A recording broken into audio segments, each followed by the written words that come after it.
Siddhartha by Hermann Hesse. Translated into English by David Willey. Part 1. Dedicated to my revered friend, Romain Rolland. The Brahmin's son. In the shade of the house, in the sunshine on the riverbank, where the boats were, in the shade of the forest of charlotte trees, in the shade of the fig tree, this is where Siddhartha grew up, the Brahmin's most handsome son, the young falcon, alongside his friend Govinda, the Brahmin's son. His pale shoulders were bronzed by the sunshine on the riverbank, when he was bathing, when performing ceremonious ablutions, when making holy sacrifices. Shadow flowed into his dark eyes in the mango groves, when playing boyish games, when his mother sang, when he talked with the wise ones. Siddhartha spent many hours in conversation with the wise ones. He practiced his skills of rhetoric with Govinda, practiced the art of thought with Govinda in order to achieve mystic contemplation. He was already able to utter the holy word, Om, in silence, the word of words, in silence to utter it and draw it in with his breath, in silence to utter it and send it out with his breath. His mind collected, his brow surrounded with the light of the clear-thinking soul. He was already able to understand, in his innermost being, the nature of Atman, indestructible, at one with the universe. Joy sprang up in his father's heart when he saw his son, the learned one, the one with a thirst for knowledge. Joy sprang up when he foretold that he would grow into a wise man and a priest, a prince among the Brahmins. Bliss sprang up in his mother's breast when she saw her son, when she saw him walk, when she saw him sit down and stand up, Siddhartha, the strong one, the handsome one, walking on his slender legs, when, with perfect decorum, he offered her his greetings. Love was stirred in the hearts of the Brahmin's daughters when they saw Siddhartha walk through the streets of the town, his luminous brow, the eyes of a king, his narrow hips. But the one who loved him more than all the others was Govinda, his friend, the Brahmin's son. He loved Siddhartha's eyes and his noble voice. He loved his walk and the perfect grace of his movements. He loved everything that Siddhartha did or said, and most of all, he loved his soul, his lofty and fiery thoughts, the bright glow of his will, his lofty vocation. Govinda knew that Siddhartha would never become a mediocre Brahmin, no lazy officiator of sacrifices, no greedy peddler of magic spells, no rhetorician of vain and empty speech, no sly or malevolent priest, and also never become a good but stupid sheep in the flock of many. No, and he too, Govinda, had no wish to become one such, not one of those Brahmins that are numbered in their thousands.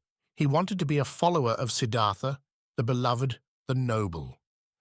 And if Siddhartha ever became a god, if he ever went to join the luminous ones, then Govinda would follow him, as his friend, as his companion, as his servant, as his spear-carrier, his shadow. Everyone loved Siddhartha in the same way. To everyone he brought joy. To himself, though, Siddhartha did not bring joy.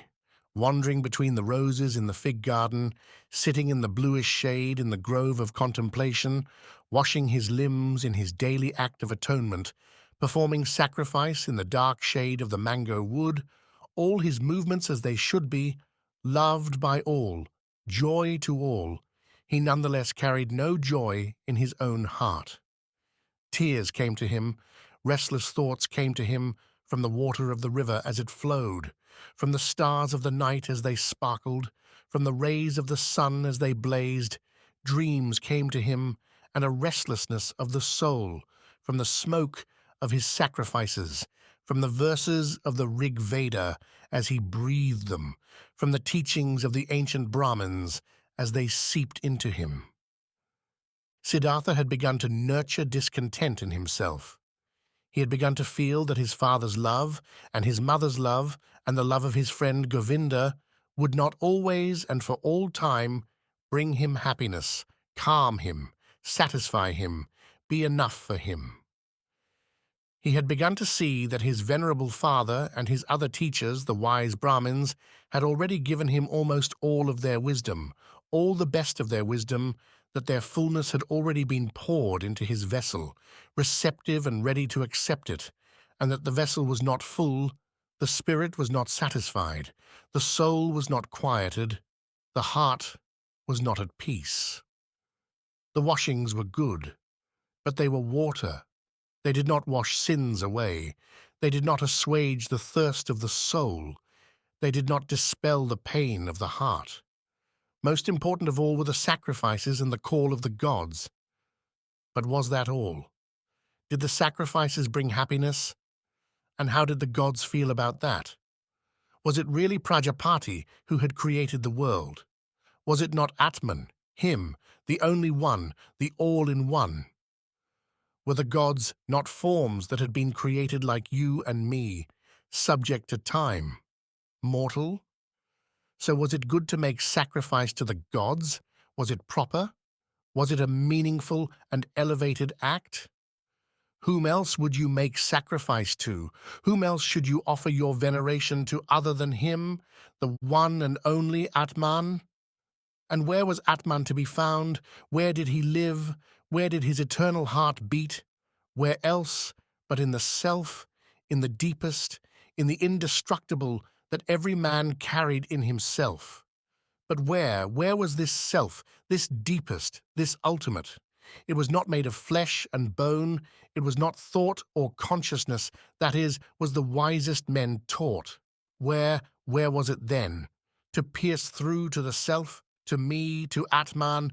Was there any other way worth seeking out? But no one showed him this way. No one knew it. Not his father, not his teachers or the wise men, not the sacred songs of sacrifice. They knew everything. The Brahmins and their holy books knew everything.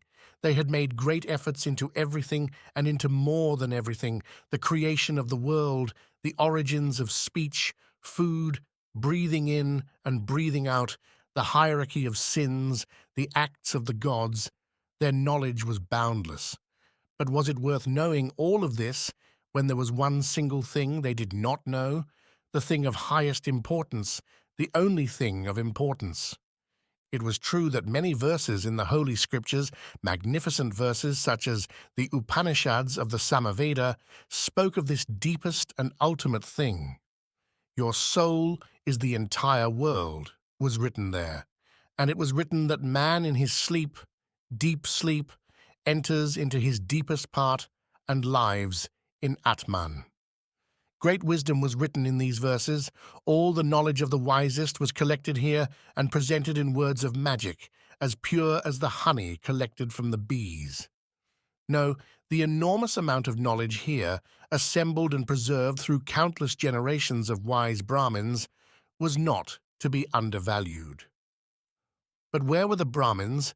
Where were the priests? Where were the wise men and the penitents who had succeeded not only in learning this deepest wisdom, but in living it? Where was the gifted one who, by his magic, would draw the essence of Atman out of its sleep and make it alert, something that was alive in its coming and going, in word and deed? Siddhartha knew many venerable Brahmins. Most of all, he knew his father, the pure one, the learned one, the most venerable of all.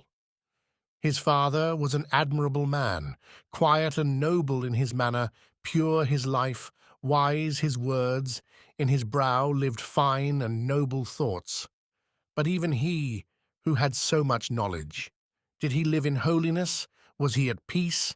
Was he, too, not just another seeker, just another thirsty one? Did he not, over and again, need to go to the well to assuage his thirst? Did he not need to make sacrifice, read books, and debate his beliefs with the Brahmins? Why did he, the immaculate one, need to wash his sins away every day, strive to become pure every day again and again? Was Atman not a part of him?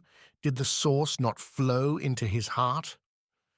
The source of all things had to be found. The source within us all. It had to be taken into ourselves. All else was mere seeking, mere straying from the path, mere delusion. These were the thoughts of Siddhartha. This was his thirst. This was his sorrow. He would often recite the words from one of the Chandogya Upanishads. Forsooth, the name of Brahman is Satyam. Forsooth, he who knows such things goeth daily into the world of heaven. The world of heaven often seemed near to him, but he had never quite been able to reach it, never been able to quench the ultimate thirst. And from all the wise men he knew, even from the wisest of all, whose teachings he enjoyed, there was not one who ever had quite reached it, the world of heaven, which would have quenched the ultimate thirst for him. "Govinda," said Siddhartha to his friend, "Govinda, dear friend, come with me under the banyan tree. We have to nurture our skill of contemplation." They went to the banyan tree, they sat down beneath it, Siddhartha here, and 20 paces away sat Govinda, as he sat down in preparedness to utter the word Om. Siddhartha repeatedly muttered the verse. Om is the bow, the arrow is the soul, Brahman is the arrow's goal, the goal to reach directly. After they had practiced contemplation for their usual length of time, Govinda stood. The evening had come. It was time to wash in preparation for the evening. He called out Siddhartha's name. Siddhartha gave no answer. Siddhartha sat deep in contemplation. His eyes were fixed on a greatly distant object. The tip of his tongue protruded slightly from between his teeth. He seemed not to be breathing. So he sat, engrossed in contemplation, his mind fixed on Om, his soul as the arrow sent out to Brahman. One day Samanas came through the town where Siddhartha lived, travelling ascetics, 3 men wizened and close to death, neither old nor young. Their shoulders were bloody and dusty, they were nearly naked, and they were scorched by the sun, an air of loneliness about them, alien to this world and the enemy of the world, strangers, emaciated jackals in the empire of man. The odor of quiet suffering blew in from behind them, of service that destroyed, of pitiless loss of self. That evening, after their hour of contemplation, Siddhartha said to Govinda, "Tomorrow morning, my friend, Siddhartha will go to the Samanas. He will become a Samana." When Govinda heard these words and saw the unshakable resolution in his friend's face, he turned pale. Siddhartha could no more be dissuaded from his course than the arrow speeding from the bow. Just as soon as he saw this, Govinda knew that this was where it started. Siddhartha would now go on his way. Now his destiny would begin to grow, and with Siddhartha's destiny, so would Govinda's. And he became as pale as a dried banana skin. "Oh, Siddhartha," he exclaimed, "will your father allow that?" Siddhartha looked back at him as one who was awakening.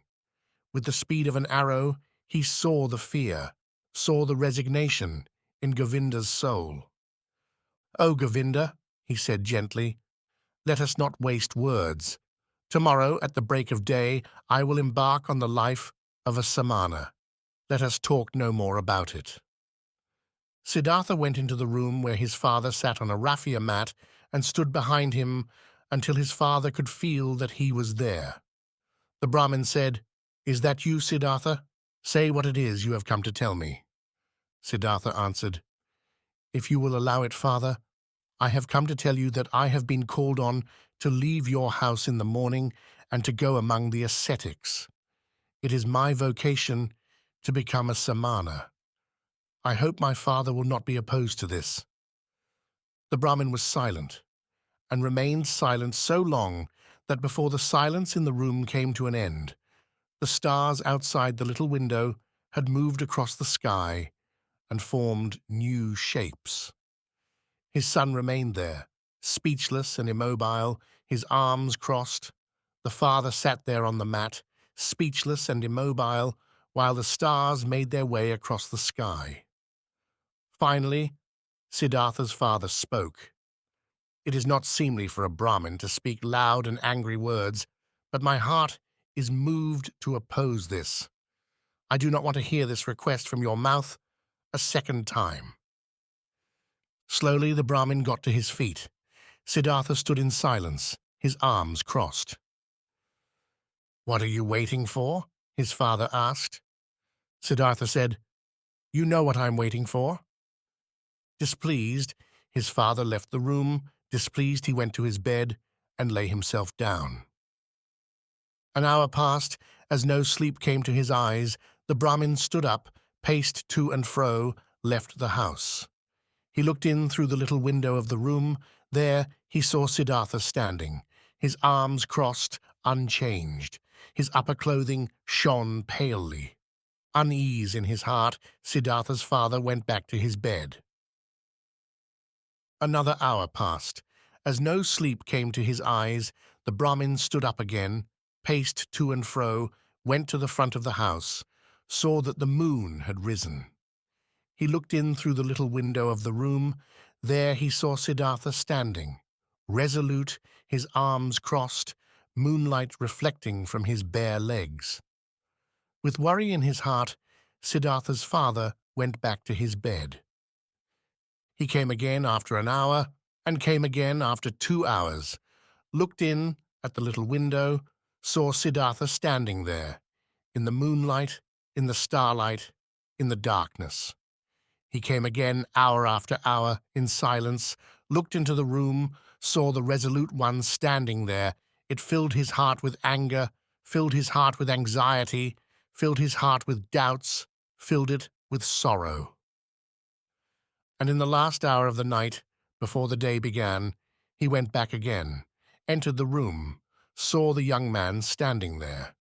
He seemed great to him, and like a stranger. "Siddhartha," he said, "what is it you are waiting for?" "You know what I'm waiting for." "Will you persist in standing like this, and waiting until day comes, midday comes, evening comes?" "I will stand and wait." "You will become tired, Siddhartha." "I will become tired." "You will fall asleep, Siddhartha." "I will not fall asleep." "You will die, Siddhartha." "I will die." "And would you rather die than do as your father tells you?"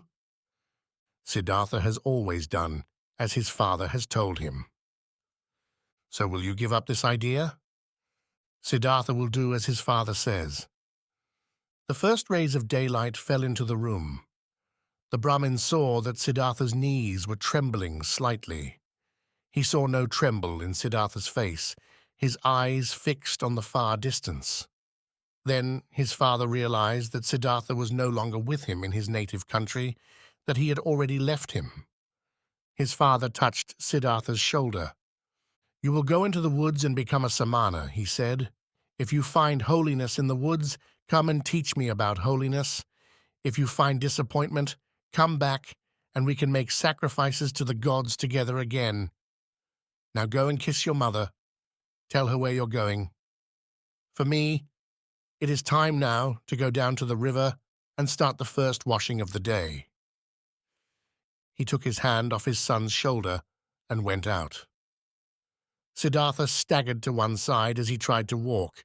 He forced his limbs to do as he wanted, bowed to his father, and went to his mother to do as his father had told him.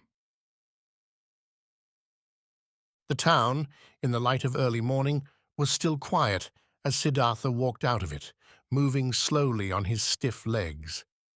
As he passed the last hut, a shadow rose from where it had been crouching and approached the pilgrim, Govinda.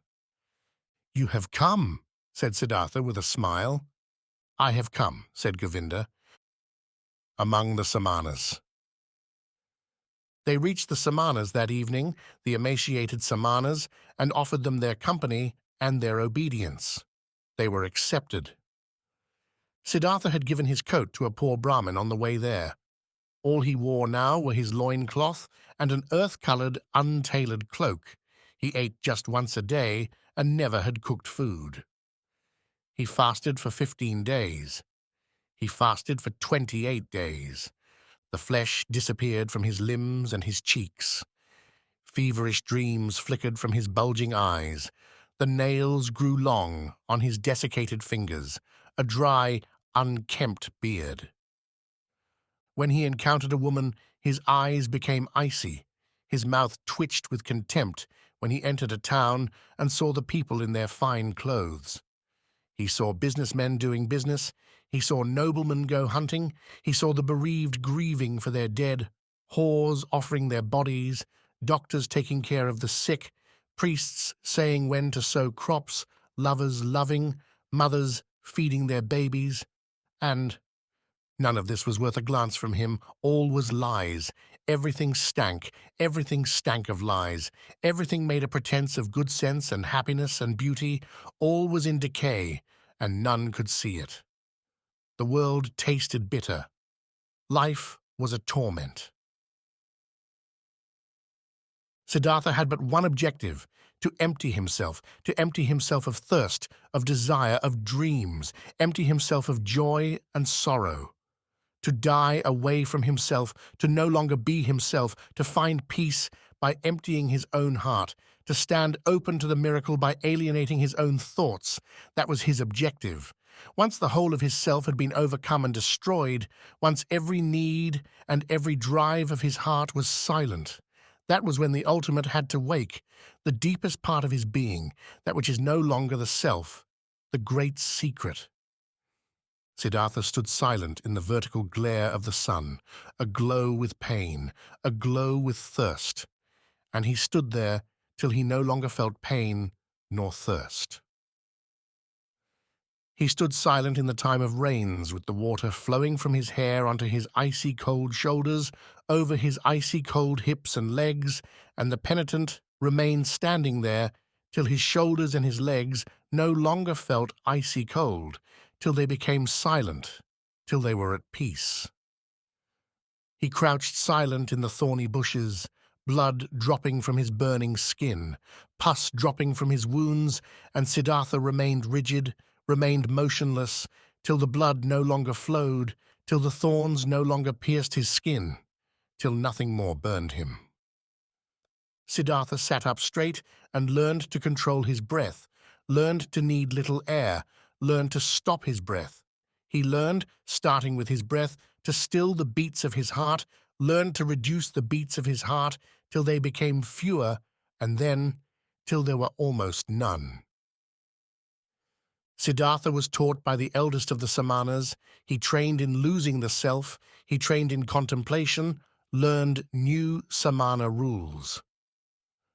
A heron flew out of the bamboo forest, and Siddhartha took the heron into his soul. He flew over the woods and mountains. He was a heron. He ate fish. He hungered as a heron hungers. He spoke the heron language. He died the death of a heron. A dead jackal lay on the sand by the water, and Siddhartha's soul slipped into the corpse. He was entirely a jackal. He lay on the shore. He bloated with gas. He stank. He decayed. He was torn apart by hyenas. He lost his skin to the vultures. He became a skeleton, became dust, blew in the wind that crossed the meadows. And Siddhartha's soul came back to him, died, decayed, crumbled. It had tasted the dark inebriation of the circle of life, again endured thirst like the hunter in the wasteland where the circle of life might be left behind, where cause and effect ended, where eternity without pain began. He brought death to his senses, brought death to his memory, slipped out of his own self and into 1,000 alien forms. He was an animal, was carrion, was stone, was wood, was water, and each. Time found himself ever more aware, light of sun or moon, became again himself, swang in the circle, felt thirst, overcame the thirst, felt the thirst anew. Among the Samanas, Siddhartha learned many things. He learned many ways to leave his self behind. He learned the way of self-alienation by pain, by voluntary suffering, and how to overcome pain, hunger, thirst, fatigue. He traveled on the way of self-alienation by meditation, by removing from his thoughts any sense that he was perceiving what presented itself to him. This he learned, and he learned many other ways to travel. He left his self behind 1,000 times. He persisted in the not-self for hours, for days. But although these ways led him away from his self, they always, at the end, led him back to it. Siddhartha fled from his self 1,000 times, spent time in nothingness, in the animal, in a stone. But he was never able to prevent his return. The hour of his return was not avoidable, and he would find himself, once again, in the light of the sun or the moon, in shade or in rain, and Siddhartha and his self were there once again. Once again, the suffering of the circle of life was placed upon him. At his side lived Govinda, his shadow, travelling the same road, undergoing the same trials. They seldom spoke to each other, only when it was needed for their service and their exercises. At times, they would go together to the villages in order to beg for food for themselves and their teachers.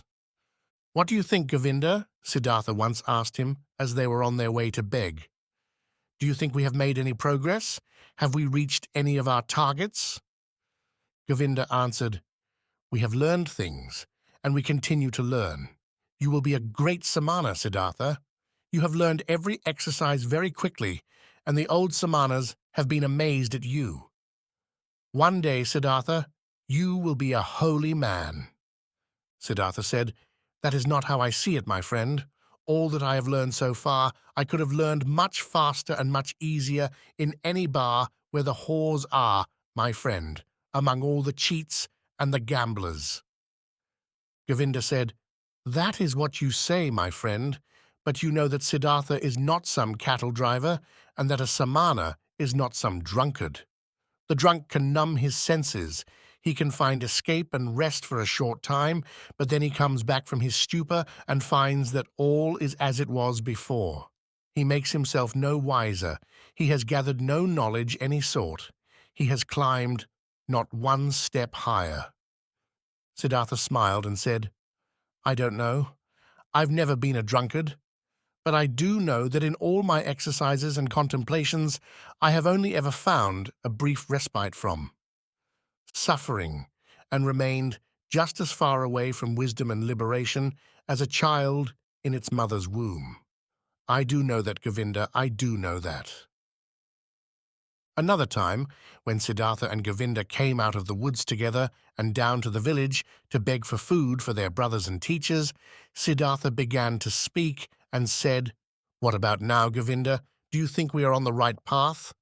Are we getting any closer to knowledge? Are we getting any closer to liberation? Or are we just going round in circles? We, who are trying to escape the circle of life." Govinda said, "We have learnt many things, Siddhartha, and there is still a lot more to learn. We are not going round in circles. We are mounting higher. The circle is a spiral. We have already climbed up many steps." Siddhartha answered, "How old do you think our eldest samana is, our venerable teacher?" Govinda said, "He must be about 60, our eldest samana." And Siddhartha, "He has reached the age of 60, and he still has not reached nirvana. He will be 70 and then 80, and you and me, we will become old in the same way, and we will do our exercises, and we will fast, and we will meditate. But we will never reach nirvana. He will not, we will not. Govinda, of all the samanas that there are, I do not think any one of them is likely to reach nirvana. We find consolation, we find respite from pain, we learn the skills with which we deceive ourselves. But that which is essential, the way of ways, that is what we are not finding." "Do not utter such shocking words, Siddhartha," said Govinda. "We are among so many learned men, so many Brahmins, so many strict and venerable samanas, so many seekers, so many who strive with such effort, so many holy men. How could it be that none of these finds the way of ways?"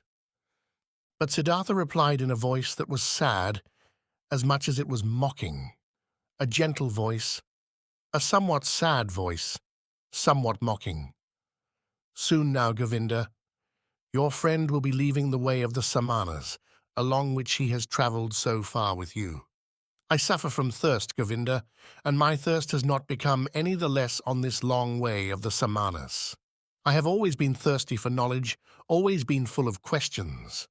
I questioned the Brahmins year after year. I sought knowledge in the holy Vedas year after year, and I put questions to the pious Samanas year after year. Perhaps, Govinda, it would have been just as good, just as clever and just as healing to go and put questions to the rhinoceros birds or the chimpanzees. I have taken much time to learn this, Govinda, and I am still not at the end of it. I have learned that learning is impossible. I believe that in fact there is nothing in anything that we could call learning. There is only a kind of knowledge that is everywhere, my friend, and that is Atman. Atman is in me and in everything else that has existence, and so now I am beginning to believe that this knowledge has no worse enemy than the pursuit of knowledge, than learning. At this, Govinda stopped walking, raised his hands and said, Siddhartha, please do not make your friend anxious with talk like this. What you are saying really does make me anxious in my heart. Think what you are saying. Where would that leave the holiness of prayer? Where would that leave the dignity of being a Brahmin? Where would that leave the holiness of the Samanas, if it were as you say, if it were not possible ever to learn? Siddhartha, where would that leave anything on earth that is holy or valuable or venerable? Govinda quietly muttered a verse from one of the Upanishads. The purest soul that deeply thinks and sinks itself in Atman. His blessed heart will have no words to tell it to the world. Siddhartha, though, remained silent. He thought about the words that Govinda had just said to him. He thought about the words to their end.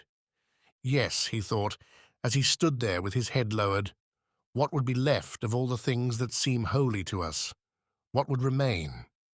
What would be preserved? And he shook his head. At an earlier time, when the two young men had lived with the Samanas and performed their exercises together for about 3 years, there came to them through many ways and turnings a message, a rumor saying, one has appeared that will be called Gautama, the noble one, the Buddha. He will have overcome the pain of the world in himself and brought the wheel of rebirth to a halt. With his followers, he travels through the land, teaching as he goes, without property, without a home, without a wife, wearing the yellow garb of an ascetic, but with joy on his brow, a holy man, and Brahmins and princes bow their knee to him and become his pupils. This legend, this rumor, this folk tale sounded out, raised itself like a scent far and wide. Brahmins spoke of it in the cities, Samanas spoke of it in the woods. The name of Gautama the Buddha was repeated over and again in the ears of the young, in the good and in the evil, in praise and in contempt. As when the plague is raging through a country and a rumor arises that somewhere there is a man, a wise man, a knowledgeable man, whose word and whose breath alone is enough to heal anyone afflicted with it. When this rumor spreads through the land and all are talking of it, many believe it, many doubt it, but many set themselves straight on the road to seek out this wise man who can help them. So it was with the fragrant rumor of Gautama, the Buddha, the wise man from the line of the Sakyas. He possessed, so the believers said, the highest enlightenment. He remembered his previous lives. He had attained nirvana and would never more come back to the cycle of rebirth, never more submerge in the dark waters that carried the forms of the lower world. Many things majestic and incredible were reported of him. He had performed miracles, had overcome the devil, had spoken with the gods. His enemies, however, and those who did not believe, said that this Gautama was a vain seducer. He spent his days in comfort, despised the acts of sacrifice, was without learning, and performed neither exercise nor self-castigation. Sweet was this legend of the Buddha. Magical was the aroma of these rumors. Diseased was the world, hard to bear was life, and look, there appeared to flow water from a new spring. A call of good news seemed to be heard, reassuring, mild, and full of noble promises. Everywhere that the rumor of the Buddha was heard, in every part of the lands of India, the young men listened, felt longing, felt hope, and every pilgrim or stranger who came to the sons of Brahmins in the towns and villages with news of him, the noble one, the Sakyamuni, was welcome. This legend even penetrated into the woods where the Samanas lived, even to Siddhartha, even to Govinda, slowly, drop by drop, each drop laden with hope, each drop laden with doubt. They seldom spoke of it, as the eldest of the Samanas was no friend of this legend. He had been taught that anyone who seemed to be a Buddha had first become an ascetic and lived in the woods, and only then returned to the world of comfort and gaiety, and he had no faith in this Gautama at all. "Siddhartha," said Govinda to his friend one day, "I was in the village today, and a Brahmin invited me into his house, and in his house was a Brahmin's son from Magadha, who had seen this Buddha with his own eyes and listened to his teachings. At that, the very breath in my lungs truly caused me pain, and I thought, I too would like, both of us, Siddhartha and I, would like to experience these teachings, to learn from the mouth of one who had attained perfection. Tell me, my friend, should we not go and learn from the mouth of this Buddha himself?" Siddhartha answered, "O Govinda, I had always thought Govinda would stay with the Samanas. It was always my belief that it was his objective to live to the age of 60 or 70 and always practice the arts and exercises that the Samanas display. But look at me now. I didn't know Govinda well enough. I knew little of his heart. But now, dear friend, now you want to set out on a new path and go there, where the Buddha spreads his teachings." Govinda answered, "You like to laugh at me. I hope you always keep laughing, Siddhartha. But do you not also feel the desire to hear these teachings rising within you, the wish to hear what is said? And did you not once say to me that you would not stay for long among the Samanas to follow their way?" At this, Siddhartha laughed, in his way of laughing that took on a shadow of sorrow and a shadow of mockery, and said, "Quite right, Govinda. What you say is quite right. You have remembered it rightly. But maybe you should also remember something else you heard from me, that I had become tired and mistrustful of teachings and learning, and that my beliefs have little faith in the words that come to us from teachers. But anyway, my friend, I am willing to come and hear these teachings, even though in my heart I think we have already tasted the best fruits of them." Govinda answered, "Your readiness brings joy to my heart. But tell me, how can that be possible? How could the teachings of Gautama have given us their best fruits even before we have tasted them?" Siddhartha answered, "Let us enjoy these fruits and wait to see what happens, Govinda. But we can already be thankful to Gautama in that his fruits are calling us away from the Samanas. Perhaps he has other fruit to offer, and better fruit, my friend. Let us keep peace in our hearts and wait to see if this is so." That very day, Siddhartha told the eldest of the Samanas of his decision to leave him. He told him with all the humility and modesty as befits a junior and a pupil. The Samana, however, fell into a rage at the young men's decision to leave. He raised his voice and used foul language.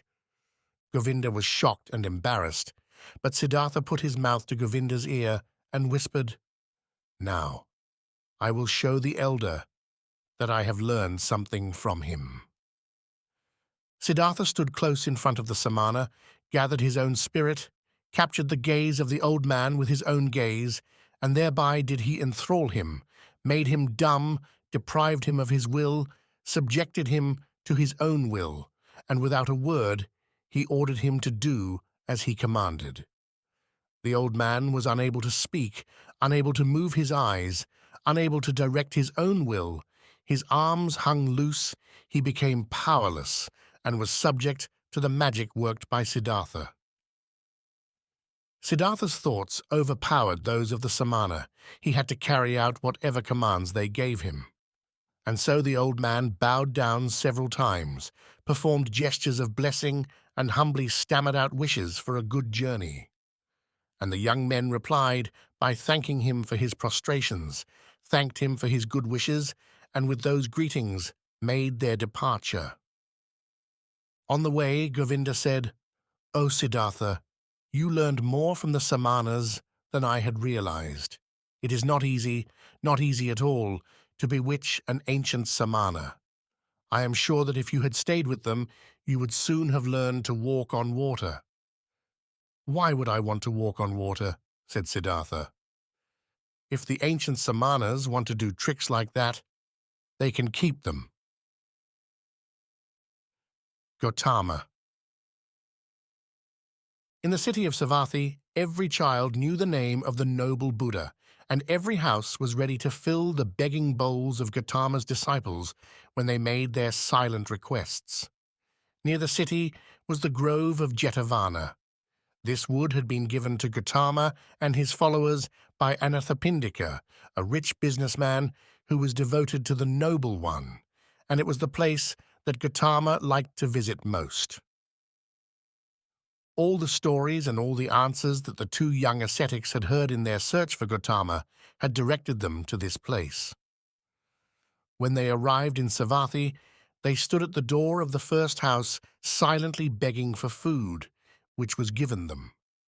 Siddhartha asked the woman who had offered them the food, "Generous lady, we would like to learn where the most venerable one, the Buddha, spends his time, for we are two samanas from the woods and have come to see him, the perfect one, and to hear the teachings from his mouth." The woman said, "You have certainly arrived at the right place, Samanas from the woods. You should know that Jetavana, the garden of Anathapindikas, is where the Noble One spends his time.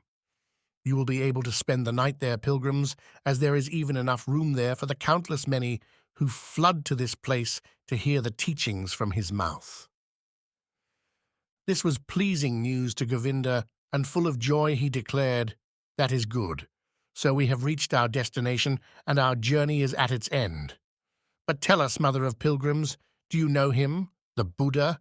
Have you seen him with your own eyes?" The woman said, "Many have seen him, the Noble One.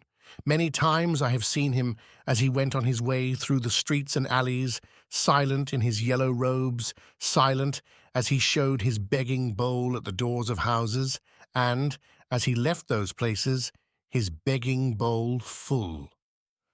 Govinda listened with joy and wanted to put many questions and to hear more, but Siddhartha urged that they should go on their way. They said thank you and left, and had hardly any need to ask the way, for many pilgrims were on their way to Jetavana, as well as monks from Gautama's community. They arrived there in the night time. There was a continuous flow of visitors arriving, calling to each other, talking about who was looking for shelter and who had found it. The two samanas, used to life in the woods, found a place to rest quickly and quietly, and remained there till morning. When the sun rose, they were astonished to see the size of the crowd, believers or the curious, who had spent the night here. Monks in their yellow robes wandered along all the paths of the beautiful grove. Here and there under the trees sat people deep in meditation or engaged in spiritual discussion. The shady garden was like a city, full of people swarming like bees.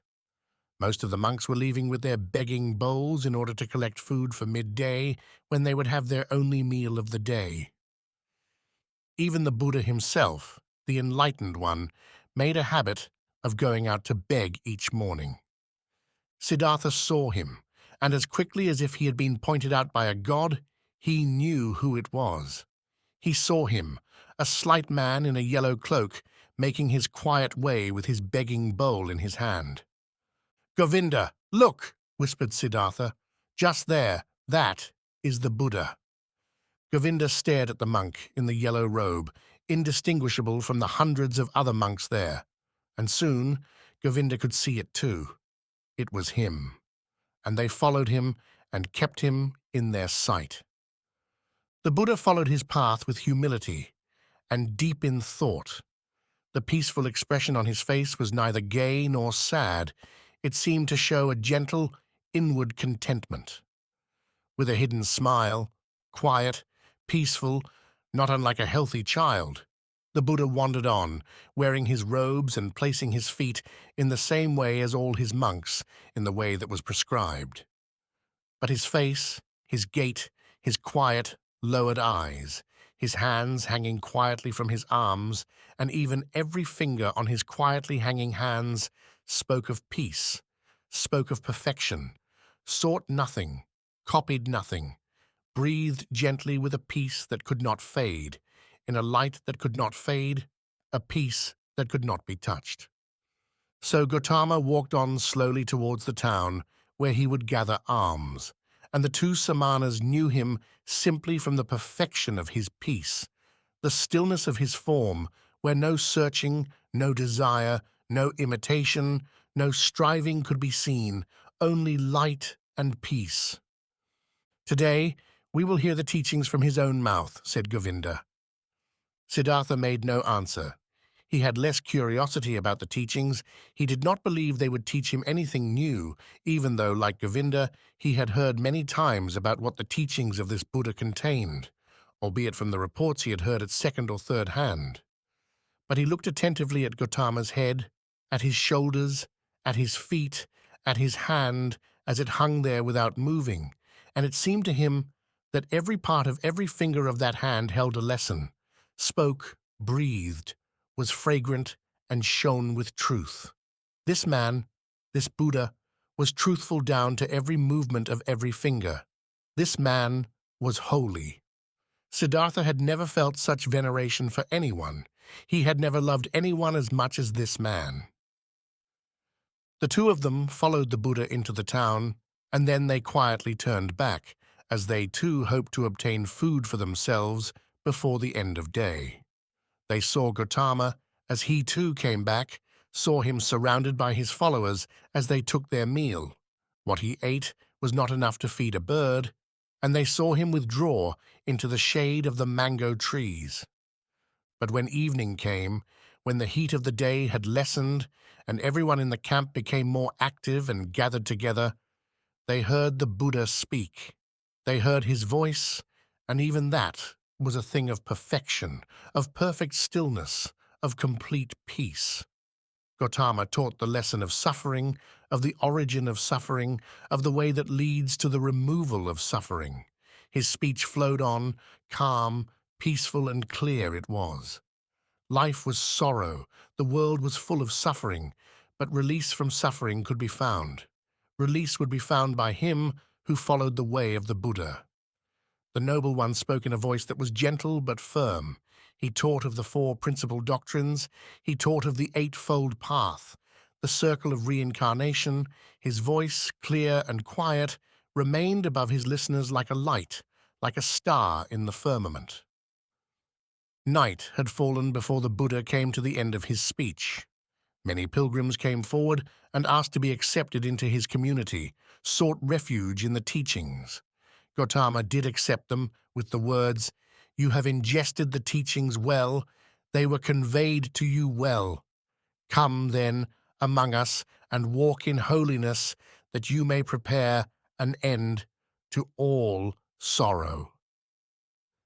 Then Govinda too, the shy one, was seen to come forward, and he said, "I too seek refuge with the Noble One and his teachings," and asked to be accepted among the Buddha's followers, and he was accepted.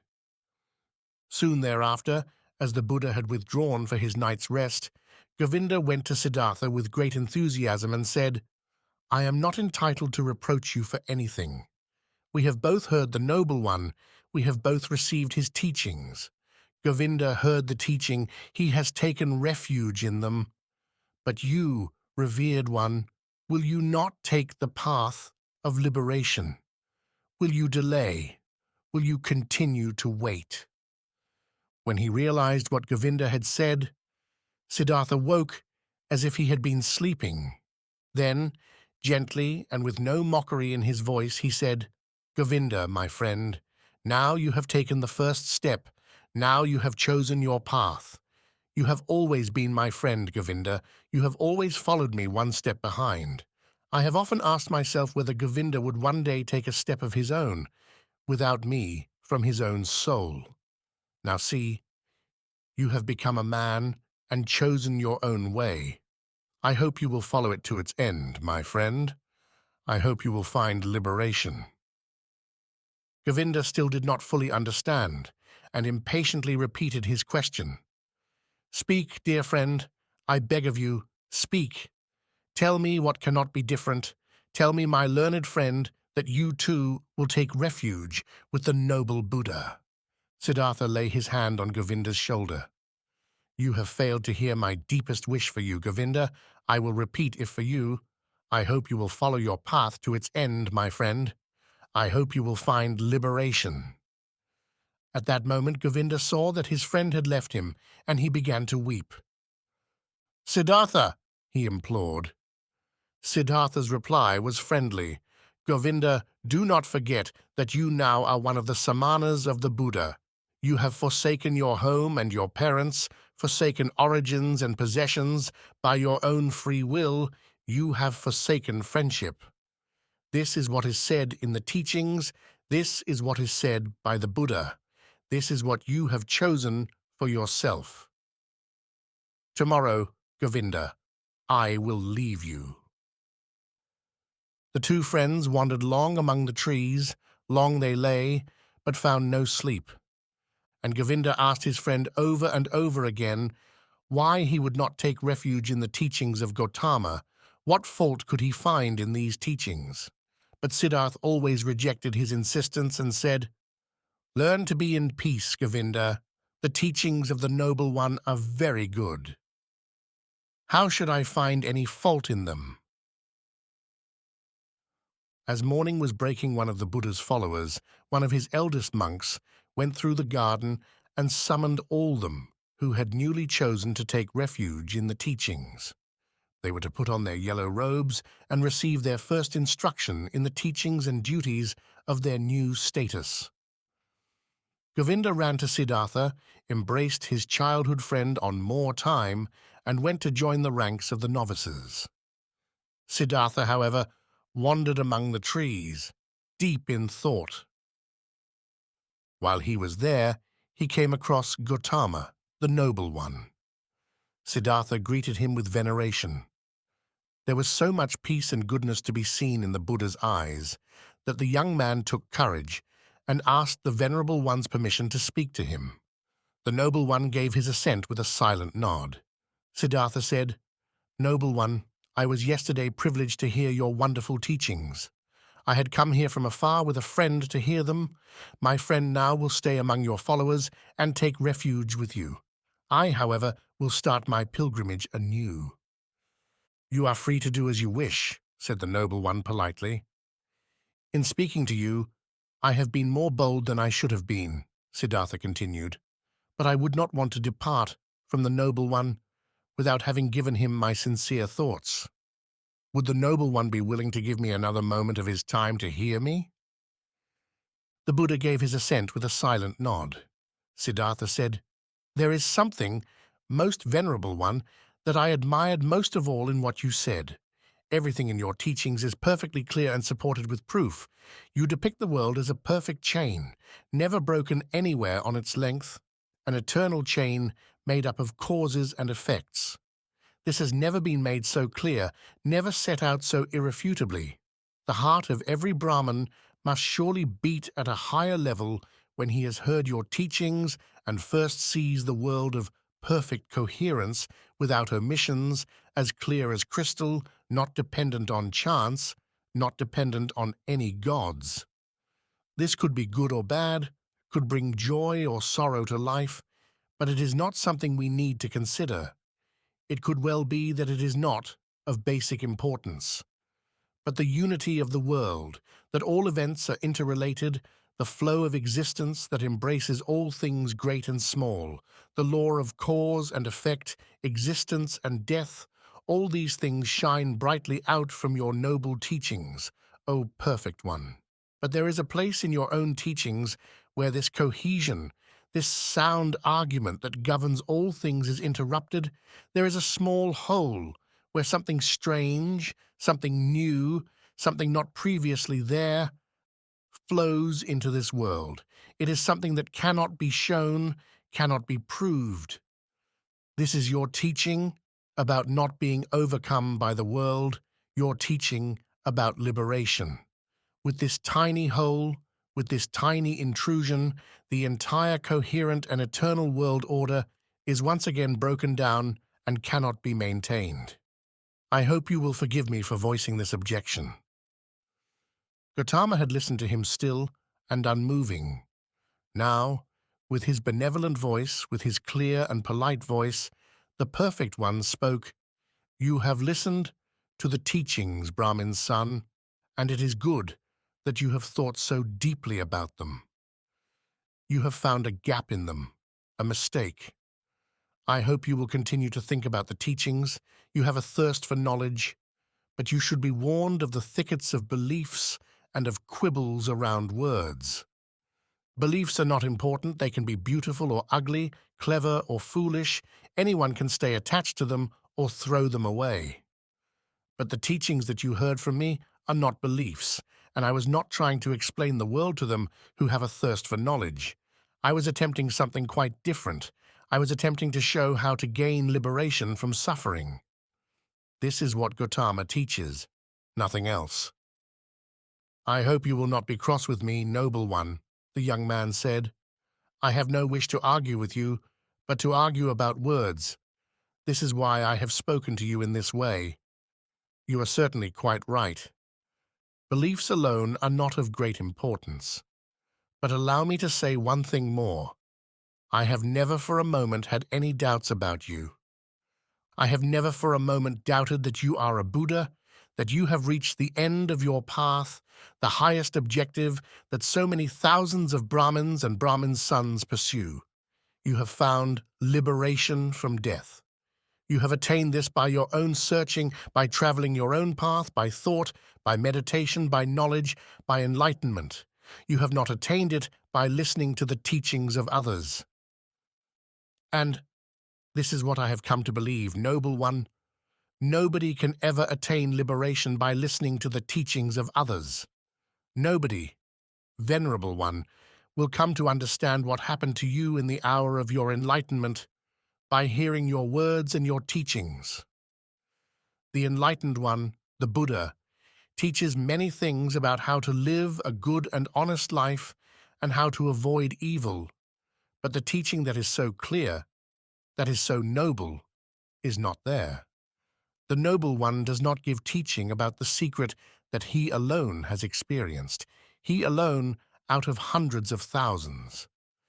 This is what I thought, what I perceived, when I heard your teachings. This is the reason I will continue in my wanderings, not to find other teachings which may be better, for I know there are none, but to abandon all teachings and all teachers, and either to attain my goal alone or to die. But, noble one, I will often think back to this day and this hour, for my eyes have seen a man of great holiness." The Buddha looked quietly down at the ground. The Buddha's face, peaceful but inscrutable, shone with perfect serenity. "I hope your thoughts," the Venerable One said slowly, "are not mistaken. May you arrive at your objective. But tell me, have you seen how many samanas I have, how many brothers who have taken refuge in my teachings? And do you think, samana from a foreign place, do you think all of these would be better off if they abandoned the teachings and went back to life in the world with all its enjoyments?" "Such a thought is far from me," Siddhartha exclaimed. "I hope they will all remain with the teachings.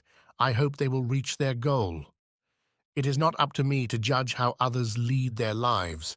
I can only judge my own life. I must choose for myself, must reject for myself. We samanas seek liberation from ourselves, noble one.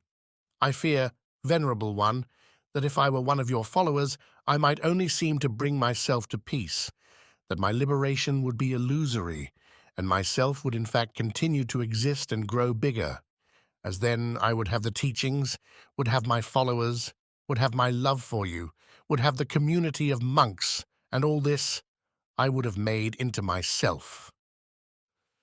With a half-smile, with unshakable clarity and friendliness, Gautama looked the stranger in the eye and took his leave of him with barely noticeable gesture. "You are clever, Samana," the Venerable One said. "Your arguments, my friend, are very clever. Take care that you do not become too clever." The Buddha walked slowly away, and his look and his half-smile remained forever engraved in Siddhartha's memory. I have never before seen anyone look and smile, sit and walk like this man, he thought to himself. I truly hope that I too will be able to look and to smile, to sit and to walk as he does, so free, so venerable, so hidden, so open, so childlike and private. It is only the man who has penetrated to his innermost self who is truly able to look and to walk in this way. I too will do my utmost to penetrate to my innermost self. I have seen one man, Siddhartha thought, just one, to whom I had to lower my eyes. I will not lower my eyes to any other man, not anyone. I will not be drawn into any teachings, as I was not drawn into the teachings of this man. I was robbed by this Buddha, Siddhartha thought. He robbed me, but he gave me much more. He robbed me of my friend, of him who had faith in me, and now has faith in him, of him who was my shadow, and is now the shadow of Gautama. But he made the gift to me, to Siddhartha, of myself. Awakening. As Siddhartha left the grove where the Buddha, the perfect one, remained behind, where Govinda remained behind, he felt that he was also leaving behind his life so far that it was separating itself from him. This sensation filled him completely, and he thought about it as he slowly walked on. He pondered deeply, as if sinking through deep water. He allowed himself to drop to the bottom of this feeling, to the place where its causes lay, as it seemed to him that identifying causes was to think, and that is the only way to make sensations into knowledge and avoid losing them altogether, the only way to make them substantial, the only way to make them shine and show what they contain.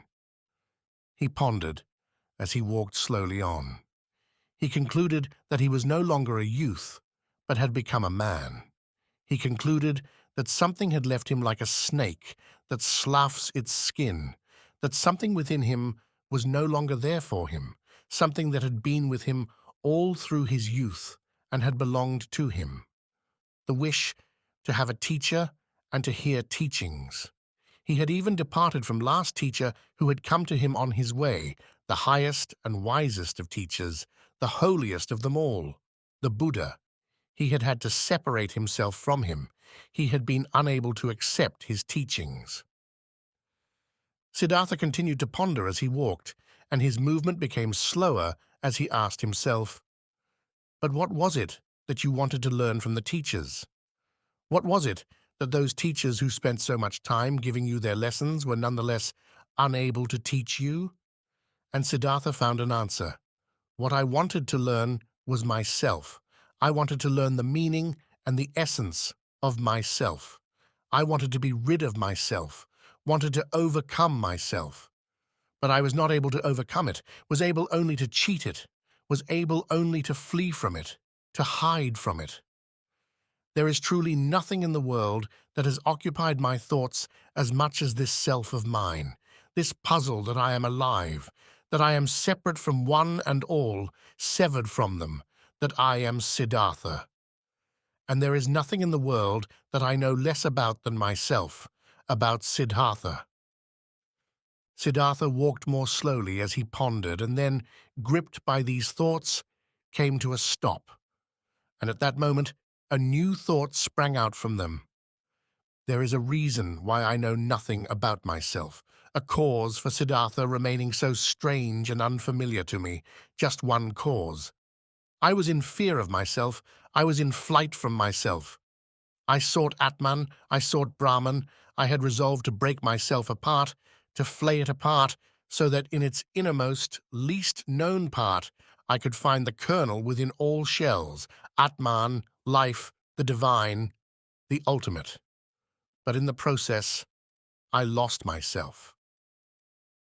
Siddhartha suddenly opened his eyes and looked around him. A smile covered his face, and a profound sense of waking from a long period of dreams flowed through him all the way down to his toes. And as soon as he began to walk on, he walked quickly, like a man who knows what he has to do. He took in a deep breath and thought to himself, I will not let Siddhartha get away from me now. I will no longer let my thoughts and my life begin with Atman and the suffering of the world.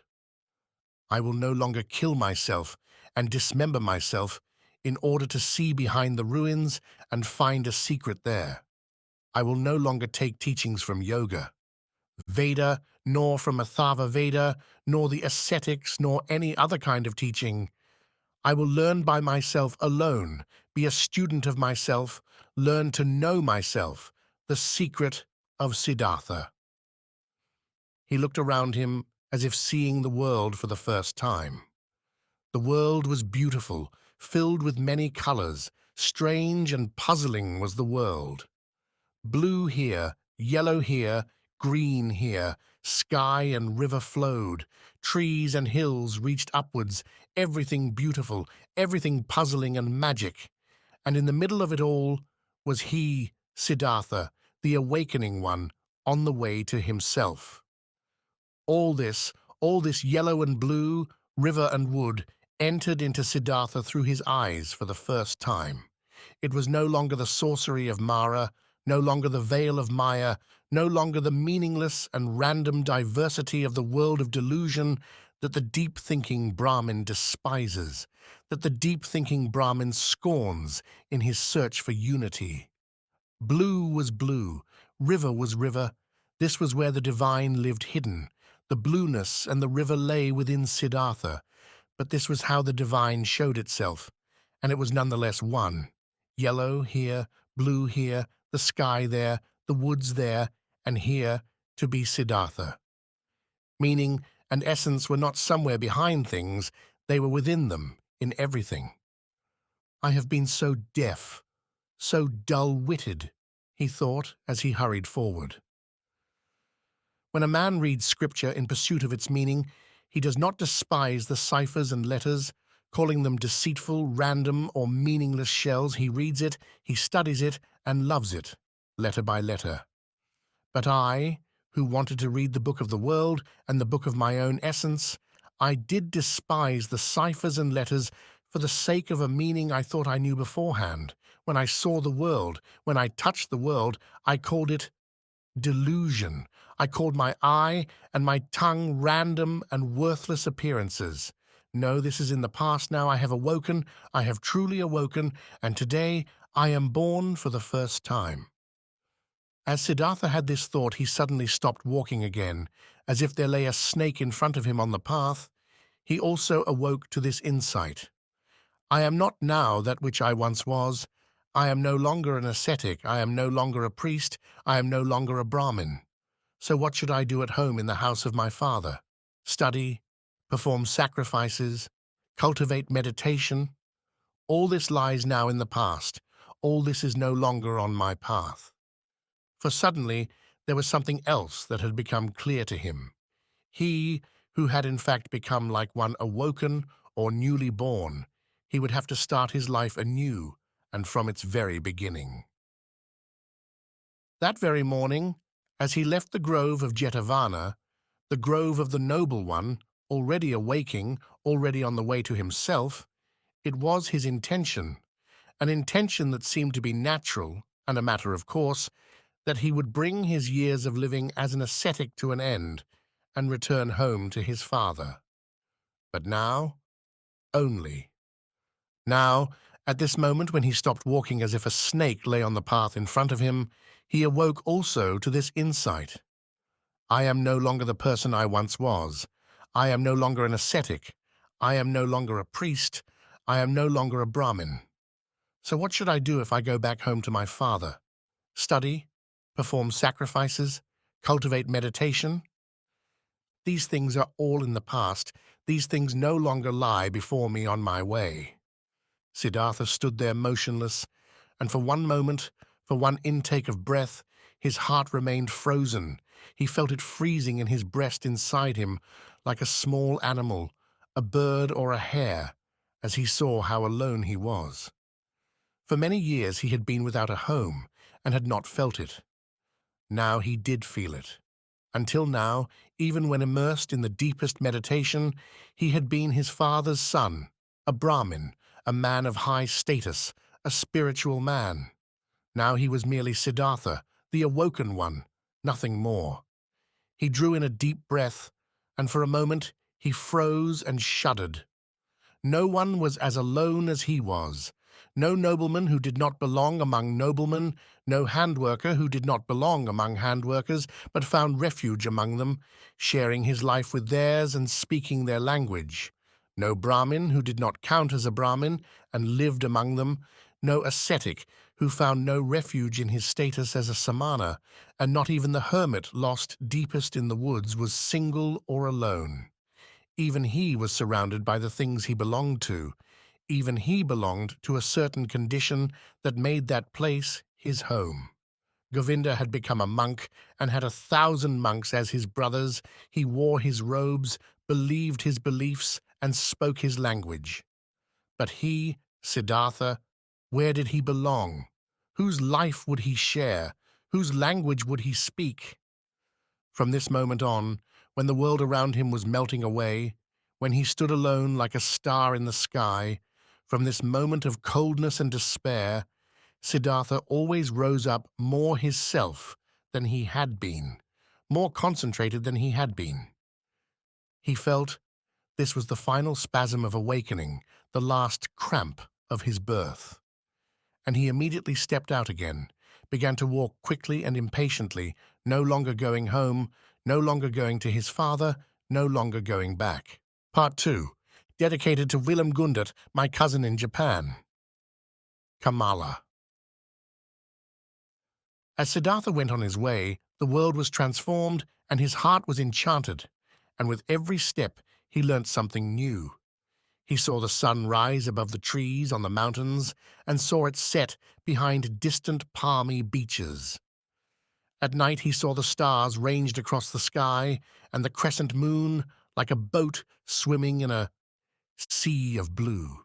He saw trees, stars, animals, clouds, rainbows, crags, herbs, flowers, streams and rivers as they flowed, morning dew that glistened in the bushes, lofty mountains blue and pale in the distance.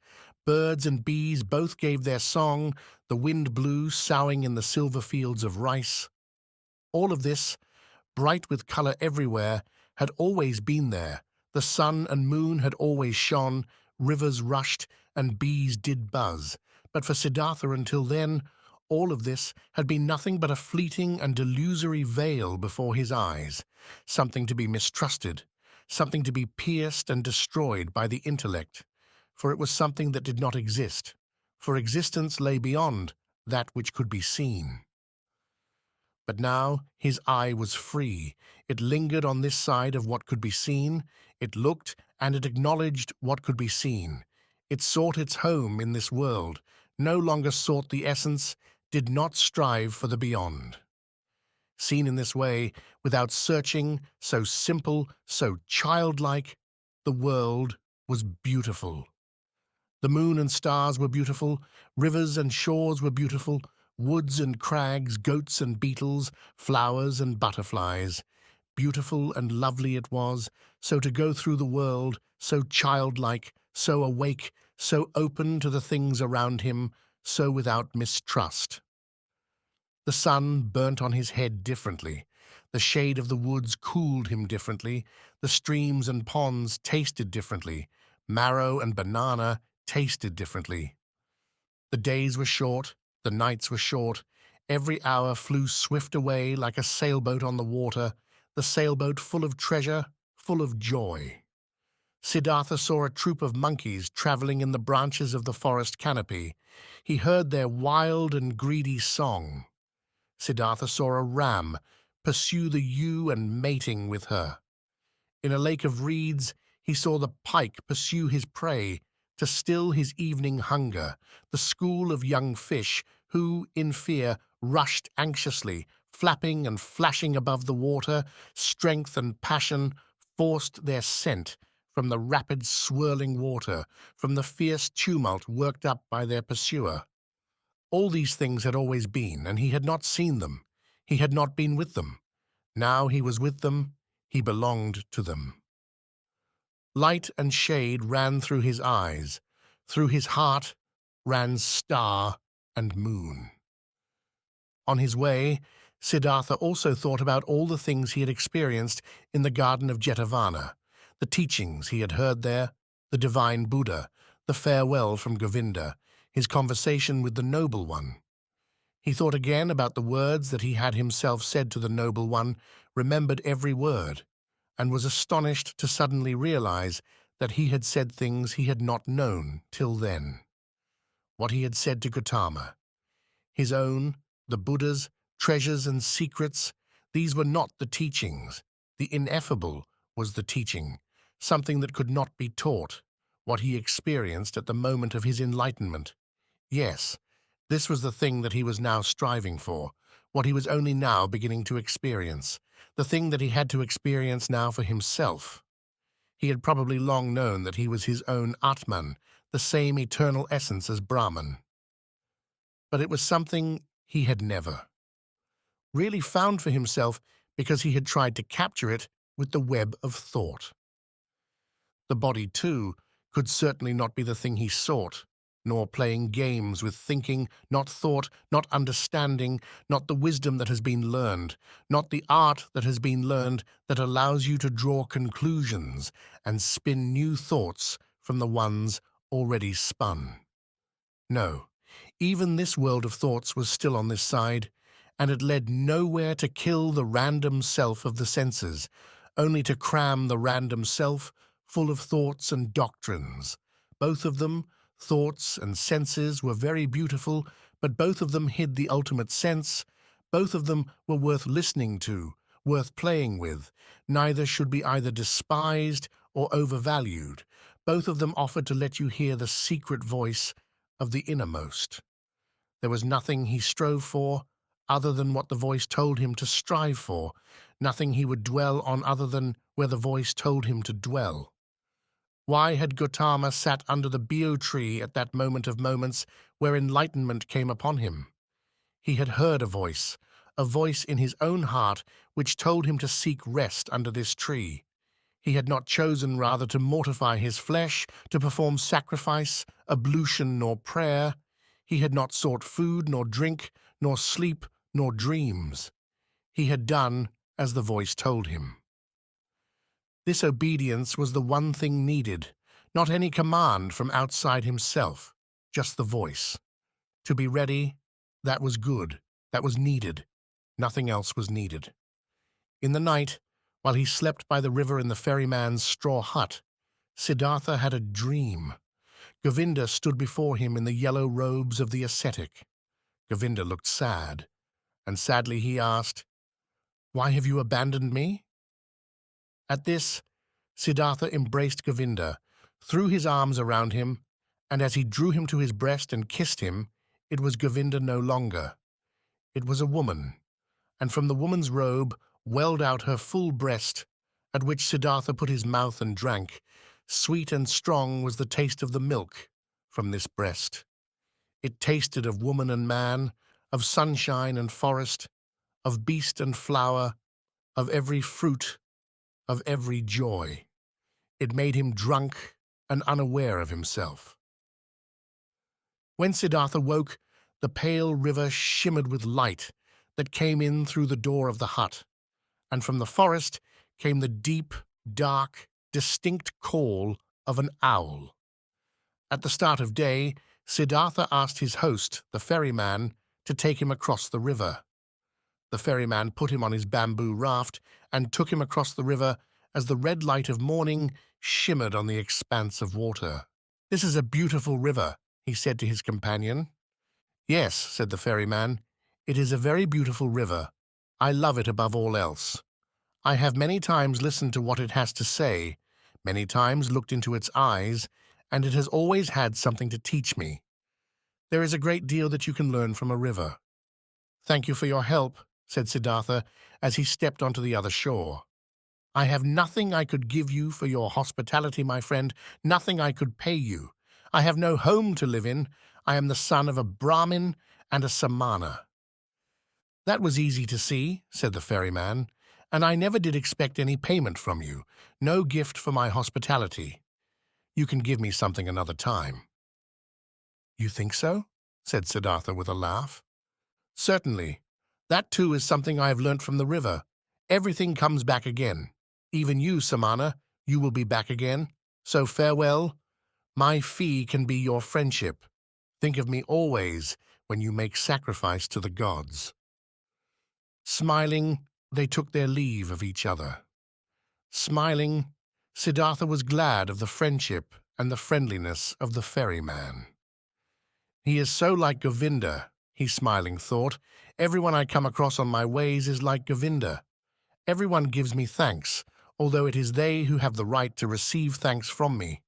Everyone is humble, everyone wishes to be my friend, everyone wishes to obey me and to think little. People are like children." Around midday, he was walking through a village. In the street and in front of its mud huts, there were children running about, playing with marrow seeds and mussels. They shouted and played rough games with each other. But when this strange Samana appeared, they became timid and ran away. As it left the village, the path led across a stream, and there was a young woman kneeling at the bank of the stream, washing clothes. As Siddhartha greeted her, she raised her head and looked up at him with a smile, so that he could see the sparkling whiteness of her eyes. He declared a blessing on her, as is usual among travelers, and asked her how far it still was till he would reach the big city. At that, she stood up and went up to him. Her face looked young, and the light sparkled appealingly on her moist lips. She exchanged a few jokey words with him, asked if he was hungry, and whether it was true that Samanas sleep alone in the woods and are not allowed to have any women with them. As she said this, she placed her left foot on his right foot and made the kind of movement a woman makes when she is leading a man into that sort of amorous pleasure which the books call climbing a tree. Siddhartha felt his blood become warm, and as his dream came back into his mind at that moment, he leant down slightly towards the woman, and with his lips he kissed the brown tip of her breast. When he looked up, he saw the smile on her face, full of desire, and that her narrowed eyes yearned for him. Siddhartha also felt desire and felt the source of his gender as it began to move. But he had never touched a woman until then, and he hesitated a moment before his hands were ready to reach out for her. And in that moment, he shivered as he heard a voice from deep within him, and the voice said, "No." Then all the charm faded from the young woman's smiling face. All he saw was the damp gaze of a woman impelled by lust like an animal. He remained friendly, stroked her cheek, turned away from her, and disappeared nimbly into the bamboo forest, leaving her disappointed. Before the day had passed into evening, Siddhartha reached a big city, and he looked forward to having human company. He had lived long in the forests. The straw hut of the ferryman, where he had slept the previous night, was the first time he had slept under any roof for a long time. Before he entered the town, near a pleasant wood enclosed within a fence, the wanderer met with a group of servants laden with baskets. In the middle of them was their mistress on a decorated palanquin borne by 4 men. She was seated on red cushions and protected from the sun under a brightly colored roof. Siddhartha remained at the entrance to the wooded pleasure garden and watched the procession as it passed. saw the servants, the maids, the baskets, the palanquin, and on the palanquin saw the lady. Under a high tower of black hair, he saw a face that was very fair, very tender, and very wise. He saw a mouth that was pink, like a freshly opened fig, eyebrows that were carefully tended and painted into tall arches, eyes that were intelligent and dark, a fair neck that rose up from the green and golden clothing around it, fair hands that lay at rest, long and slender, with wide gold rings over the joints. Siddhartha saw how beautiful she was, and his heart laughed.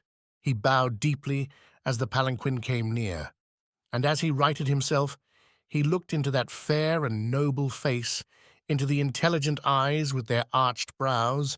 He breathed in a fragrance he did not know.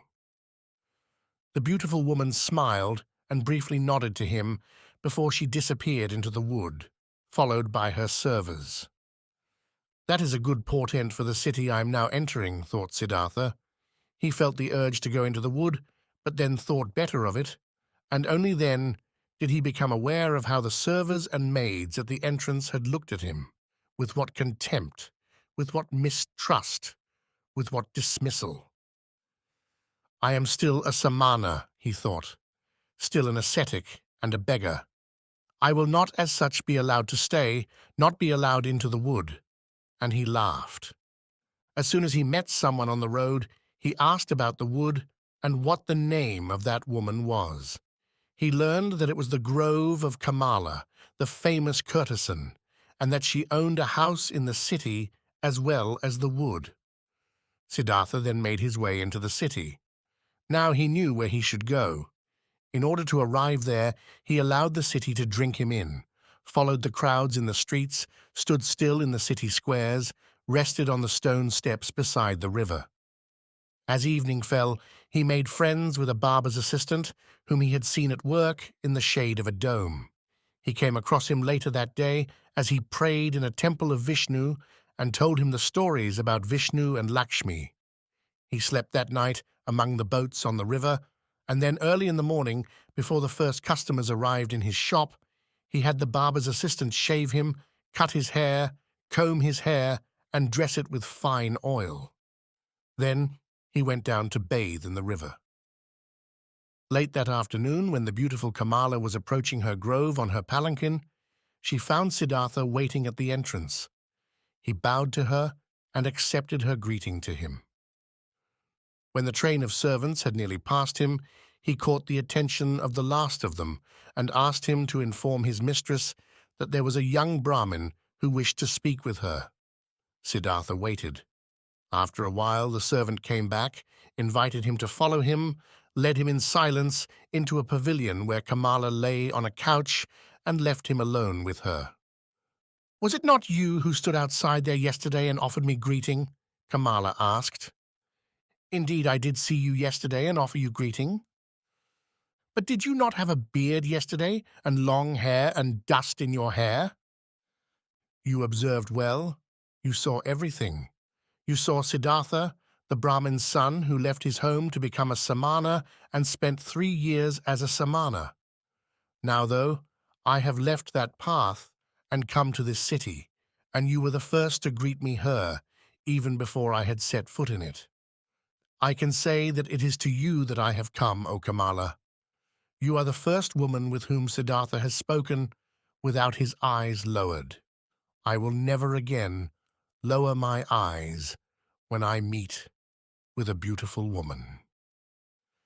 Kamala smiled and played with her fan of peacock feathers, and she asked, "And has Siddhartha come to me just to say this?" "To say this, and to give you my thanks for your beauty. And if it will not displease you, Kamala, I should like to ask you to be my friend and my teacher, for I still know nothing of the arts in which you are so expert." At this, Kamala laughed out loud. "This has never happened to me before, my friend. A samana comes to me out of the woods and wants to learn from me. It has never happened to me that a long-haired samana in a ragged loincloth has come to me. There are many young men who do come to me. Some of them are even the sons of Brahmins, but they come wearing beautiful clothes and expensive shoes. They have perfumed hair and a purse full of money. That is what the young men look like who come to me, Samana." Siddhartha said, "I am only beginning to learn from you, but I already learned from you yesterday. I have had my beard nicely removed, I have combed my hair, and have oil in it. The things I lack are the things least important, most excellent lady, fine clothes, fine shoes, money in a purse. Do be aware that Siddhartha has undertaken much harder tasks than trifles like that, and has achieved them. Why should I not now achieve the task I undertook yesterday? To be your friend, and to learn the pleasures of love from you. You will see what a good student I am, Kamala. I have learned many things that are harder than what you have to teach me. Do you say then that Siddhartha is not good enough for you as he is, with oil in his hair but without clothes, without shoes, without money?"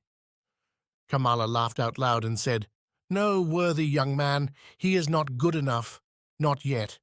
He must have clothes, beautiful clothes, shoes must he have, fine shoes, he must have plentiful money in his purse, and he must bring presents for Kamala. Do you understand now, Samana from the woods? Do you see?" "I see it well," Siddhartha exclaimed. "How could I have failed to see what has just come from a mouth such as this?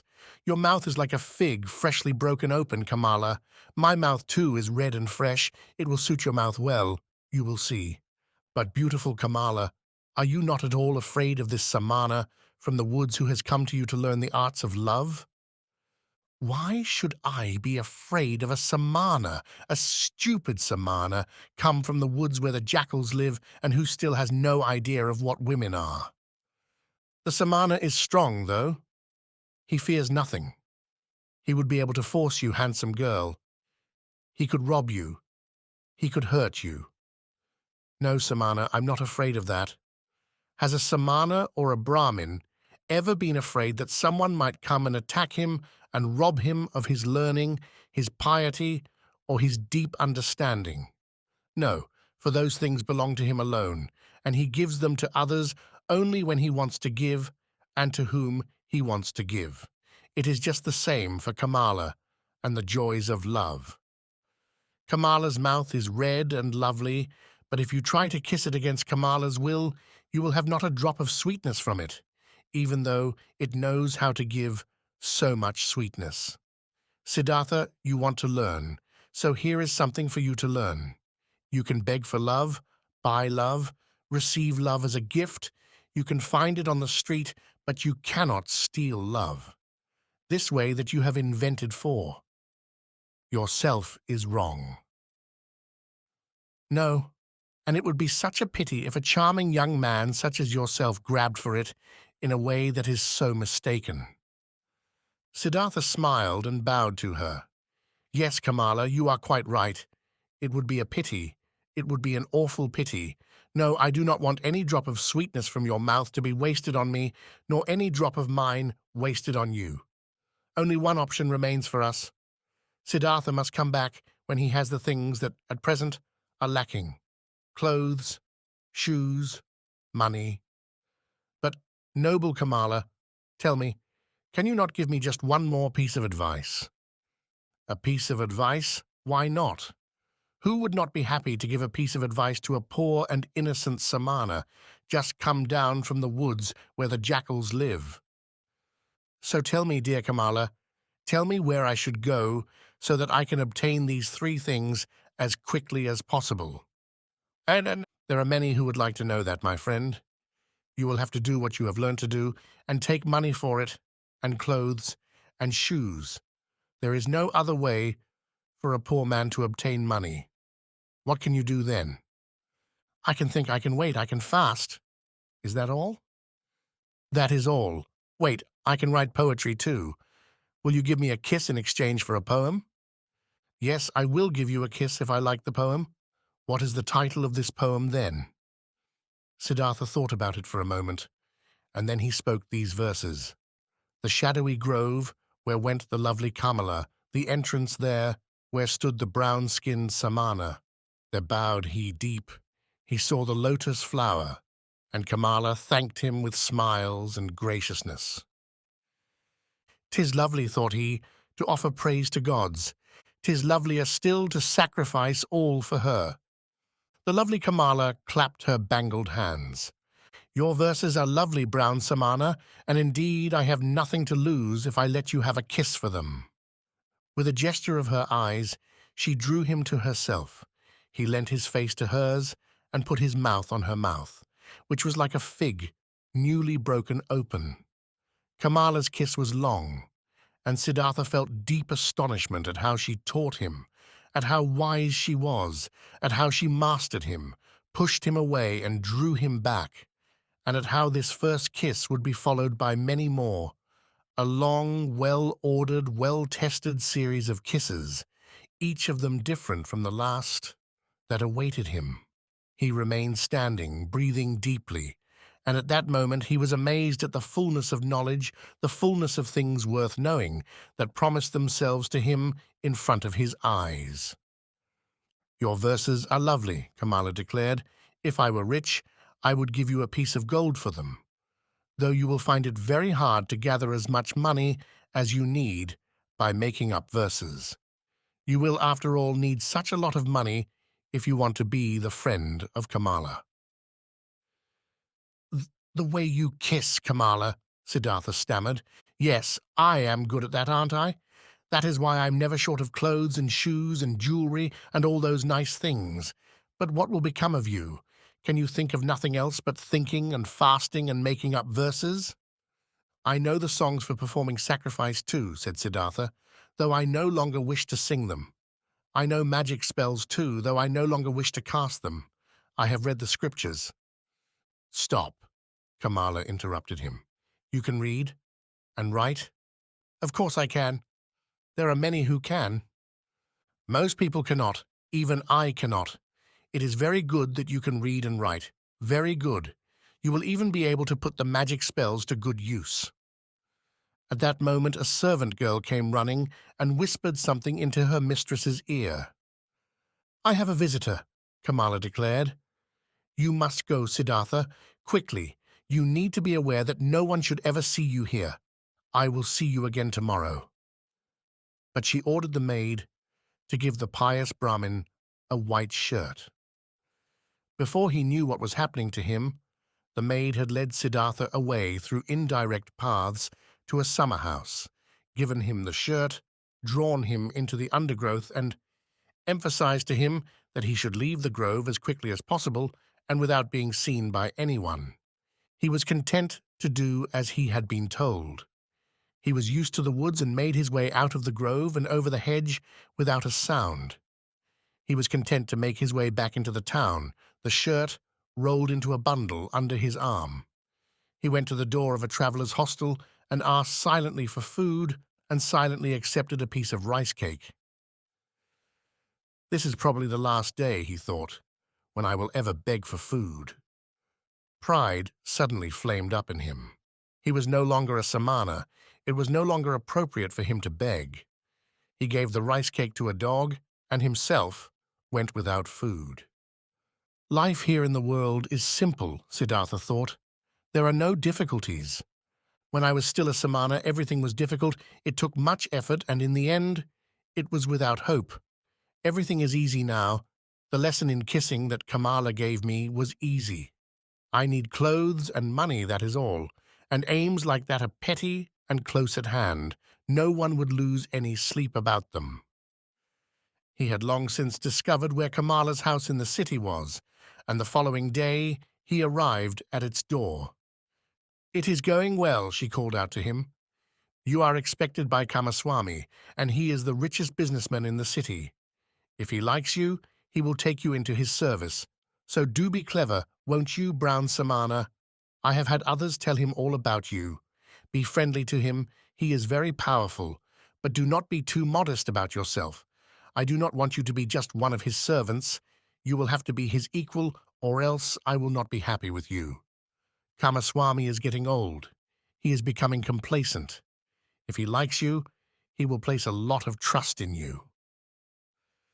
Siddhartha thanked her and laughed, and when he told her he had eaten nothing that day or the previous day, she had bread and fruit brought for him to eat.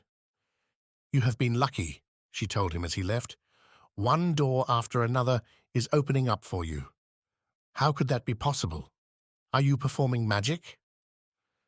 Siddhartha said, "Yesterday I told you I know how to think, to wait, and to fast, but you thought that would be of no use.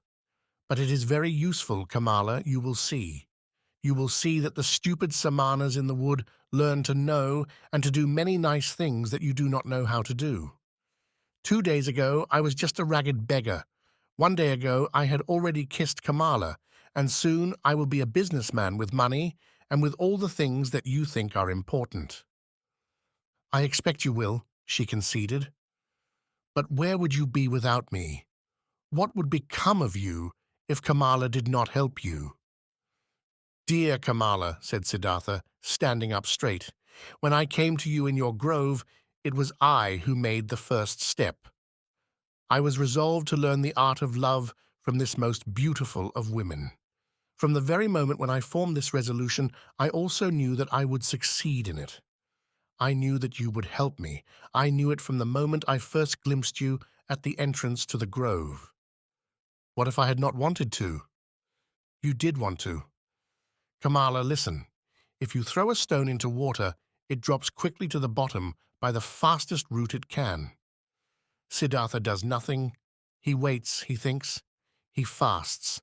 But he goes through the things of the world like a stone through water without doing anything, without making any effort. He is drawn. He lets himself fall. His objective pulls him to itself, for he allows nothing into his soul that might work against his objective. That, Kamala, is what Siddhartha learnt among the Samanas.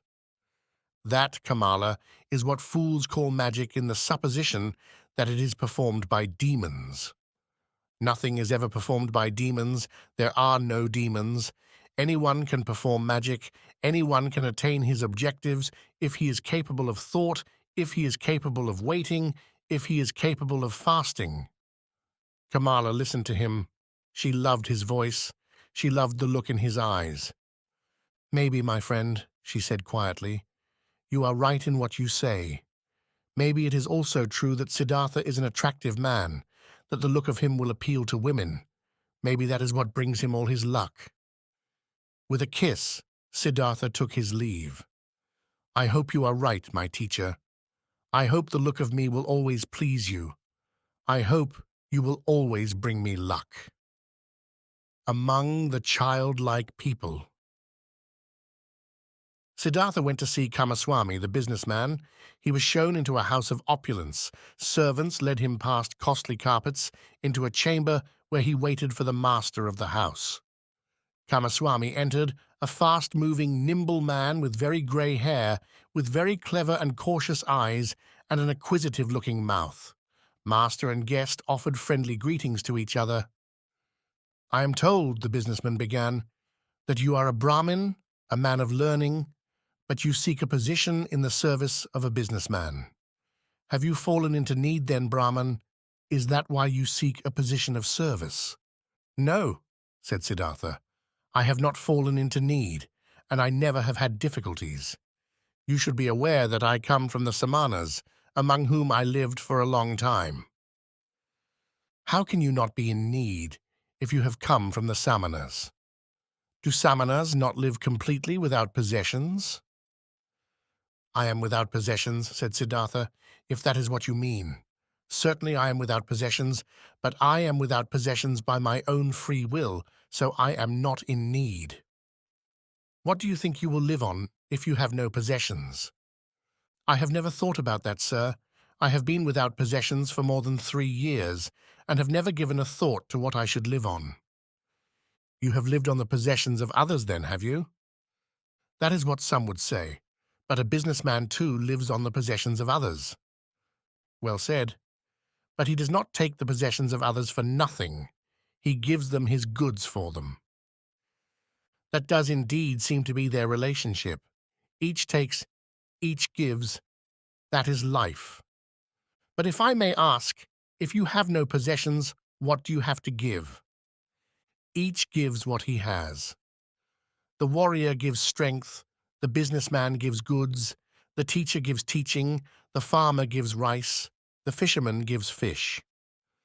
Very well. And what is it then that you have to give? What is it that you have learned to do? I can think, I can wait, I can fast. Is that all? I think that is all. And what is the good of that? Fasting, for instance, what is the good of that? It is a lot of good, sir. If a man has nothing to eat, then fasting is the cleverest thing of all that he can do. If, for instance, Siddhartha had never learnt to fast, he would now have to perform some kind of service, be it for you or anyone else, for hunger would force him into it. But now, Siddhartha can wait in peace. He knows no impatience, he knows no urgency, he can long withstand the siege of hunger and can laugh in its face. That, sir, is the good of fasting. You are right, Samana. Wait a moment. Kamaswami went out and came back with a roll of paper which he handed to his guest, asking, "Can you read this?" Siddhartha looked at the roll on which a business contract was written and began to read out what it said. "Excellent," said Kamaswami. "And now will you write something on this sheet for me?" He gave him pen and paper, and Siddhartha wrote and gave the sheet of paper back. Kamaswami read, "Writing is good, thinking is better, cleverness is good, patience is better." "You can write very well," the businessman praised him. "We will have a lot to talk about together. For today, though, I ask you to be my guest and to take up residence in this house." Siddhartha thanked him and accepted his offer, and now he lived in the merchant's house. Clothes were brought to him, and shoes, and a servant prepared his bath for him every day. Twice a day a copious meal was brought in, but Siddhartha ate only once a day, and he neither ate flesh nor drank wine. Kamaswami told him about his business, showed him his goods in his warehouses, let him see his accounts. Siddhartha learned many new things. He listened much and spoke little. He remembered the words of Kamala and was never the merchant's subordinate. He forced him to see him as his equal, even to treat him as more than his equal. Kamaswami took great care over his business, often even showing passion for it, but Siddhartha saw it all as a game. He made the effort to learn the rules of the game, but the content of the game did not touch his heart. Siddhartha had not been long in Kamaswami's house before he took part in its owner's business affairs. Every day, but at the time she stipulated, he would visit the beautiful Kamala, wearing fine clothes, fine shoes, and he soon began also to bring her presents. He learned a lot from her red and skillful mouth. He learned a lot from her gentle and supple hand. In matters of love, Siddhartha was still a child. He was inclined to throw himself blindly and insatiably into his pleasures as if into a bottomless pit. But Kamala taught him from the very basics. She taught him that you cannot receive pleasure without giving pleasure, that every gesture, every stroke, every touch, every look, every tiny part of the body has its secret, and waking those secrets will bring happiness to whoever knows about them. She taught him that lovers should never separate immediately after the celebration of their love, not without each admiring the other, not without having conquered and having been conquered, so that neither will feel oversated or abandoned or cross, or feel that one has misused the other, or feel to have been misused. The hours he spent with this clever and beautiful artist were a time of wonder. He became her student, her lover, her friend. The value and meaning of his life now lay here with Kamala, not with the business affairs of Kamaswami. The businessman delegated the writing of important letters and contracts to him and formed the habit of seeking his advice on all important decisions. He saw quickly that Siddhartha knew little about rice and wool, about shipping and commerce, but he saw that what he did brought good luck. He saw that Siddhartha knew far more than he about peace and equanimity, about the art of listening, and saw his acumen in understanding strangers. This Brahmin, he said to a friend, is not a proper businessman, and he never will be. His soul never goes into affairs with any passion. But he has the secret of people to whom success comes of itself.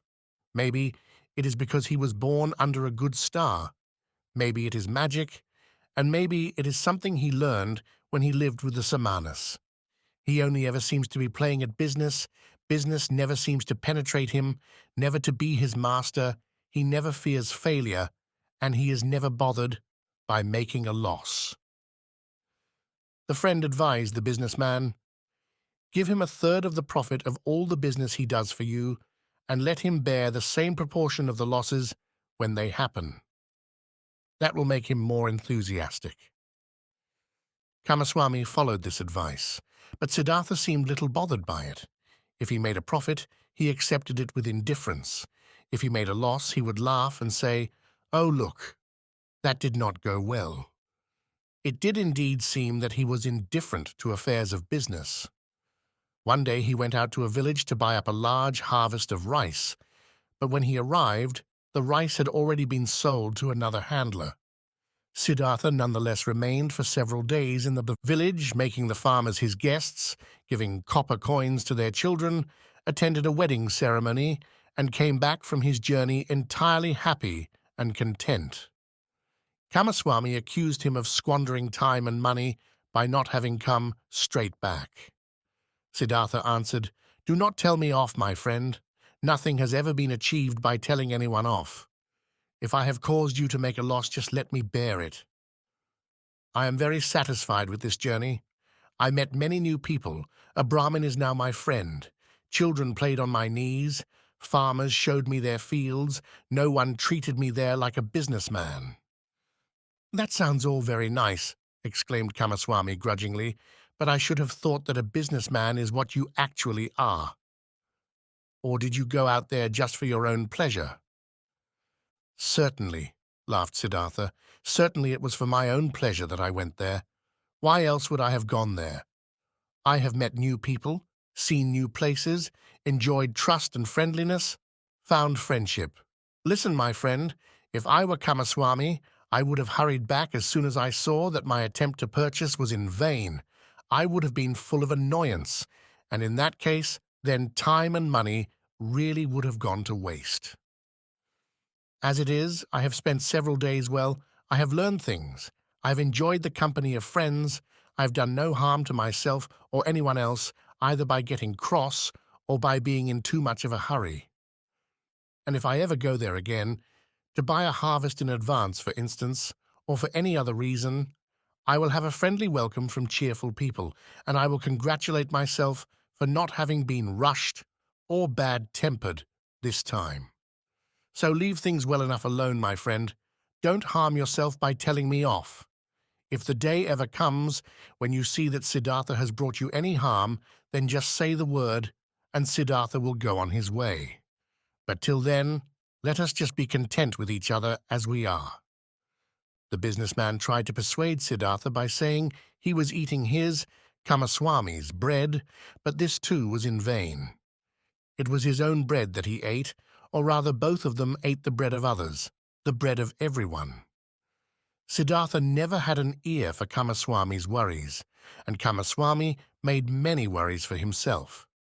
If a deal was in process that might go badly, if goods dispatched seemed to have been lost, if a debtor seemed unable to pay, Kamaswami was never able to convince his co-worker that it would be of any use to speak words of anger or concern, to furrow one's brow, to lose any sleep. One time, when Kamaswami reproached Siddhartha the claim that everything he knew he had learned from him, Siddhartha replied, "Don't be so ridiculous. What I have learned from you is the price of a basket of fish and how much interest you can exact for money you lend. Those things are your kind of knowledge. You have never taught me to think, my dear Kamaswami. It might be better if you wanted to learn thinking from me." It was true that Siddhartha's heart was not in business. Business was good for him to obtain money for Kamala, and he obtained much more than he needed. Moreover, Siddhartha was only concerned with people. Their business, craft, worries, pleasures and follies had earlier been as strange and distant as the moon.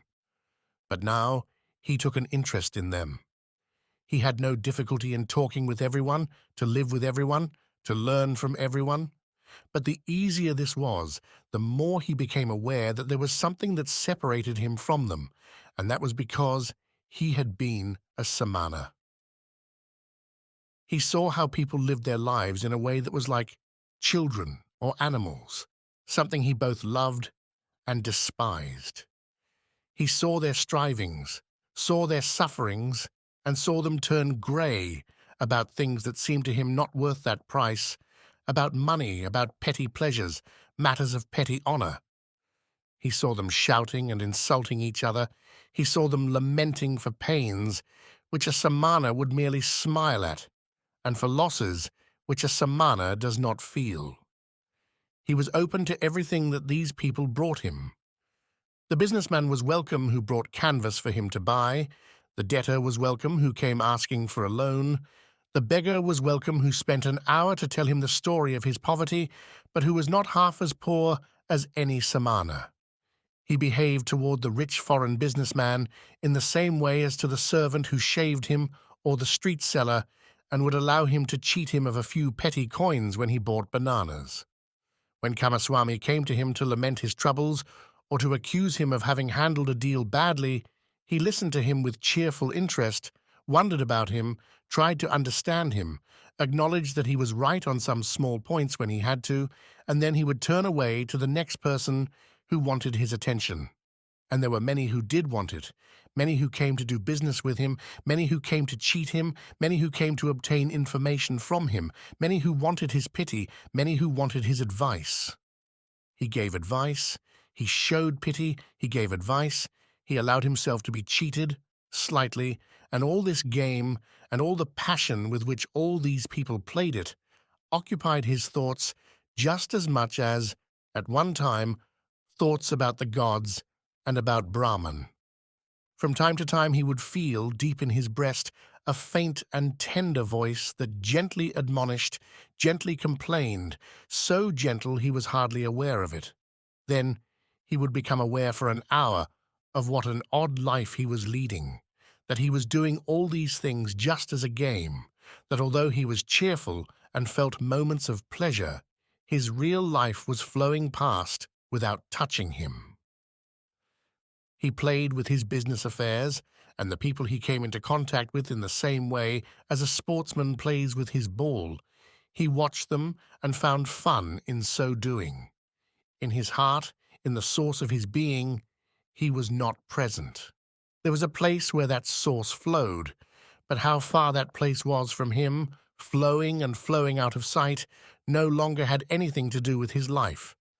And there were times when he was alarmed at thoughts of this sort, and he wished he too could be granted a passion for all the childish to activity of the day, to take part in it with his heart, truly to live, truly to do, truly to enjoy life, instead of just standing at one side of it as an onlooker. But he always went back to the beautiful Kamala, learned the art of love, practiced the cult of lust, by which, more than anywhere else, giving and taking become the same thing. He talked with her, learned from her, gave her his advice, accepted her advice. She understood him better than Govinda once had. She was more like him than Govinda had been. One day he said to her, "You are like me. You are different from most people. You are Kamala, nothing else.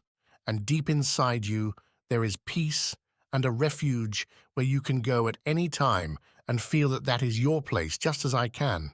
Few people have that, though all people could have it." "Not all people are clever," said Kamala. "No," said Siddhartha, "that is not what it is about. Kamaswami is just as clever as I am, but he has no place of refuge within himself. Others have one, people whose understanding is like that of a small child. Most people, Kamala, are like a leaf falling through the air and is blown from side to side. It twists, it staggers till it hits the ground. There are others, though not many, who are like the stars. They follow a fixed course, no wind blows them, they have their laws and their path set within themselves. All the learned men and all the Samanas, and I have known many of them, had one of this sort among them, a perfect one, and I can never forget him. He is Gautama, the noble one who disseminated that teaching. Thousands of young men listen to his teachings every day. They follow his precepts every hour of every day, but each one of them is a falling leaf. They do not have law and teachings within themselves. Kamala looked at him with a smile. "You are talking about him again," she said. "You have your Samana thoughts again." Siddhartha was silent, and they played the game of love, one of the 30 or 40 different games that Kamala knew.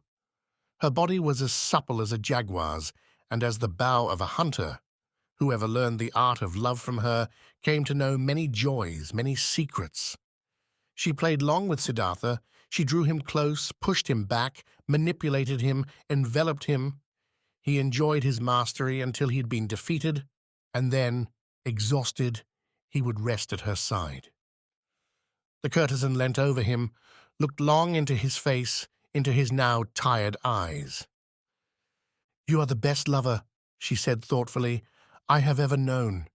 You are stronger than the others, more supple, more willing. You have learnt my art well, Siddhartha.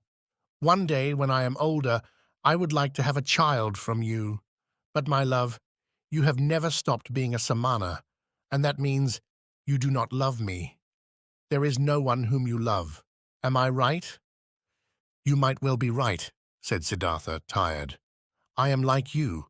You do not love either. If you did, how could you carry on with love-making as a craft? Perhaps people like you and me cannot love. The childlike people can. That is their secret."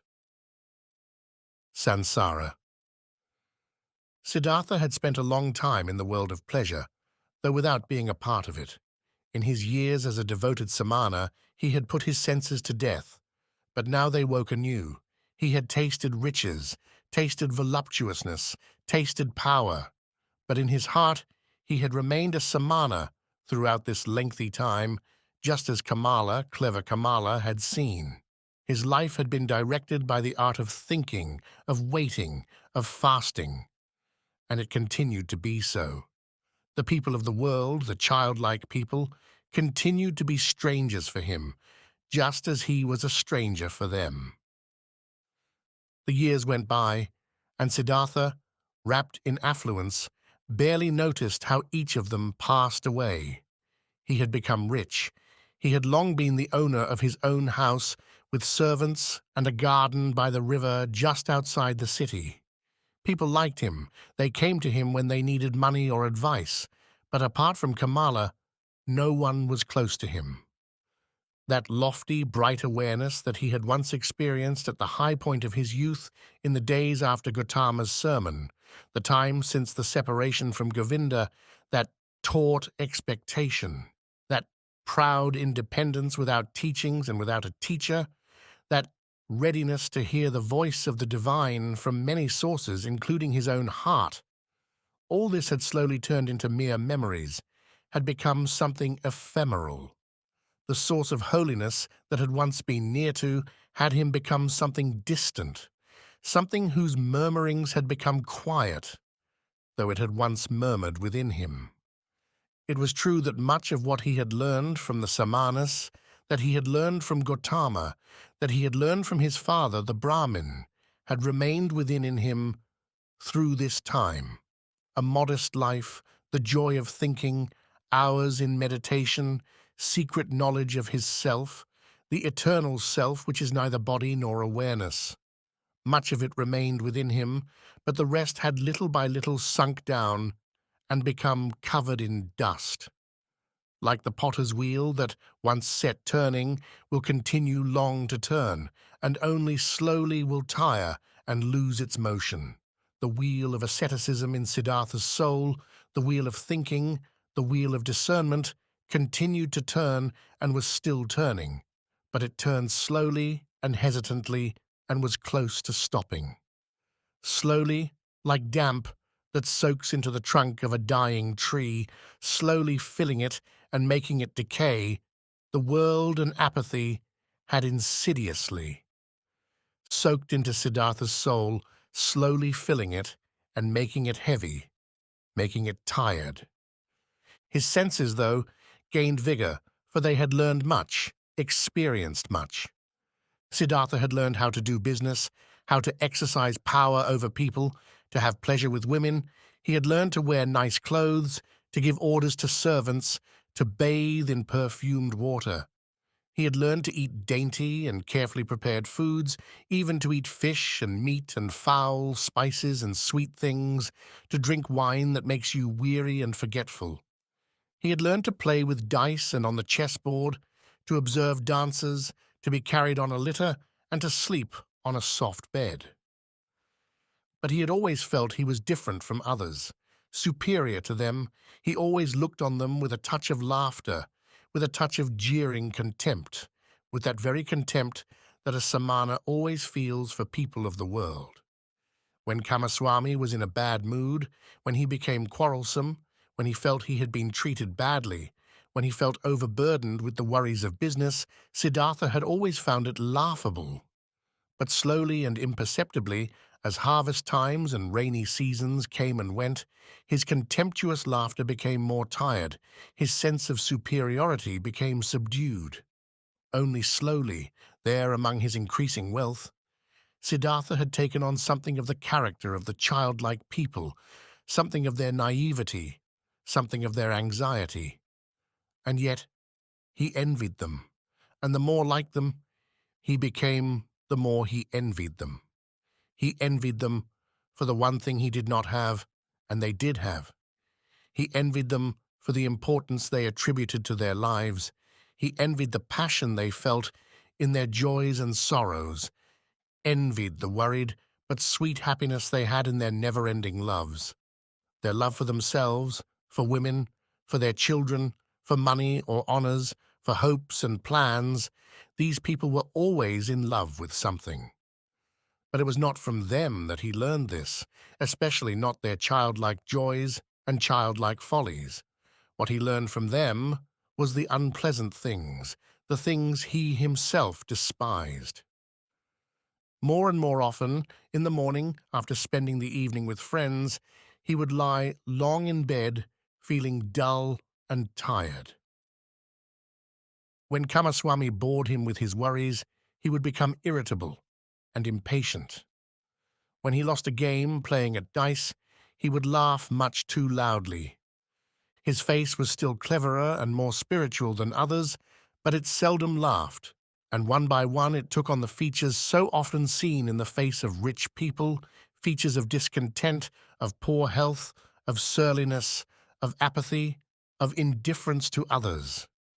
Slowly the sickness of the soul seen in rich people took hold of him. Weariness sank over Siddhartha like a veil, like a light mist that with every day became a little heavier, every month a little thicker, every year a little heavier. As when a new garment becomes old with time, loses its bright colors with time, gathers stains, gathers creases, becomes worn at its hems, and here and there begins to show places that are worn and threadbare.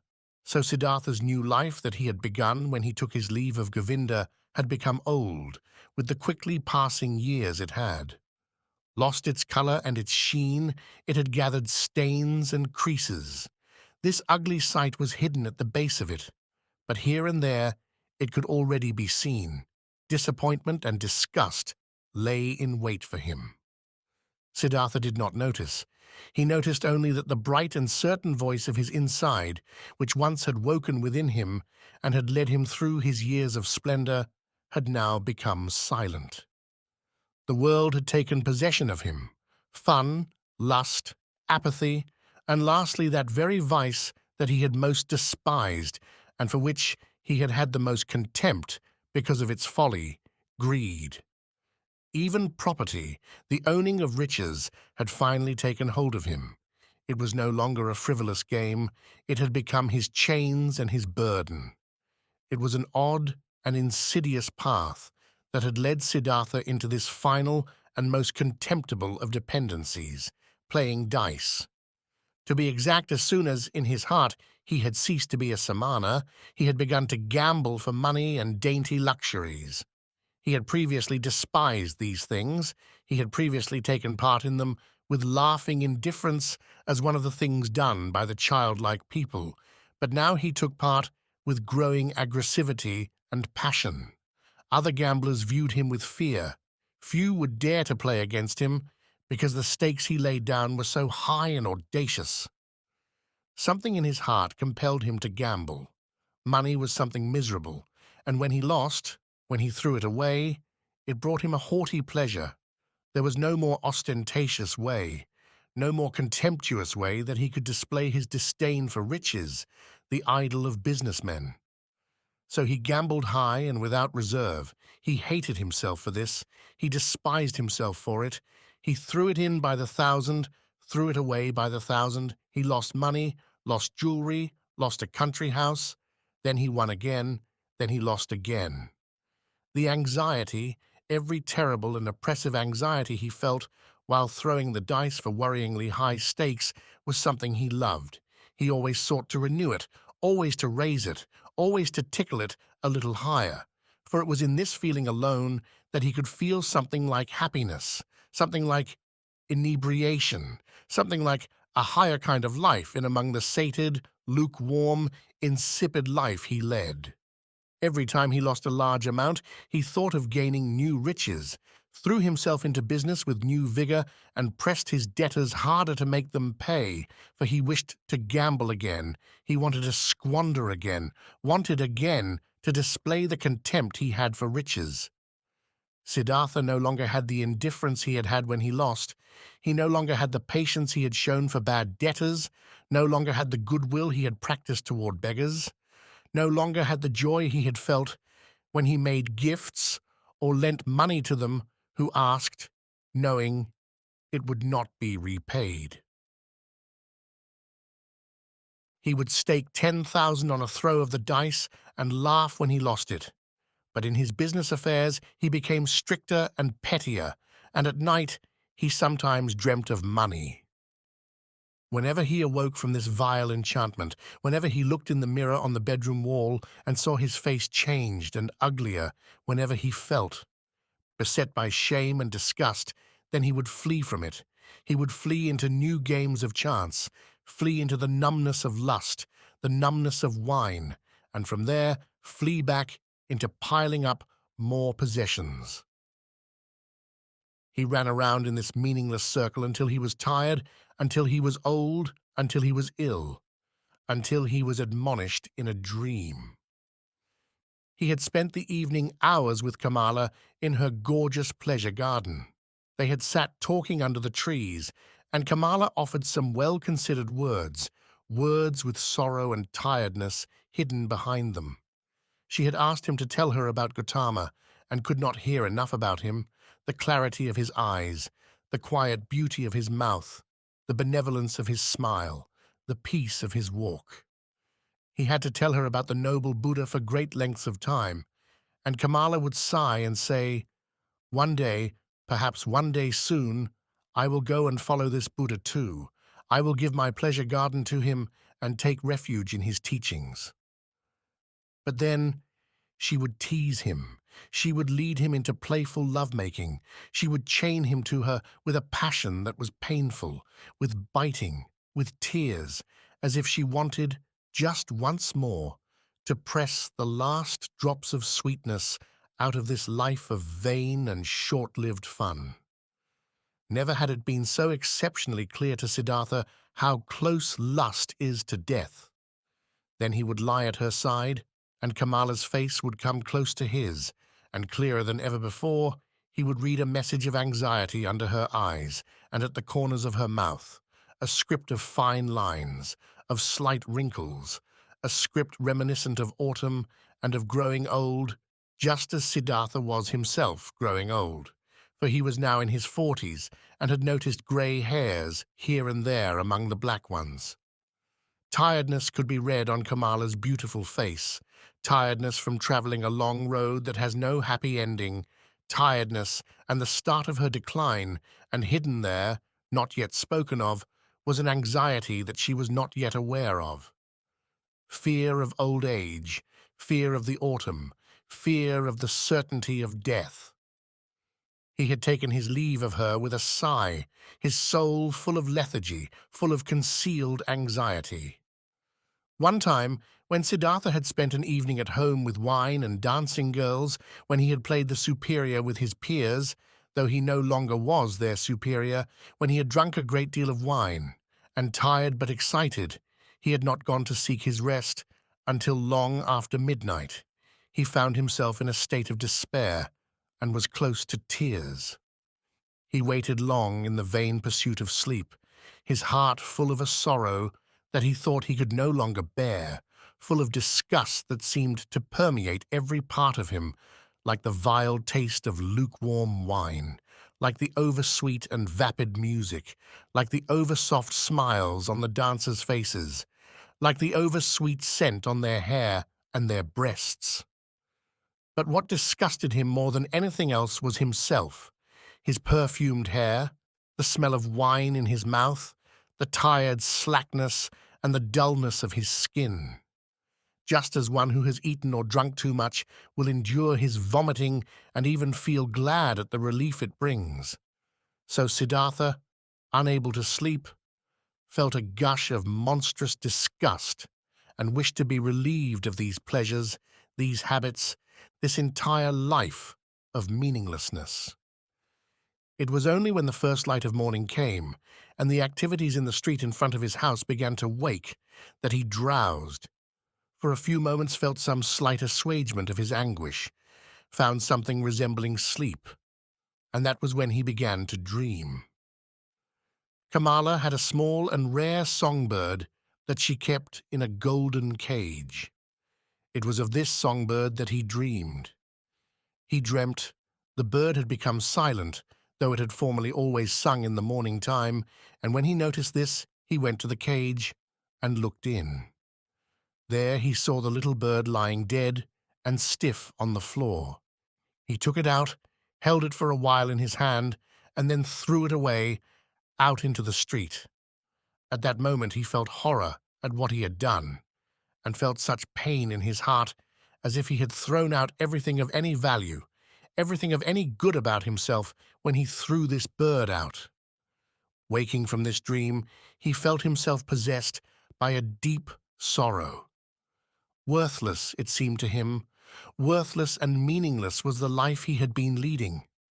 Nothing living, nothing that was in any way beautiful or worth keeping, had remained with him. He stood there alone and empty, like a castaway on the shore. In low spirits, Siddhartha betook himself to one of the pleasure gardens he owned. He locked the gate, sat down under a mango tree, felt the death in his heart and bleakness in his heart. He sat and felt how something in him was dying, wilting, coming to its end. Gradually, he gathered his thoughts together and, in his mind, walked once more along the whole of his life's path, beginning at the first day when he was able to think. When was it that he had ever been happy, felt any real joy? Oh, yes, he had experienced these things many times. He had tasted that joy when, as a boy, he had been praised by the Brahmins, and he felt it in his heart. There is a path that follows from recitation of Holy Scripture, from argument with the learned ones, from excelling when assisting in the performance of sacrifice. Then, what he felt in his heart was, there is a path for you to follow, the path to which you are called. The gods are expecting you. And again, when he was a young man, because his thoughts rose ever higher, they tore out and away from the commonplace many who had the same objectives, because he was in accord with the sufferings and the meanings of Brahman, because when he attained new wisdom, it would only arouse thirst for more knowledge, because held in this thirst, held in the pain of this self, he had always again felt, forward, forward, you have received the call. He had accepted this call when he left home and chose the life of a samana, and again when he left the samanas and sought the path of perfection, although that was also a path into the unknown. How long was it now that he had not heard that voice? How long was it since he had attained any new heights? How level and barren had his path become? It had been many years, years without any higher objective, no thirsting, no rising, content with petty pleasures, and nonetheless never satisfied. Throughout all these years, without. Knowing it himself, he had striven to be a person like these masses. He had longed for it, to be like these children, and in the process had made a life for himself that was much more poor and miserable than theirs, for their objectives were not his objectives, nor were their worries his worries. All this world of people like Kamaswami had been just a game for him, a dance to be looked at, a comedy. Kamala alone was dear to him, was something he valued. But was she still? Did he still need him? Or he her? Were they not playing a game without end? Was it necessary to live a life for that? No, it was not necessary. The name of this game was Sansara, a children's game, a game that it was good to play one, twice, 10 times, but over and over again. Then Siddhartha came to see that the game was at its end, that he was no longer able to play it. A shudder ran down his body in his innermost parts as he felt that something had died. All that day he sat under the mango tree thinking of his father, thinking of Govinda, thinking of Gautama. Had he really had to leave these people and become a Kamaswami? He still sat there as night began to fall. When looked up and saw the stars, he thought, "Here I am, sitting under my own mango tree in my own pleasure garden." A faint smile came to his face. Was it necessary then? Was it proper? Was it not a foolish game to be the owner of a mango tree, to be the owner of a garden? He put an end to this too. This too died within him. He rose, took his leave of the mango tree, took his leave of the pleasure garden. He had not eaten all day, and so felt very hungry. He thought of his house in the city, of his chambers there and his bed. He thought of the table laden with food. With a weary smile, he shook his head and took his leave of these things. There and then, at that hour of the night, Siddhartha left his garden, left the city, and never returned to them. Kamaswami had his servants search long for him. He thought he had fallen into the hands of bandits. Kamala did not send anyone to search for him. She was not surprised when she heard of Siddhartha's disappearance. Was it not something she had always expected? Was he not a samana, a pilgrim without a home? And she had felt it most of all when she was last with him, and deep within her pain at losing him, she was glad that she had drawn him so deep into her heart that last time she saw him, glad that she had once more felt so entirely possessed and pervaded by him. When she first received the news of Siddhartha's disappearance, she crossed to the window, where she kept a rare songbird captive in a golden cage. She opened the door of the cage, took the bird out, and let him fly away. She looked long after him as he flew. From that day on, she received no more visitors and kept her house closed. But some while later, she became aware that her last meeting with Siddhartha had left her pregnant. Beside the river, Siddhartha wandered through the woods, already far from the city, and he knew just one thing, that he could never go back, that this life that he had lived through many years was ended and gone. He had tasted its joys, sucked out its pleasures, till it disgusted him. The songbird he had dreamt of was dead. The songbird in his heart was dead. He had been entangled deep in sansara. He had drawn death and disgust into himself from every side, like a sponge sucking in water till it is saturated. He was full of weariness, full of misery, full of death. There was nothing more in the world that could appeal to him, could give him pleasure, could give him reassurance. He yearned to know nothing more about himself, to have peace, to be dead. If only a thunderbolt would come and strike him down. If only a tiger would come and eat him. If only he had wine, poison, that would numb his senses, oblivion and sleep, never more to wake. Was there any kind of filth left with which he had not already besmirched himself? Was there any kind of sin or folly that he had not committed? Anything he had not done that for his soul was entirely fruitless? Was it even possible still to live? Was it possible to draw in breath, let out breath over and over again, to feel hunger, once more to eat, once more to sleep, once more to lay with a woman? Was this circle not, for him, exhausted and closed off?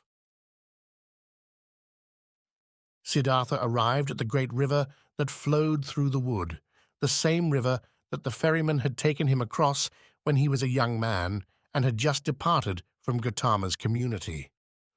On the bank of this river he stopped, and he stood there uncertain what to do. He was weak from tiredness and hunger, and why should he go on? Where to? What for? No, he had no objectives anymore. There was nothing but the deep and sorrowful yearning to shake all this barren dream from himself, to pour away this stale wine, to put an end to this pitiful and shameful life. There was a tree that hung over the riverbank, a coconut tree. Siddhartha leant his shoulder against it, put his arms around the trunk, and looked down into the green water as it continued to flow beneath him. He looked down into it and found himself possessed with the wish to let go of the tree and to perish in the water. A grisly emptiness was reflected back at him from the water, a reflection that showed the awful emptiness of his soul. Yes, he had come to the end.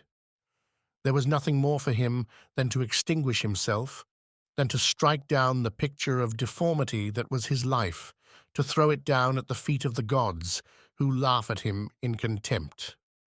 This was the great breakthrough that he had longed for. Death, the destruction of the form he hated. The fish could come and eat him, Siddhartha, the dog, the deluded, the decayed and putrid body, and the flaccid and abused soul. The fish and the crocodiles could come and eat him.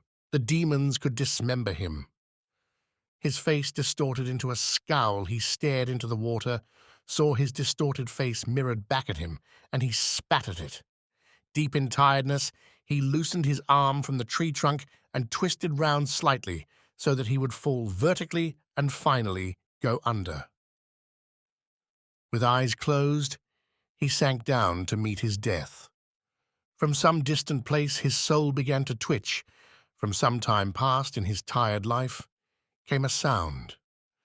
It was one word, one syllable, which he uttered to himself without a thought and with voice that mumbled, the ancient word that formed the beginning and the end of any Brahmanist prayer, the holy word Om, meaning perfection or completion. And at the moment when the sound of Om touched Siddhartha's ear, his dormant spirit suddenly awoke and saw the folly of what he was doing.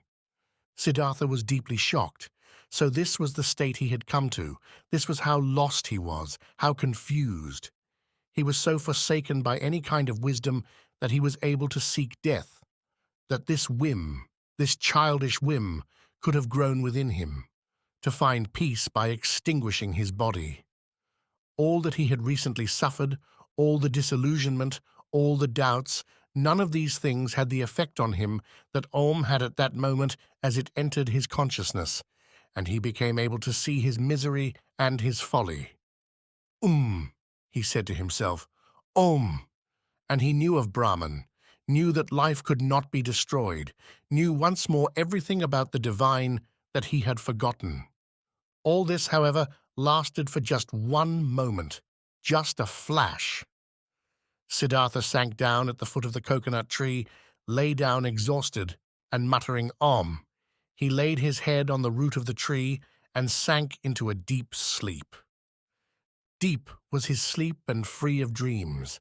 He had not known sleep like this for a long time. Many hours later, when he woke, it seemed to him that 10 years had gone by. He heard the gentle flow of the water, did not know where he was or who had brought him there. Abruptly, he opened his eyes and was amazed to see trees and the sky above him. And then he remembered where he was and how he had arrived there. This process took a long time, though, and the past seemed to him to have had a veil thrown over it. It was infinitely far. It lay at infinite distance, infinitely meaningless.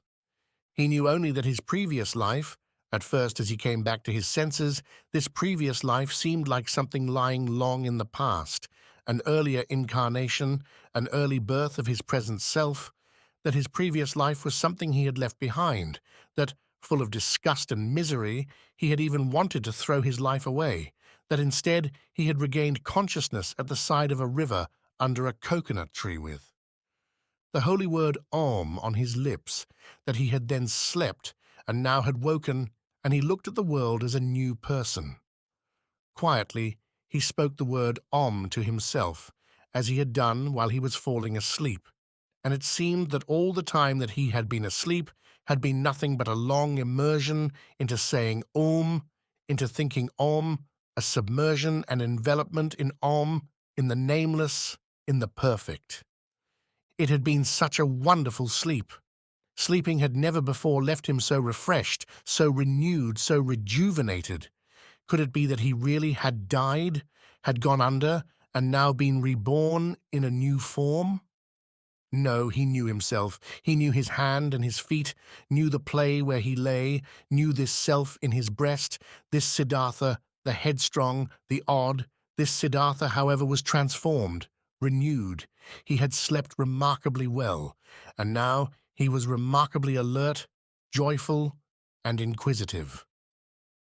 Siddhartha sat up straight and saw a man facing him, a strange man, a monk in yellow robes with shaven head, and in a position of meditation. He looked at the man, who had hair neither on his head nor his face, and he had not looked at him for long before he saw that this monk was Govinda, his childhood friend, Govinda who had taken refuge with the noble Buddha. Govinda had changed, just as he had, but he still bore the old features in his face that spoke of zeal, of loyalty, of searching, of fastidiousness. Govinda felt now that Siddhartha was watching him, opened his eyes, and returned his gaze. Siddhartha saw that Govinda did not recognize him. Govinda was glad to see that he had woken. He had clearly long been sitting here, waiting for him to wake, even though he did not know him. "I have been sleeping," said Siddhartha. "What has brought you here?" "You have been sleeping," Govinda answered. "It is not good to sleep in places such as this, where there are many snakes and where the beasts of the forest follow their paths. I, sir, am a follower of the noble Gautama, of the Buddha, of the Sakyamuni, and when I and a number of members of our movement were traveling along this path in pilgrimage, I saw you lying there asleep in a place where to sleep is dangerous. I therefore tried to wake you, sir, and as I saw that your sleep was very deep, I remained behind my colleagues and sat beside you. And then, it seems, I fell asleep myself despite my wish to watch over you as you slept. I performed my task badly. Tiredness overcame me. But now that you are awake, please allow me to leave you and catch up with my brothers." "Thank you for watching over my sleep, Samana," said Siddhartha. "You followers of the Noble One are helpful. You are free to go." "I will go, sir. May you always fare well." "Thank you, Samana." Govinda made the gesture of greeting and said, "Farewell." "Farewell, Govinda," said Siddhartha. The monk remained where he was. "Sir, may I ask how you know my name?" Siddhartha smiled. "I know you, Govinda. I know you from your father's hut and from the Brahmins. School, I know you from the sacrifices we performed and from our journey to join the Samanas. I know you from that time when, in the grove of Jetavana, you took refuge with the Noble One. "You are Siddhartha!" exclaimed Govinda out loud. "Now I recognize you, and I cannot understand why I did not recognize immediately. Welcome, Siddhartha. It is a great joy for me to see you again." "And it is a great joy for me too to see you.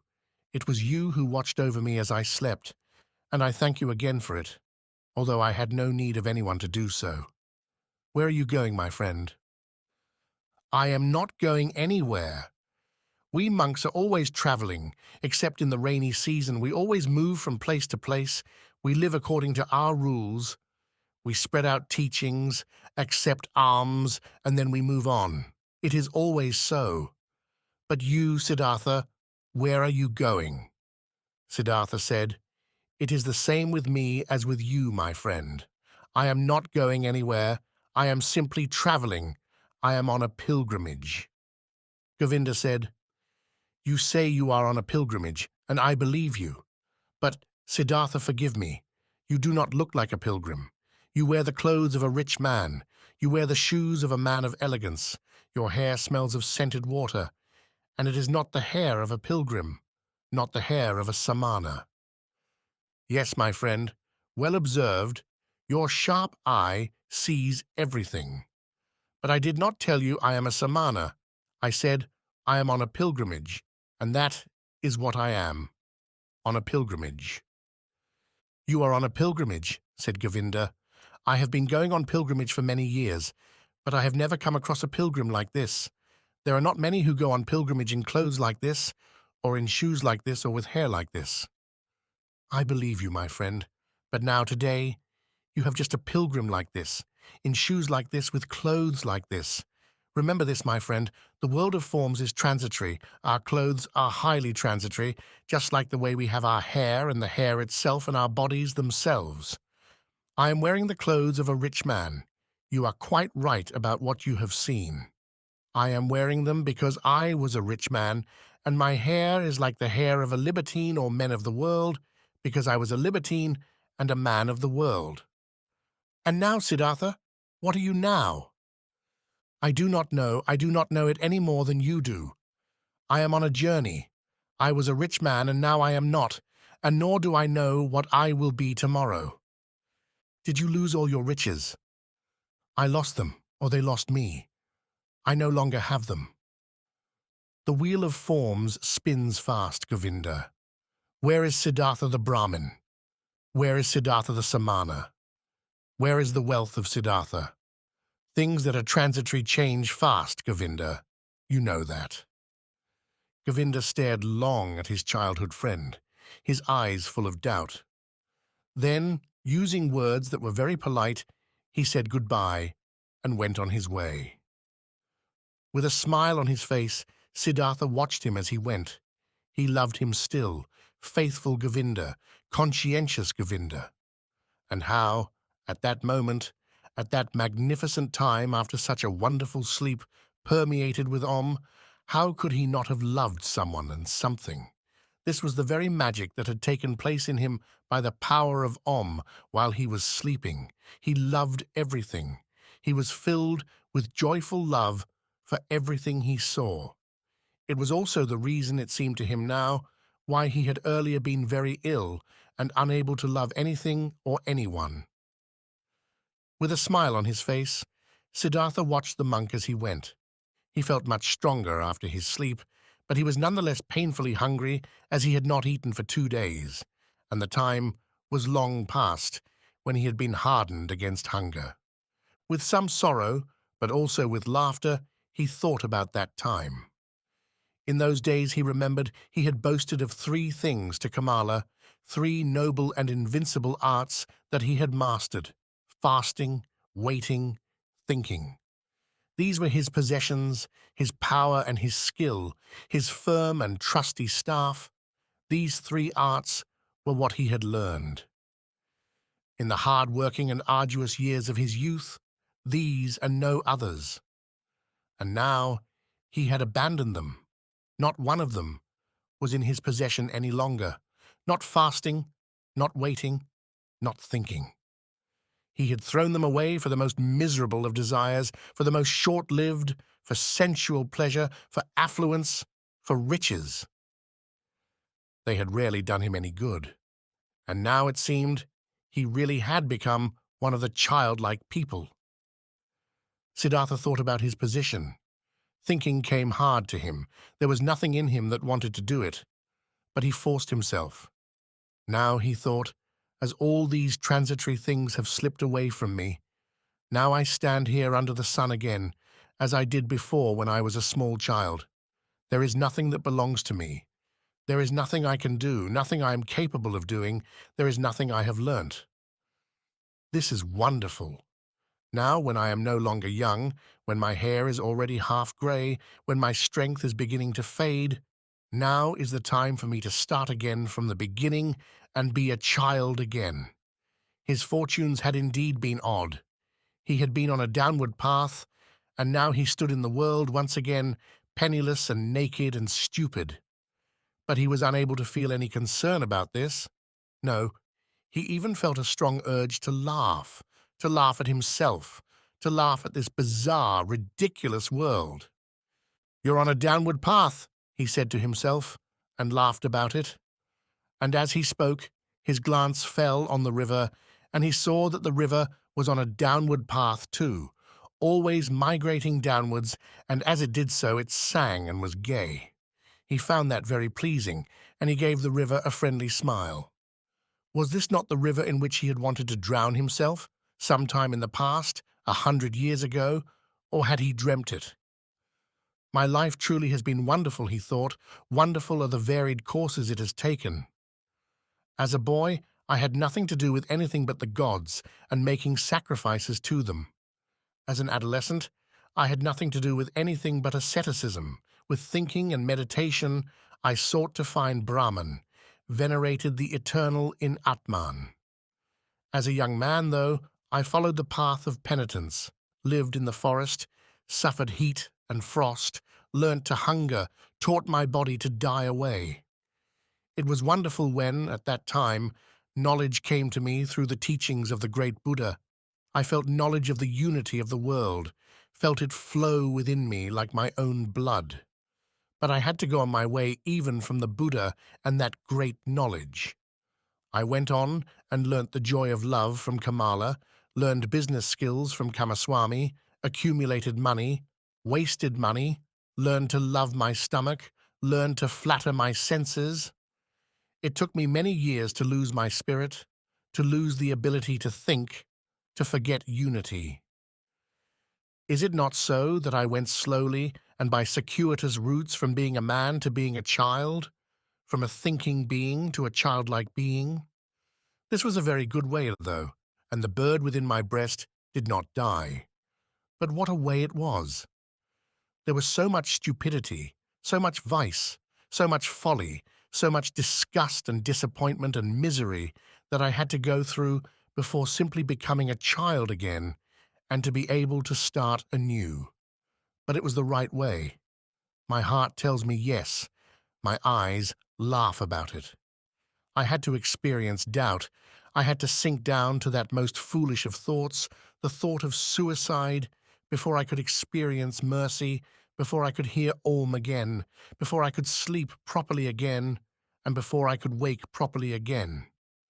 I had to become a fool before I could find Atman within myself again. I had to commit sin before I could live again. Where will my path lead me from here? This is a foolish path. It goes round in loops. Perhaps it goes round in circles. Whichever way it chooses to go, I will follow it. In his breast he felt a surge of wonderful joy, where from then he asked his heart, "Where from do you have this gaiety? Could it be that it comes from that long and wholesome sleep that did me so much good, or from the word Om that I spoke? Or could it be because I have escaped, that my flight is completed, that I am at last free again, and stand once more under the sky as a child?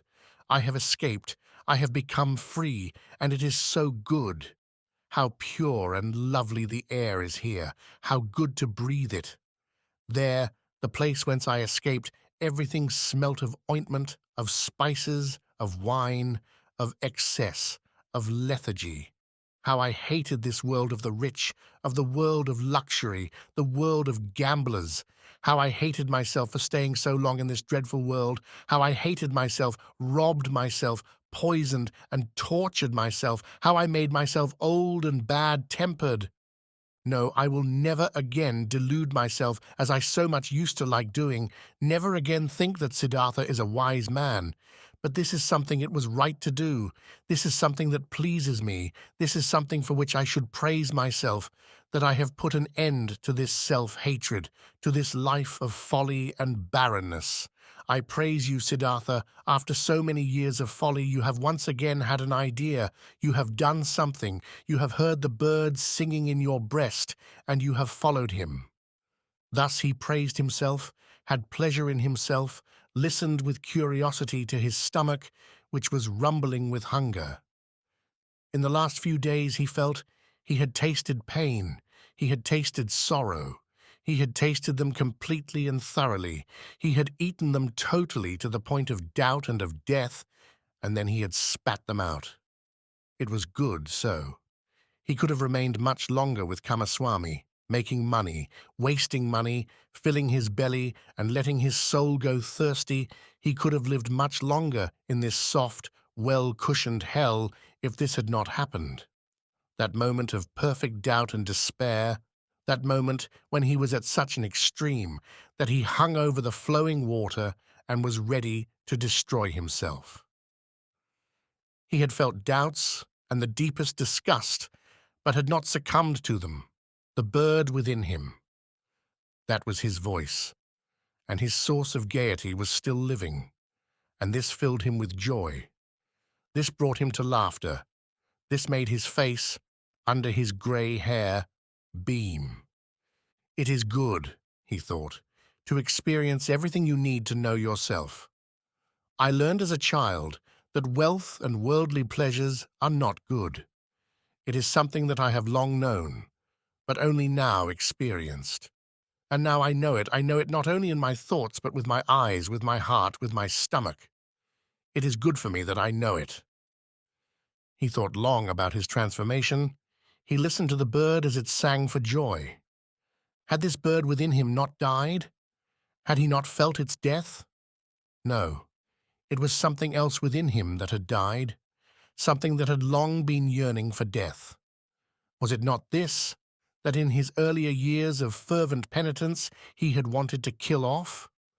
Was it not his self, his petty, anxious and proud self, that he had struggled against for so many years, that found victory over him again and again, that reappeared each time he killed it off, each time he forbade himself pleasure, each time he was afraid? Was it not this, that today had finally found its death, here in the woods by this lovely river? Was it not because of this death that he was now like a child, so full of trust, so without fear, so full of joy? Siddhartha now also began to understand why his efforts against this self were in vain when he was a Brahmin, when he was a penitent.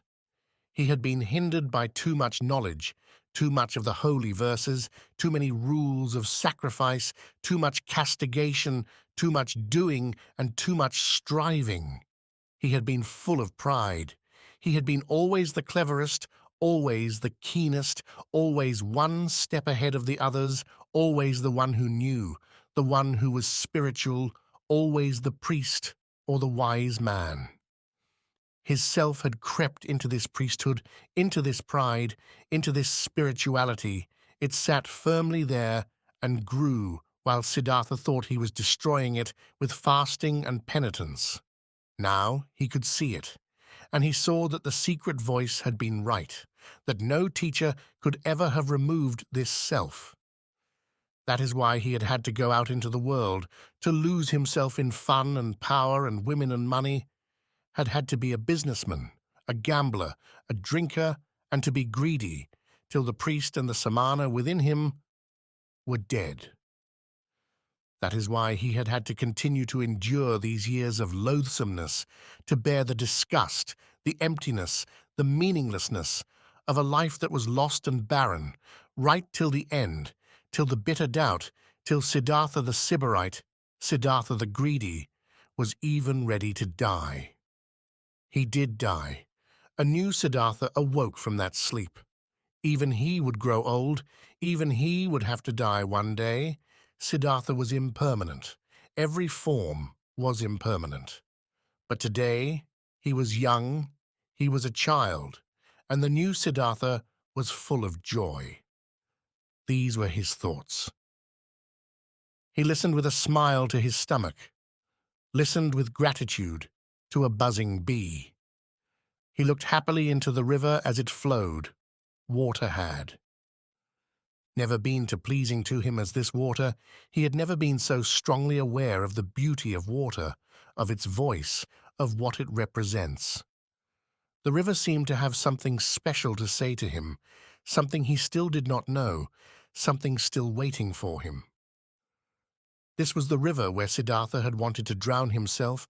This was the river where the old, tired, doubting Siddhartha today had drowned. But the new Siddhartha felt profound love for this rushing water, and he promised himself never again to be so rash in leaving it. The ferryman. I would like to remain by this river, thought Siddhartha. It is the same river that I once crossed on my way to the childlike people. That time I was taken across by a friendly ferryman. I would like to go to him.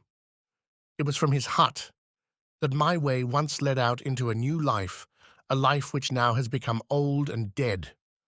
I hope the way I am now on, the new life that I have begun, take its starting point from there. He looked tenderly into the flowing water, into that transparent green, into the crystal lines of its drawing that was so full of secrets. He saw pearls of light rising from its depths, peaceful bubbles of air floating on its surface, the blue of the sky reflected there. With its 1,000 eyes, the river looked back at him, eyes of green, eyes of white, eyes of crystal, eyes of heavenly blue.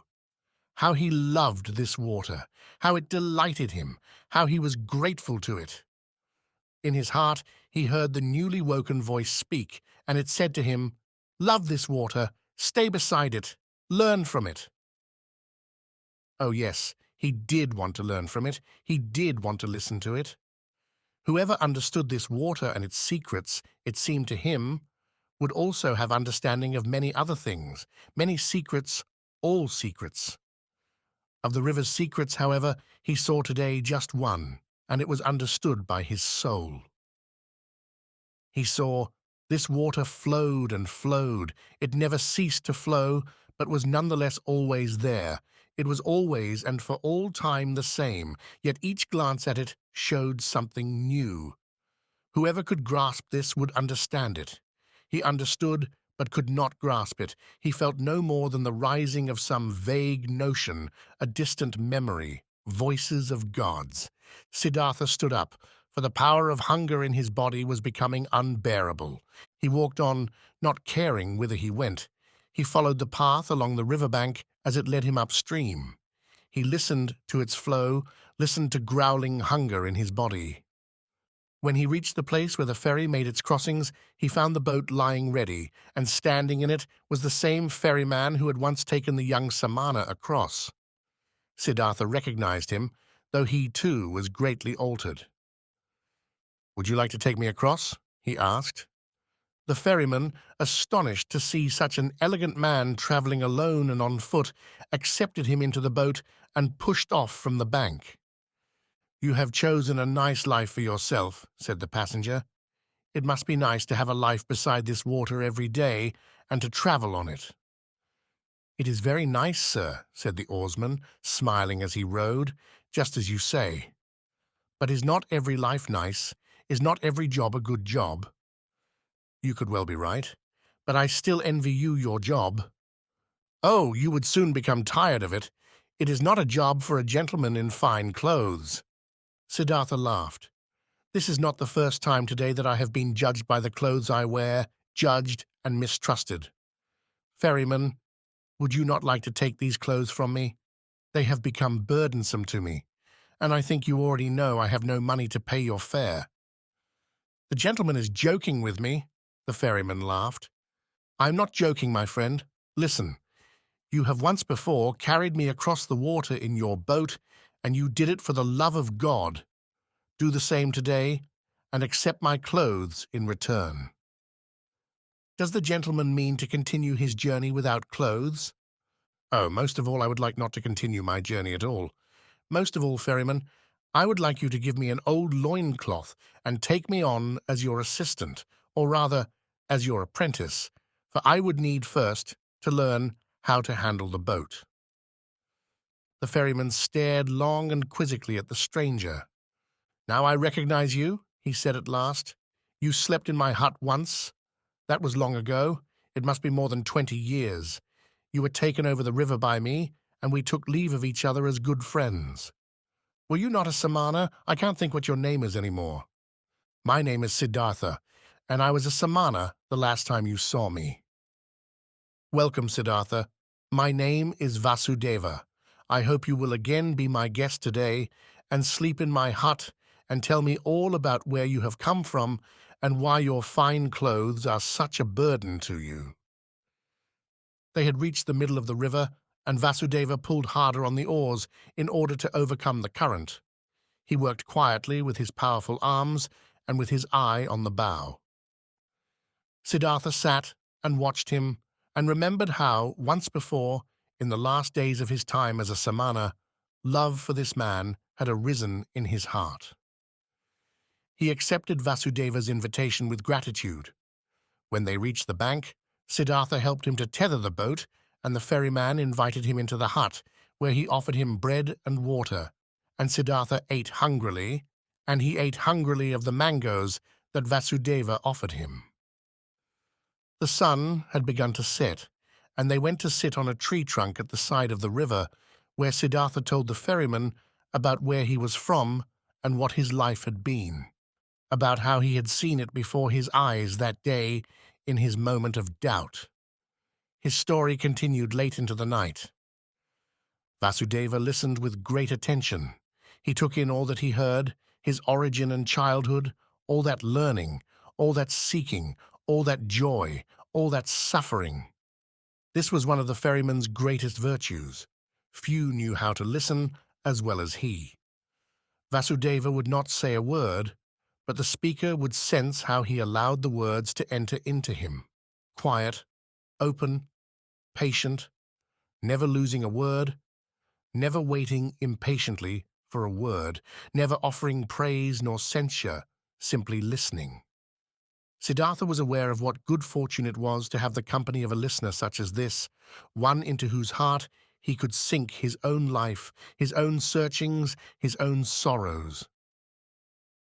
As Siddhartha neared the end of his story, though, as he spoke of the tree at the riverside and of the depth of his fall, of the holy Om, and of how he felt such love for the river when he woke from his sleep, then the ferryman listened with twice as much attention, totally devoted to it, with his eyes shut. But when Siddhartha became silent, and there was a long period of stillness, Vasudeva said, "It is just as I thought. The river spoke to you. He is the friend of you also. He speaks to you also. That is good. That is very good. Stay with me, Siddhartha, my friend. I had a wife once, her place was next to mine, but it is long since she died. I have lived long alone. Now you live with me. There is room here, and there is food here for both of us." "I thank you," said Siddhartha. "I thank you, and I accept. And I also thank you, Vasudeva, for being such a good listener. There are few people who know how to listen, and I have never come across anyone who could do it as well as you. This is something else that I shall be learning from you." "You will learn," said Vasudeva, "but not from me. It is the river that taught me how to listen, and he will teach you too. He knows everything. The river, there is nothing you cannot learn from him. Look, this is something else that you have already learned from the river, that it is good to strive to go down, to sink, to seek out the depths. The rich and courtly Siddhartha will become an apprentice oarsman. The learned Brahmin Siddhartha will become a ferryman. This is something else that the river has told you, and there is more that you will learn from him." There was a long pause, and Siddhartha said, "What more, Vasudeva?" Vasudeva stood up. "It is getting late," he said. "Let us go to bed. I cannot tell you what more, my friend. You will learn, perhaps you even know it already. I am not a learned man, you see. I do not know how to give speeches. I do not know how to think. All I know how to do is listening and saying my prayers. There is nothing else I have learned how to do. If I could explain it to you and give lessons, then that might mean I'm a wise man, but as it is, I'm just a ferryman, and it is my job to take people across this river. It could have been thousands that I have taken across, and all that my river has ever been to them is something that has gotten in the way on their journey. They have been traveling for the sake of money or business, going to weddings, going on a pilgrimage, and the river was in their way, and the ferryman was there so that they could get past that thing in their way as soon as possible. Some of those thousands, though, some of them, though not many, 4 or 5 of them, for some of them the river stopped being just something in their way. They heard his voice, they listened to him, and the river became something holy for them, just like he has for me. Now let us go and take our rest, Siddhartha."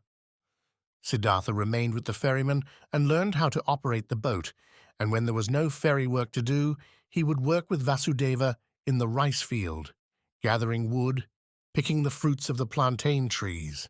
He learned how to make an oar and how to repair the boat. He learned how to weave a basket, and he was happy at all that he had learned, and the days and the months passed quickly. The river, though, taught him more than Vasudeva was able to. He learned from it without cease. Most of all, he learned from the river how to listen, to pay attention, with a quiet heart, with a patient and open soul, without passion, without desire, without judgment, without opinion. He lived in friendly proximity with Vasudeva, and they would now and then exchange a few words which had long been considered. Vasudeva was not a friend of words. It was rare for Siddhartha to move him to speak. "Have you," he once asked him, "have you also learned from the river the secret that there is no time?" A bright smile spread over Vasudeva's face. "Yes, Siddhartha," he said. "Is this what you're saying, that the river is the same along his whole length, at his source and at his estuary, at the waterfall, at the ferry crossing, at the rapids, at the sea, in the mountains, everywhere the same, and that for him there is only the present, no shadow of the future?" "Yes, that is right," said Siddhartha. "And when I had learned this, I looked at my life and saw that it too was a river, and separating the boy Siddhartha from the man Siddhartha, and the man Siddhartha from the old man Siddhartha, there was merely a shadow, nothing real. And Siddhartha's previous births too were not in the past, and his death and his return to Brahma were not in the future. Nothing has been, and nothing will be. Everything is, everything has its essence and its presence." Siddhartha spoke with delight. This elucidation had made him deeply happy. For was not then all suffering time? Was not all self-torture and self-fear time? Was not all difficulty, all hostility in the world expunged and overcome as soon as time has been overcome, as soon as time could be removed from our thoughts? He spoke with gleeful passion, but Vasudeva Simple gave him a bright smile and nodded agreement. He nodded in silence, touched Siddhartha's shoulder, and went back to his work. Another time in the rainy season, and the swollen river made a mighty roar, Siddhartha said, "Would you say, my friend, that the river has many voices, very many voices? Does he not have the voice of a king, and of a warrior, and of a bull, and of a bird at night, and of a mother giving birth, and of a man who sighs, and 1,000 other voices?" "You are right," Vasudeva nodded. "All the voices in creation are in his voice." "And do you know, Siddhartha, what word he says when you succeed in hearing all 10,000 voices at once?" Happy laughter appeared on Vasudeva's face. He leant towards Siddhartha, and into his ear he spoke the holy word, And this indeed was what Siddhartha also had heard. And little by little his smile became like the ferryman's, became nearly as beaming, nearly as permeated with happiness, just as radiant from 1,000 tiny wrinkles, just as childlike, just as mature. Many travellers who saw the two ferrymen thought they must be brothers. In the evenings, they would often sit together on the tree trunk at the riverside. They would say nothing, but both would listen to the water, which for them was not water, but the voice of life, the voice of existence, of eternal becoming.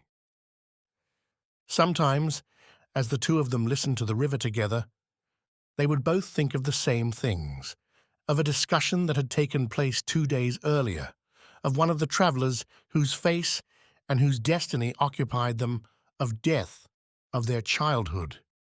Sometimes, when the river had said something good to them, they would each look at the other at the same moment, both thinking the same thing, both feeling the same joy at hearing the same answer to the same question. Many of the travellers felt there was something given out from the ferry and the two ferrymen. Sometimes a traveller would look into the face of one of the ferrymen and begin to tell his life story, would tell of his sorrows, acknowledge where he had done wrong, ask for solace and advice. Sometimes one of them would ask permission to spend the evening with them to listen to the river. Sometimes someone would come to them because he was curious, someone who had heard about these two wise men or magicians or holy men who lived beside this ferry. They would ask many questions but received no answers, and they found neither magicians nor wise men. All they found were two elderly and friendly little men who seemed unable to speak and, in some special way, demented. They would laugh and tell their friends about how foolish and credulous those people were who spread such empty rumors.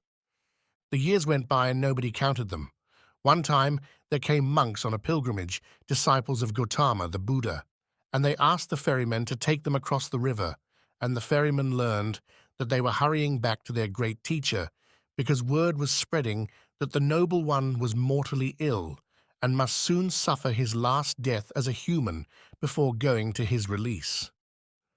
Not long after came a new flux of monks on pilgrimage, and then another, and not only the monks, but most of the other travellers and wanderers spoke of nothing but Gautama and his impending death. There was a flow of people here from all parts, as if they had been an army on campaign or were going to attend the coronation of a king. They collected like ants. They flowed as if drawn by some kind of magic, on their way to where the great Buddha lay, awaiting death, to the place where that awful event would take place, and the great perfect one of an era would rise to majesty. At this time, Siddhartha thought a great deal about the wise man as he was dying, about the great teacher whose voice had admonished and who had brought hundreds of thousands to an awakening, whose voice he too had learned from, and whose holy face he too had once looked on with veneration. He thought of him with kindness, saw his way to perfection before his eyes, and with a smile thought of the words which he once, as a young man, had put to him, the noble one. Those words now seemed proud and arrogant to him, and he remembered them with a smile. He had long known that. There was nothing that made him different from Gautama, though he was not able to accept his teachings. No, a true seeker would never be able to accept any teachings, not if he truly wanted to find what he sought. But he who has found what he sought would find goodness in any teachings at all, any path, any objective. He would be in no way different from the thousands of others who lived in eternity, who breathed in the breath of the divine. One of those days when there were so many making pilgrimage to the dying Buddha, Kamala, who had once been the most beautiful of the courtesans, also made pilgrimage to him. She had long since withdrawn from her earlier way of life, had given her garden to Gautama's monks, had sought refuge in his teachings, was one of the friends and benefactors of pilgrims.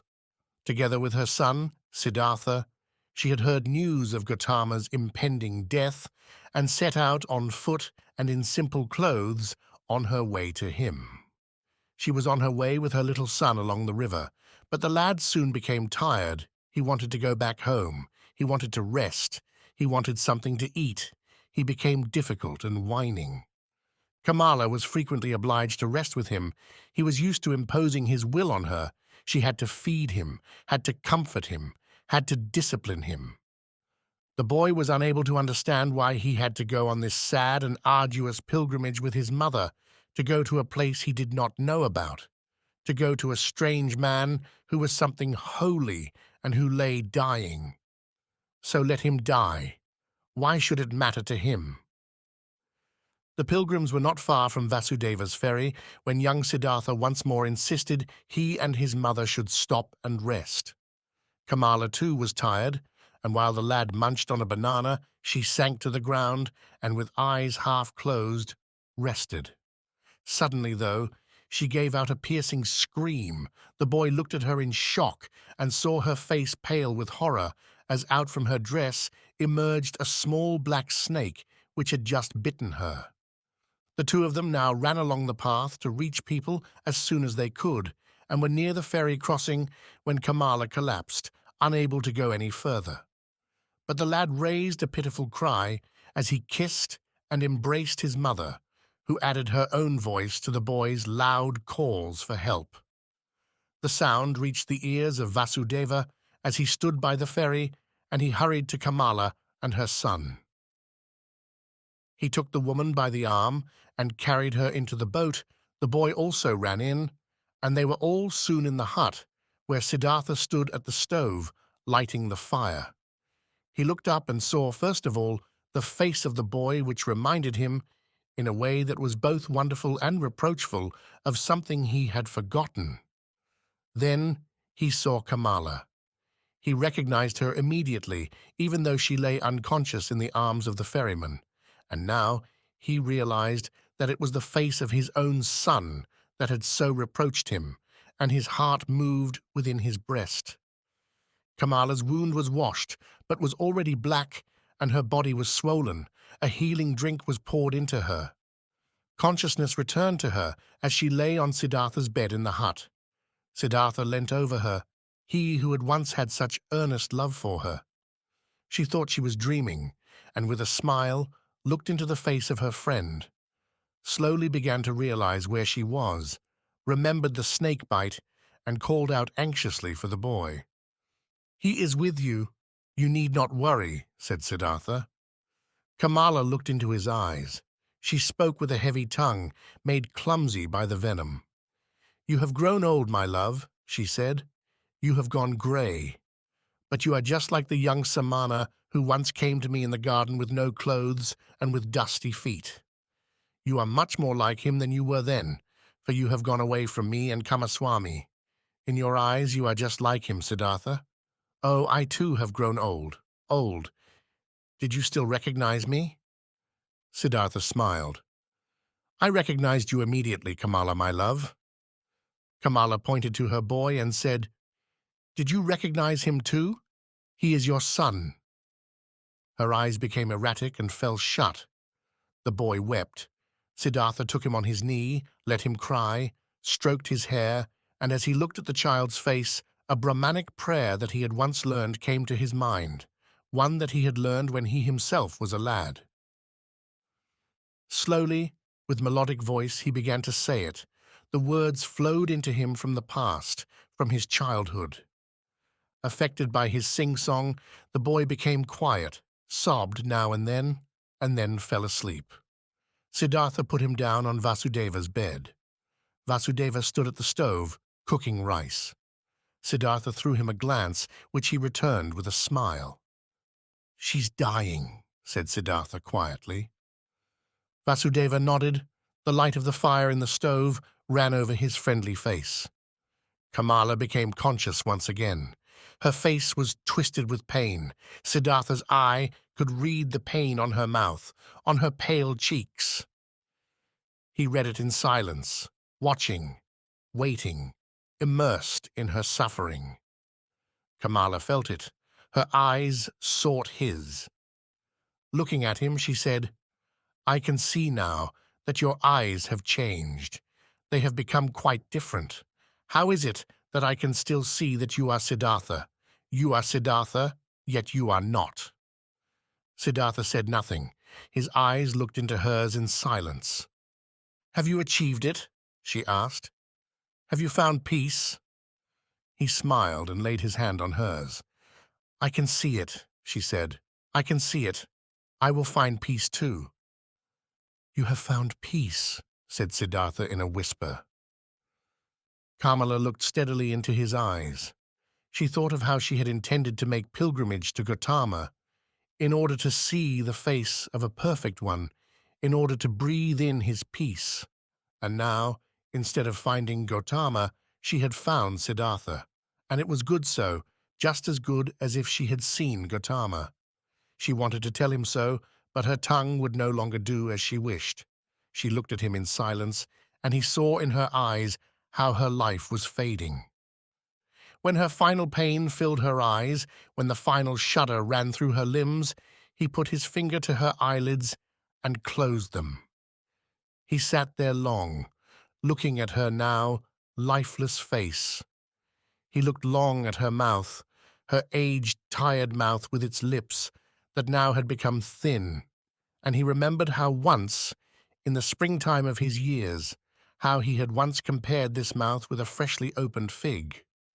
He sat there long, studied that pale face, those tired creases, filled himself with what he saw there, saw his own face lying in the same way, just as white, just as extinguished, simultaneously saw his own face and hers with its red lips, its burning eyes, and the sense of the present and of simultaneity permeated his being, the sense of eternity. He felt it deeply, more deeply than he had ever felt it before. Now, in that moment of the immortality of every life, the eternity of every glance. When he raised himself, Vasudeva had prepared rice for him. But Siddhartha did not eat. In the stall where they kept their goat, the two old men prepared a beds of straw for themselves, and Vasudeva lay down to sleep. Siddhartha, though, went outside and spent the night sitting in front of the hut, listening to the river, the past flowing over him, all the ages of his life at the same time touching him and embracing him. From time to time, though, he would raise himself, go to the door of the hut, and listen to find out whether the boy was sleeping. Early in the morning, even before the sun had become visible, Vasudeva came out of the stall and went to his friend. "You have not slept," he said. "No, Vasudeva, I sat here listening to the river. He told me much. He filled me deeply with the healing thought, the thought of unity. You have gone through pain, Siddhartha, but I can see that there is no sadness that has entered your heart." "No, my friend, what do I have to be sad about? I used to be rich and happy, and now I have become even richer and happier. I have received the gift of a son." "Your son is also welcome. But now, Siddhartha, let us go to work. There is much to be done. Kamala died on the same bed as my wife did, long ago. Let us make her pyre on the same hill where I made hers." They built her pyre while the boy still slept. The son. At his mother's funeral, the boy was shy and tearful. Siddhartha greeted him as his son and told him he was welcome in Vasudeva's hut, and he was shy and gloomy as he listened. With pale face, he sat all day on the hill of the dead, refused to eat, refused to look, refused to open his heart, struggled to defend himself against fate. Siddhartha had respect for his grief and did nothing to change his behavior. He understood that his son did not know him and could not love him as a father. Slowly, he also saw and understood that the 11-year-old was spoilt, a mummy's boy. As he grew, he had become used to riches and fancy food, to a soft bed, and to giving orders to servants. Siddhartha understood that, spoilt and grieving as the boy was, he would not become content with poverty in a strange place, either quickly or with good grace.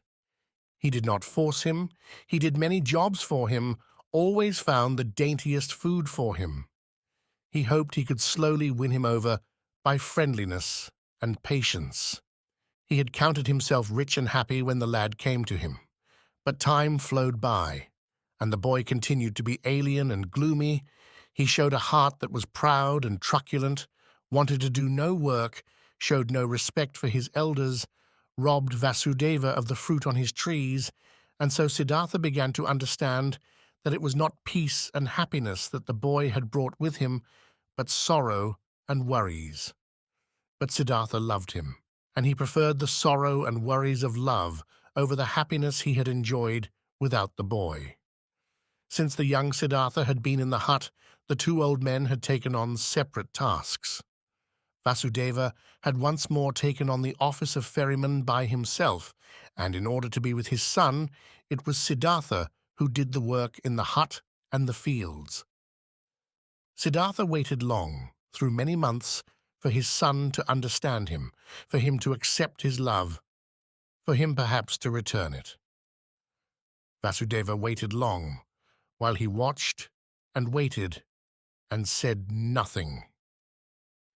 One day, though, when the lad had again made his father suffer with his disobedience and bad humor and had broken both rice dishes, Vasudeva took his friend aside when evening had come and spoke to him. "Please forgive me," he said, "if I say something to you as I do so with a friendly heart. I see that you are suffering. I see that you are worrying. Your son, my friend, is causing you worries, and he is causing me worries too. He is used to a different life. He is a young bird, used to a different nest. He did not run away from wealth and the city in weary disgust, as you did. He was made to leave all this behind him against his will. I have asked the river, my friend, I have asked him many times, but the river laughs at me. He laughs at both of us and shakes his head at our folly. Water will be water. Boys will be boys. Your son is not in a place where he can flourish. You too should ask the river. You too should listen to what he says." Siddhartha looked anxiously at the friendly face, which showed, in the many wrinkles it bore, that it was the home of constant cheerfulness. "Do you think, then, that I would be able to separate myself from him?" he said gently, with some shame. "Allow me some time, my friend. Look, I am struggling for him. I am trying to win his heart. I am trying to gain it with love and with friendly patience. And one day the river will speak also to him. He also has a calling." Vasudeva's smile became warmer. "Oh yes, he also has a calling. He also is part of the eternal life. But do we know, you and I, what it is that he is called to? What path? What acts? What sufferings? His sufferings will not be light.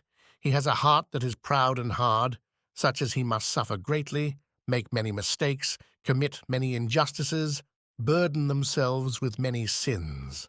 Tell me, my friend, are you not bringing your son up? Do you not compel him to do what he does not want to do? Do you not strike him? Do you not punish him?" "No, Vasudeva, I do not do any of those things." "I knew it. You do not compel him. You do not strike him. You give him no orders, because you know that softness is stronger than hardness, water stronger than stone, love stronger than violence. That is very good, and I praise you for it. But are you not mistaken in thinking you should not compel him, should not punish him? Do you not bind him in the bondage of your love? Do you not shame him every day, making it more difficult for him with your goodness and patience? Do you not compel this arrogant and spoilt child to live in a hut with a pair of aged banana-eaters for whom even rice is a luxury, whose thoughts cannot ever be his thoughts, whose heart is old and quiet, and who are following a different path from his? Is all of this not a compulsion on him, not a punishment?" Siddhartha saw that Vasudeva was right and looked down at the ground. Gently he asked him, "What is it you think I should do?" Vasudeva said, Take him to the city, take him to his mother's house. The servants will still be there, give him over to them. And if there are no servants still there, then take him to a teacher, not for the sake of being taught, but so that he can have the company of other boys and of girls. Take him into the world which is his world. Have you never thought of that? You have seen into my heart, said Siddhartha sadly. I have often thought of doing that. But listen, how should I put him into this world when he does not have a gentle heart as it is? Will he not become extravagant? Will he not lose himself in the pursuit of fun and of power? Will he not repeat all the errors of his father? Might he not become totally lost in samsara? The ferryman's smile shone brightly. He gently touched Siddhartha's arm and said, Ask the river about it, my friend. Listen to him laughing about it. Do you really think that you have gone through these follies of yours so that your son would not have to? And can you protect your son from samsara? How? By teaching, by prayer, by admonishment? Dear friend, have you entirely forgotten that story of the well-educated Brahmin's son, Siddhartha, that you once told me once on this very spot? Who was it who held Siddhartha the Samana back from samsara, from sin, from greed, from folly? The piety of his father, his teachings and his warnings, his own wisdom and his own seekings, were these things able to keep Siddhartha safe? What father, what teacher has been able to protect him from living his own life, from soiling himself with the dirt of life, from taking guilt onto himself, from taking the bitter drink himself, from having to find his path for himself? Do you really think, my friend, that there is anyone who is spared this path? Do you think your young son might be spared sorrow and pain and disappointed because you love him and you want to save him from those things? You could die for him 10 times over, but you still would not take even the tiniest part of his destiny onto yourself. Vasudeva had never spoken so many words before. Siddhartha gave him his friendly thanks. Then, feeling anxious, he went into the hut, but was long unable to sleep. Vasudeva had said nothing to him that he had not already thought and known. But it was knowledge that he could not implement. His love for the lad was stronger than that knowledge. His affection was stronger. The fear of losing him was stronger. Had he ever before lost his heart for anything so completely? Had he ever loved anyone this much, so blindly, so passionately, so hopelessly, and yet so happily? Siddhartha was not able to follow his friend's advice. His was not able to give his son up. He allowed the boy to give him orders. He allowed him to show him contempt. He remained silent and waited. Every day he would begin the wordless struggle for friendliness, the soundless war of patience. Vasudeva, too, remained silent and waited with friendship, with understanding, with forbearance. Both of them were masters of patience. One time, when the boy's face reminded him especially of Kamala, Siddhartha suddenly remembered something that Kamala long before had said to him when he was young. She had once said to him, "You are not capable of love," and he had conceded that she was right. He had been comparing himself with a star while comparing the childlike people with falling leaves, but he had nonetheless felt an accusation in every word. It was true that he had never been able to entirely lose himself in another person and devote himself to them till he forgot himself, had never undergone the folly of love for another. He had never been capable of it. And it had seemed to him then that that was the great difference that divided him from the childlike people. But now, since his son had been there, even he, Siddhartha, had become entirely childlike, feeling sorrow for someone, feeling love for someone, losing himself in love, becoming a fool for love. It was late, but now even he felt for once in his life this strongest and oddest of passions suffered for it, suffered grievously, but was nonetheless blessed, nonetheless somewhat rejuvenated, somewhat wealthier. He was well aware that this love, this blind love for his son, was a passion, something very human, aware that it was samsara, a cloudy source, a dark water.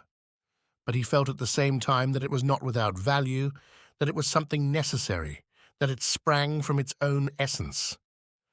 Even this craving had to be paid for. Even these pains had to be tasted. Even these follies had to be gone through. And during all this, the son let him go through these follies, let him try to win him over. Every day he would humiliate him with his moods.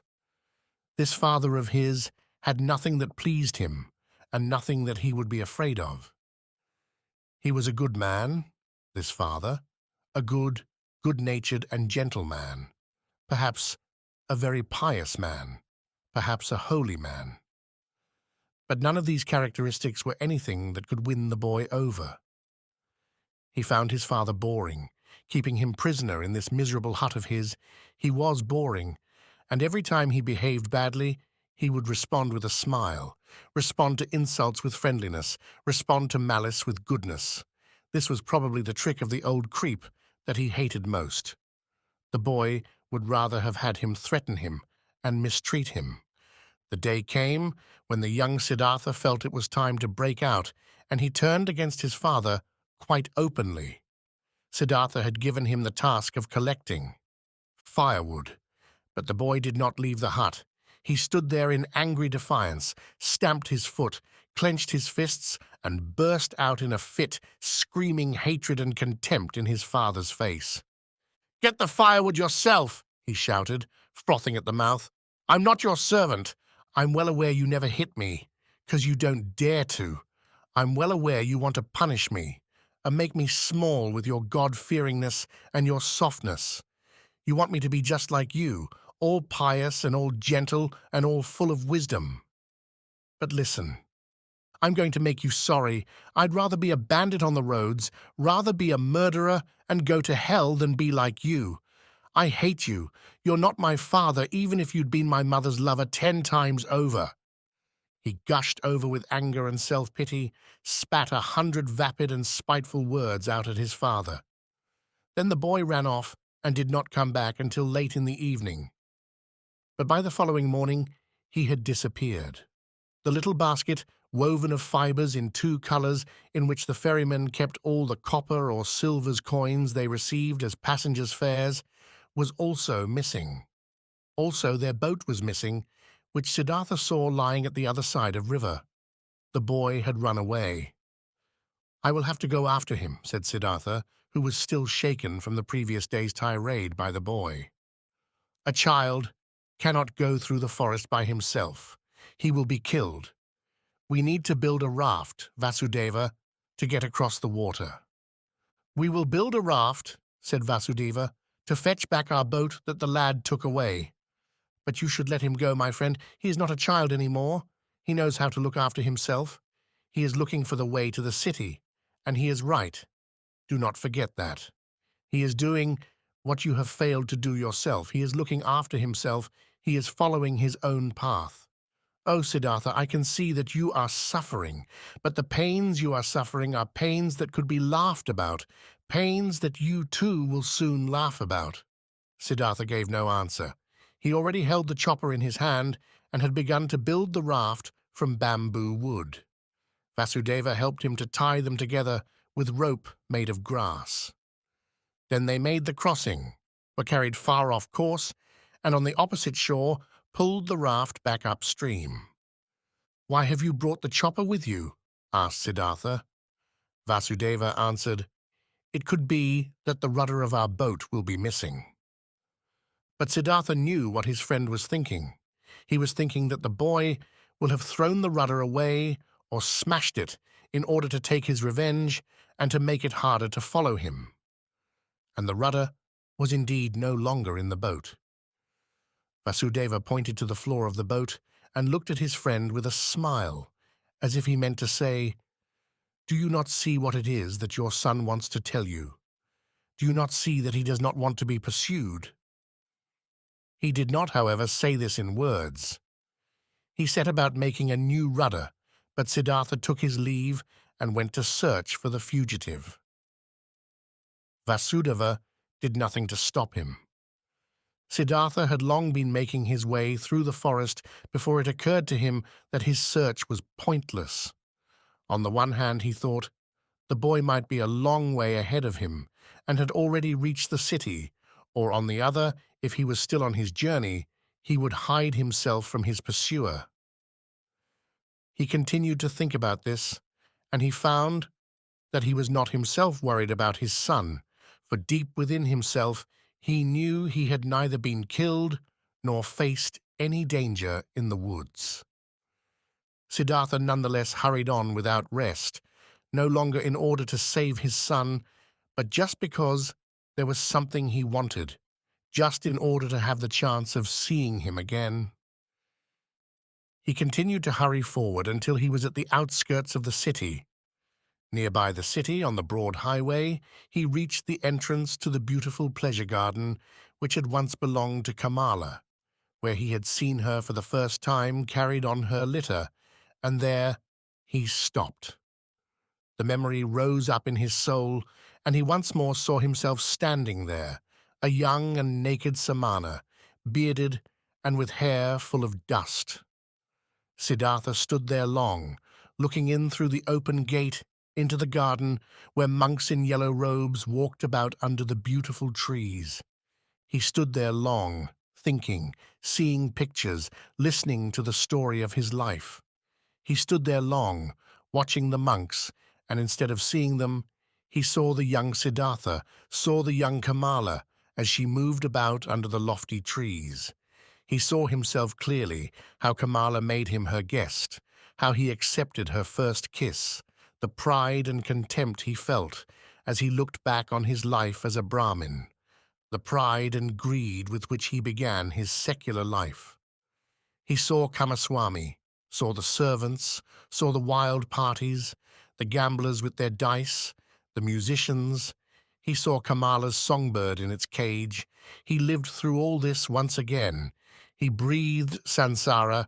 He was once again old and tired, felt once again the wish to extinguish himself, was healed once again by the holy Om.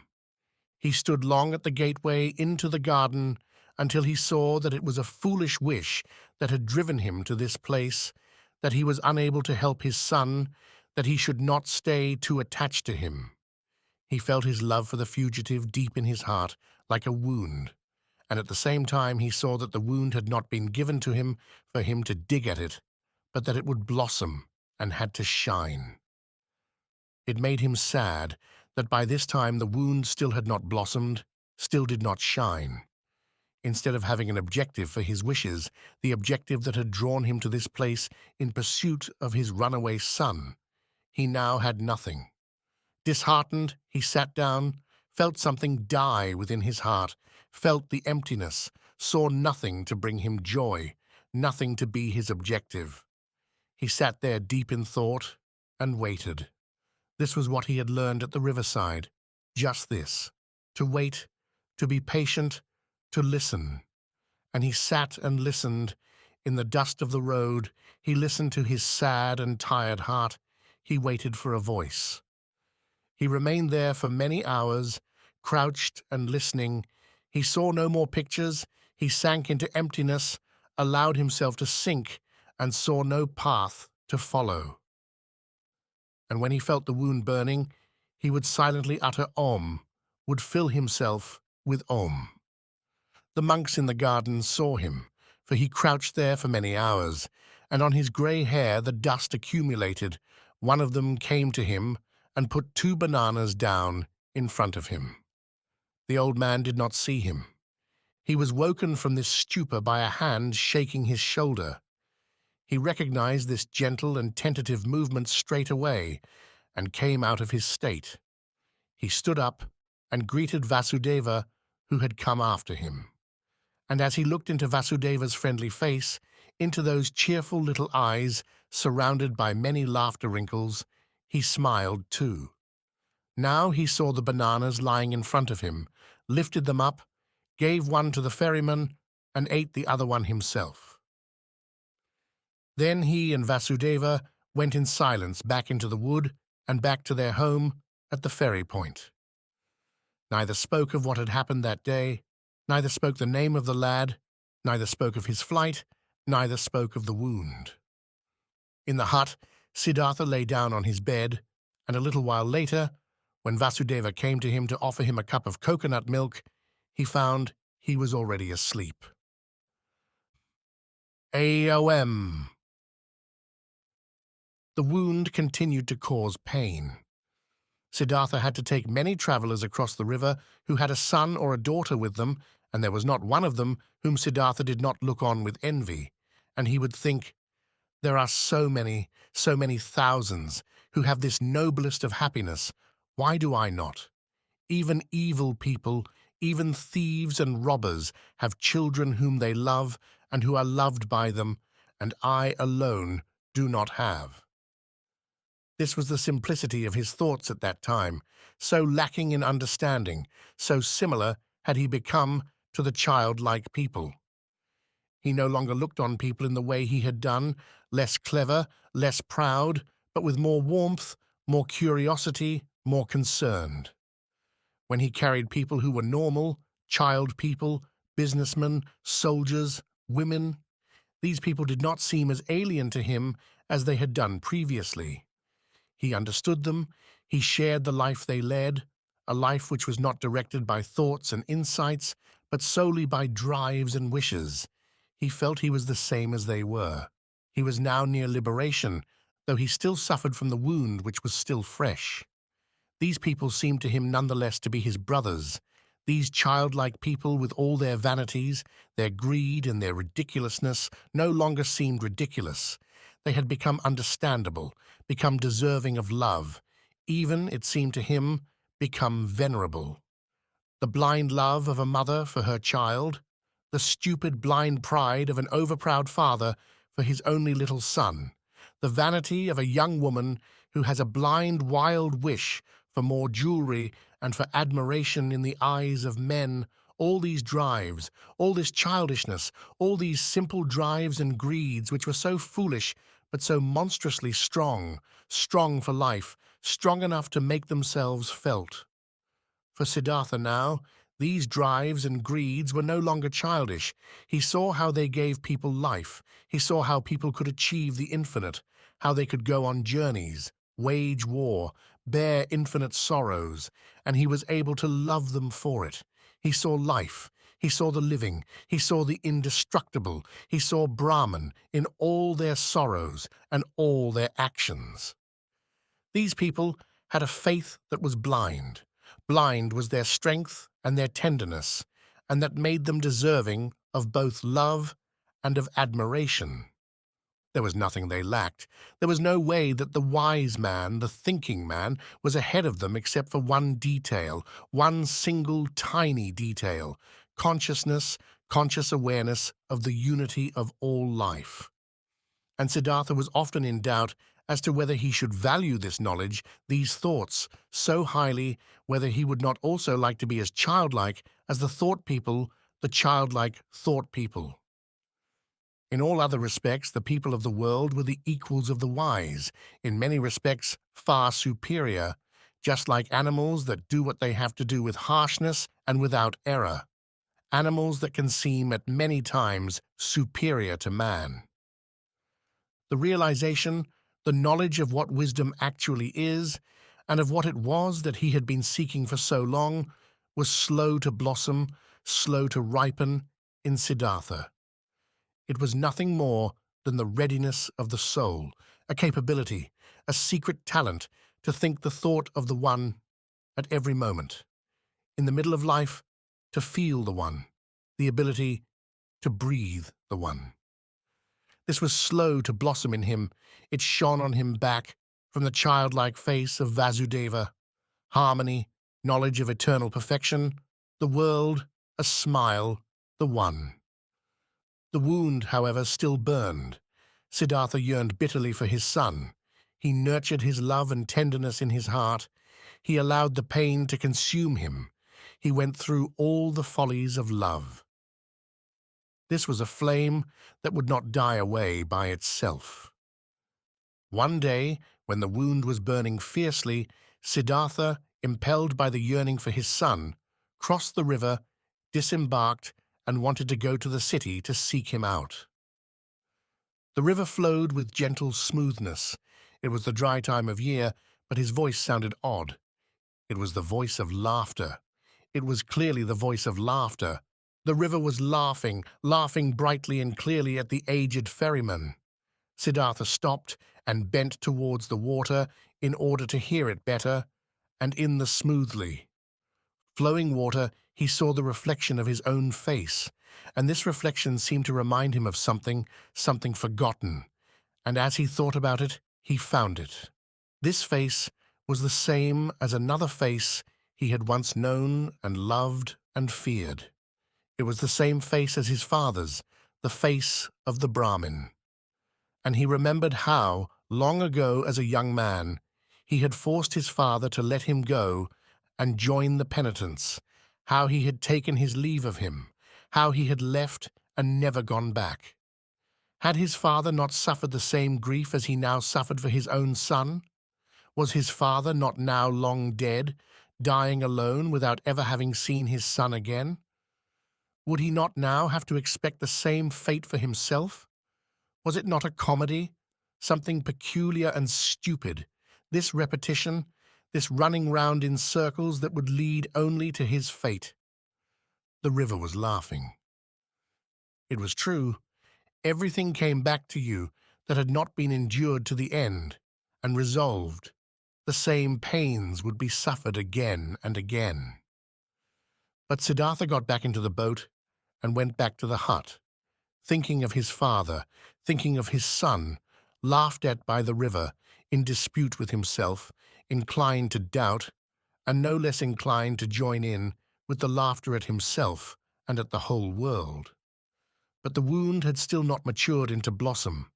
His heart still struggled against his fate. There was still no merriment, no victory shining from his suffering. He nonetheless felt hope, and when he had arrived back at the hut, he felt a wish that he could not overcome to open himself to Vasudeva, to show him all, him, the master of listening, to tell him everything. Vasudeva sat in the hut weaving a basket. He no longer went out on the boat. His eyes were becoming weak, and not only his eyes, his arms and his hands were becoming weak too. It was only his joy and the cheerful benevolence shown in his face that remained unchanged and flourishing. Siddhartha sat down by the old man and slowly began to speak. He told him of things they had never before discussed, of his journey to the city, of his burning wound, of his envy when he saw a happy father, of his awareness of the folly of such wishes and his unsuccessful struggle against them. He told him all. He was able to tell him all, even the most painful. All could be said, all could be shown, all could he relate. He displayed his wound to him, even told him of his attempt to flee that very day, how he had crossed the river, fleeing like a child and wishing to walk to the city, how the river had laughed at him. He spoke long. Vasudeva listened with a quiet expression on his face. Siddhartha felt that Vasudeva listened more closely than he ever had before.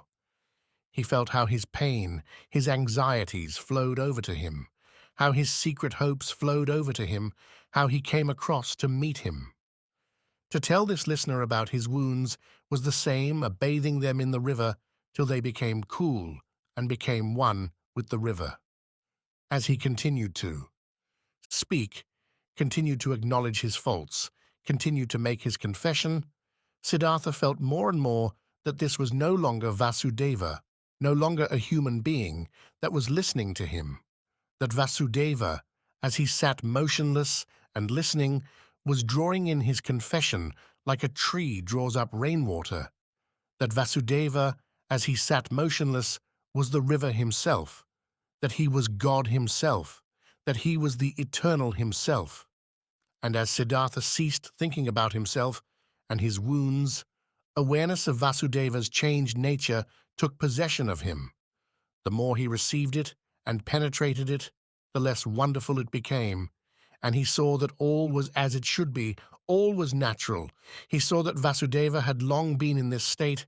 He had almost always been in this state. He saw that only he had not quite understood this. He saw that he himself was hardly separate from him. He perceived that he now saw the aged Vasudeva in the way that people see the gods, and that this was not something that could last.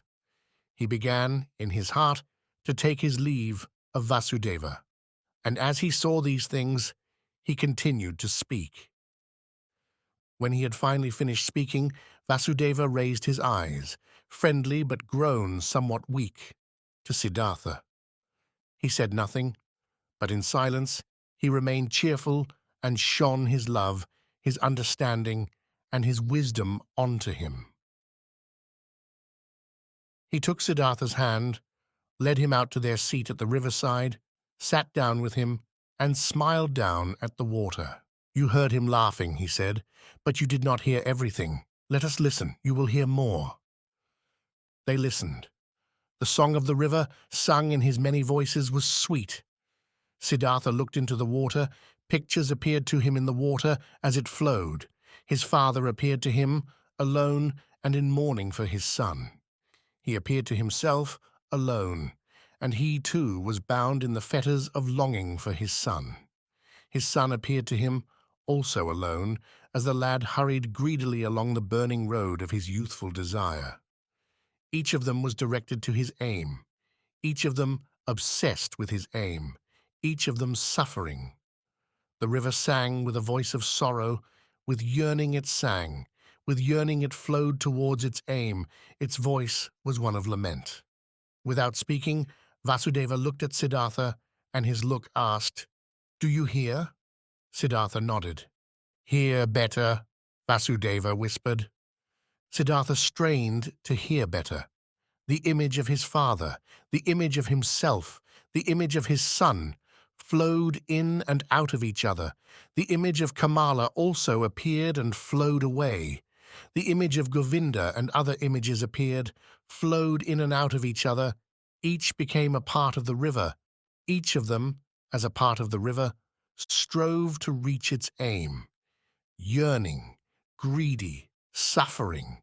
And the voice of the river was full of yearning, full of burning pain, full of insatiable desire.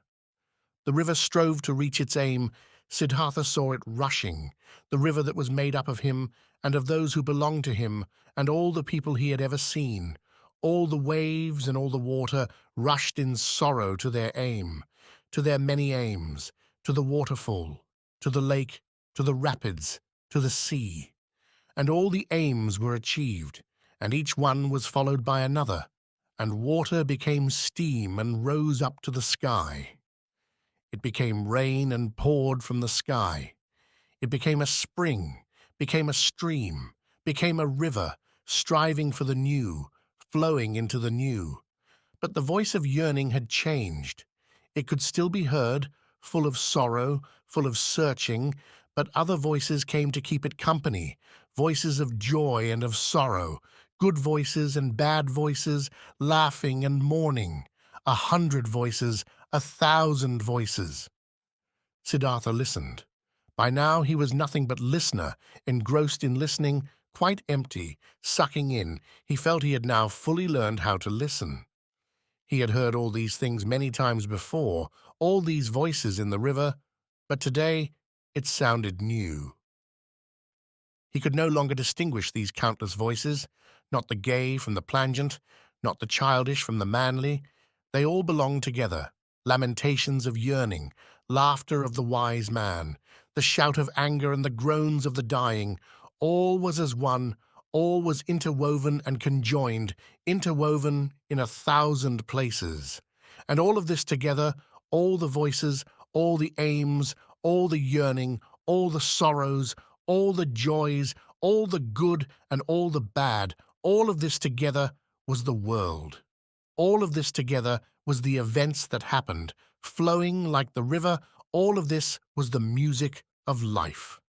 And when Siddhartha listened carefully to this flow, to this river with its 1,000 voices, when he listened not to the sorrow or the laughter, when he bound his soul not with any one of those voices and went into it with his self, but when he heard everything, the whole, when he perceived the unity of the whole, that was when the great song of 1,000 voices was made up of a single word, the word Om. Perfection. Once more, Vasudeva's glance asked, "Do you hear?" Vasudeva's smile shone brightly. All round Vasudeva's face, with all its wrinkles, there was a glow of brightness, just as, over and around all the voices of the river, there was the Om. His smile shone brightly as he looked at his friend. Also now, on Siddhartha's face, the same smile began to glow brightly. His wounds blossomed, his sorrow glowed, his self had flowed into the unity. It was at that moment that Siddhartha stopped struggling against his fate, stopped suffering. On his face there blossomed the gaiety of knowledge when there is no longer any will standing against it, the knowledge known by liberation, the knowledge that is in agreement with the flow of events, with the river of life, with all its shared sorrows, with all its shared joys, surrendering to the flow, belonging to the unity. Vasudeva stood up from where he had been sitting on the bank of the river. He looked in Siddhartha's eyes and saw the gaiety of wisdom shining there. He put his hand lightly in his careful and gentle way on Siddhartha's shoulder, and he said, "I have been waiting for this moment, my friend. Now that it has come, let me take my leave of you. I have been waiting long for this moment. Long have I been Vasudeva the ferryman. It is now enough. Farewell, hut. Farewell, river. Farewell, Siddhartha." Siddhartha bowed deeply to Vasudeva as he took his leave. "I knew it," he said gently.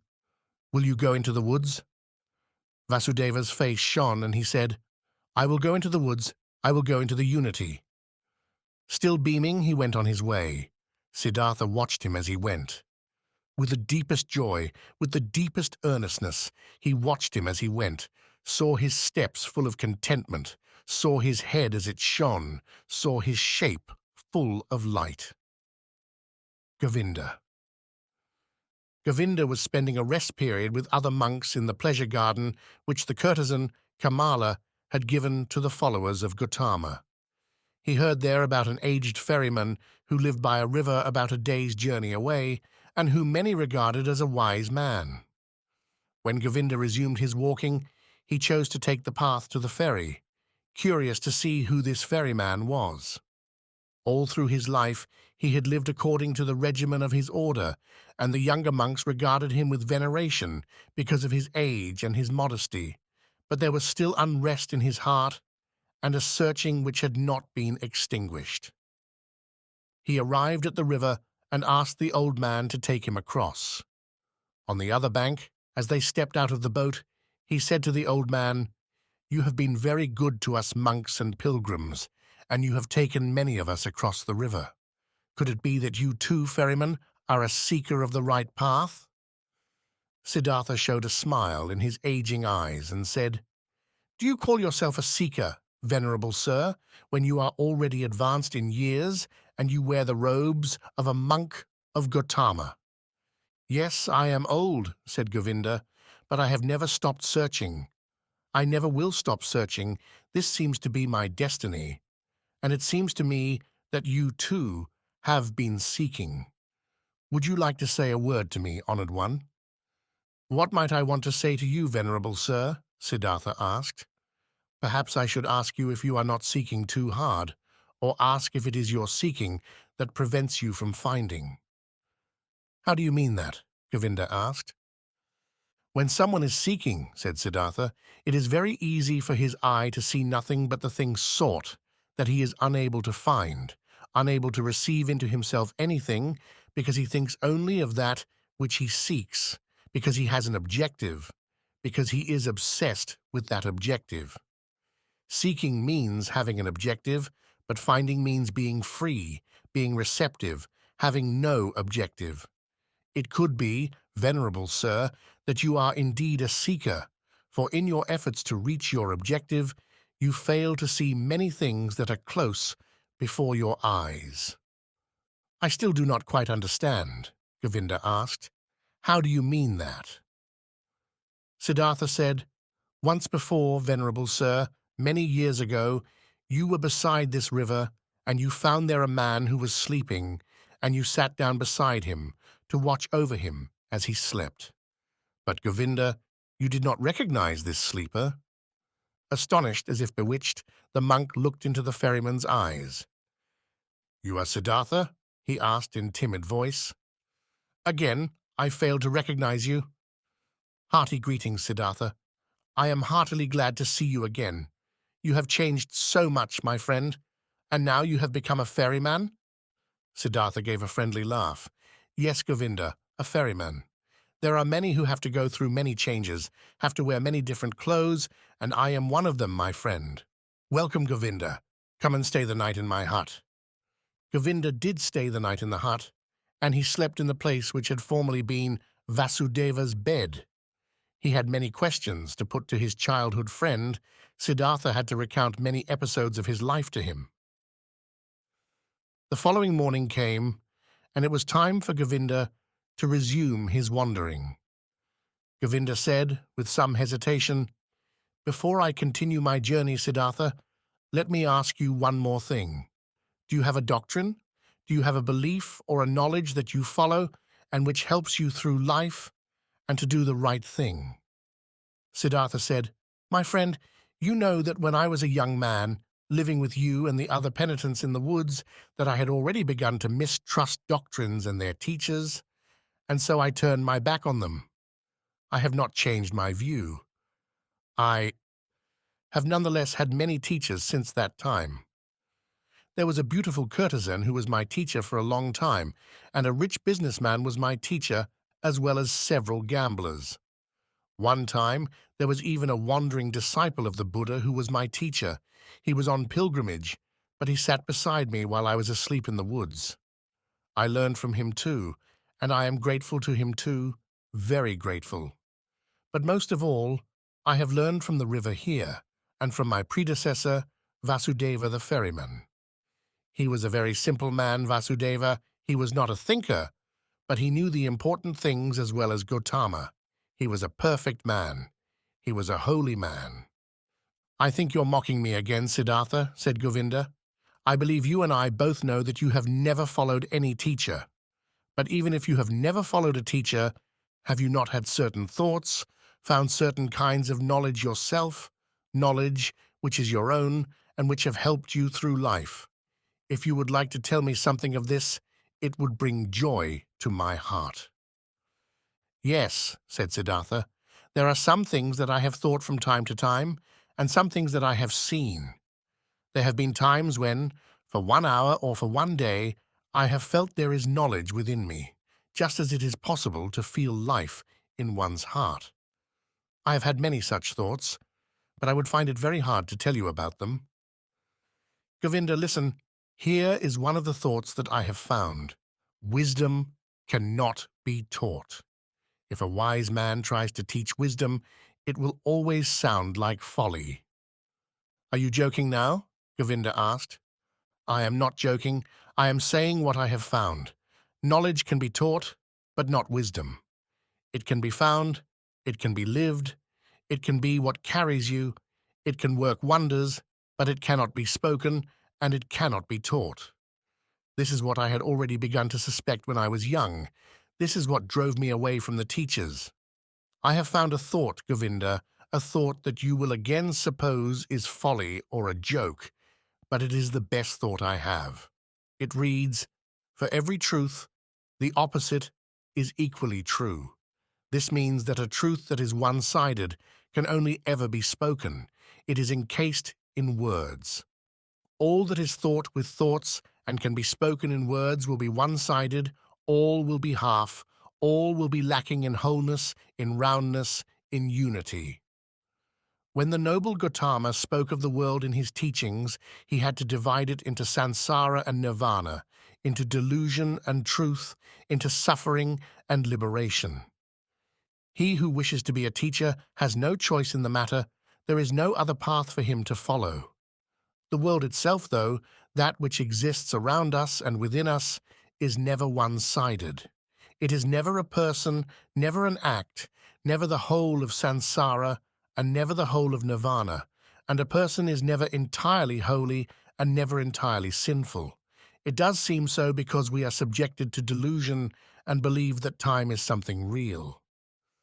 Time is not real, Govinda. That is something I have experienced many times.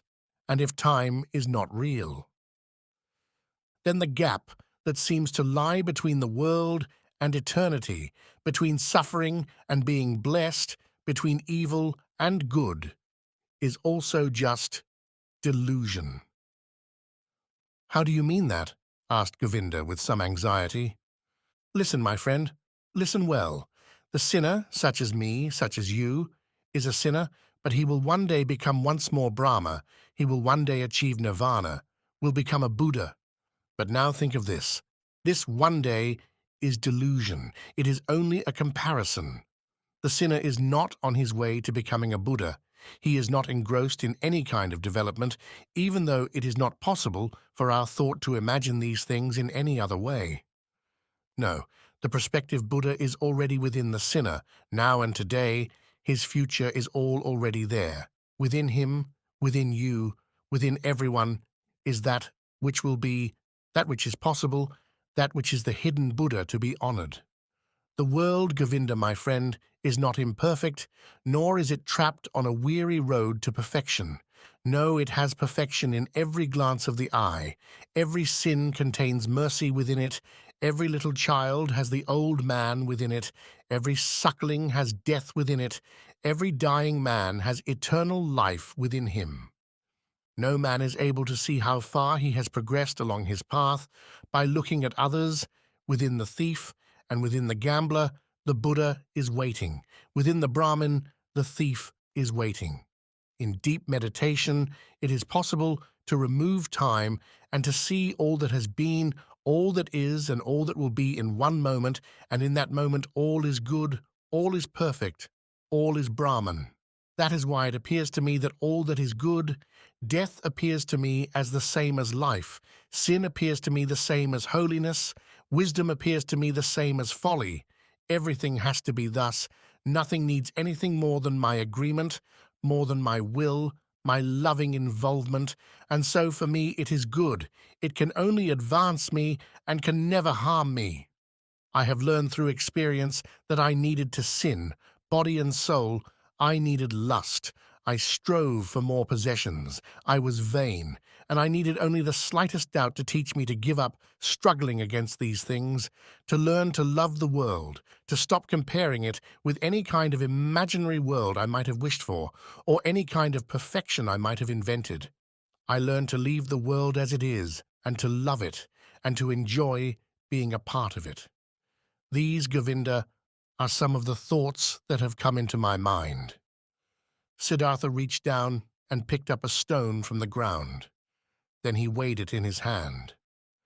This, he said playfully, is a stone, and after a certain time it might become soil, and then the soil might become a plant or an animal or a person. But earlier I would have said, this stone is just a stone. It is worthless. It belongs to the world of Maya. But through the circle of metamorphoses, it might become a person or a spirit, and that is why I attribute value to it. That is what I might have thought earlier. But now I think, this stone is a stone. It is also an animal. It is also a god. It is also a Buddha.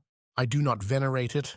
I do not love it because it might one day become this or that, but because it has always been everything and always will be, and that is exactly why I love it, for being a stone, because it appears to me as a stone and always will do.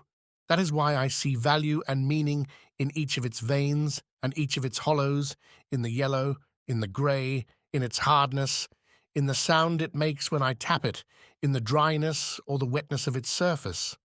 There are some stones that feel like oil or soap, others feel like leaves, others like sand, and each of them is unique, and each of them prays to Om in its own way. Each of them is Brahman, but at the same time each of them is a stone. All the more is it a stone, it is oily or juicy, and that is what appeals to me, that is what seems so wonderful to me and so worthy of worship. But do not let continue talking about this. Words are not good for the invisible spirit. It always instantly becomes a little different when spoken about, a little false, a little foolish. And even that is something very good and something I like very much, something I fully consent to, that which one man sees as valuable wisdom will always seem to another to be folly. Govinda listened in silence. After a pause, he asked hesitantly, "Why did you tell me all that about the stone?" "It just happened. I did not plan it.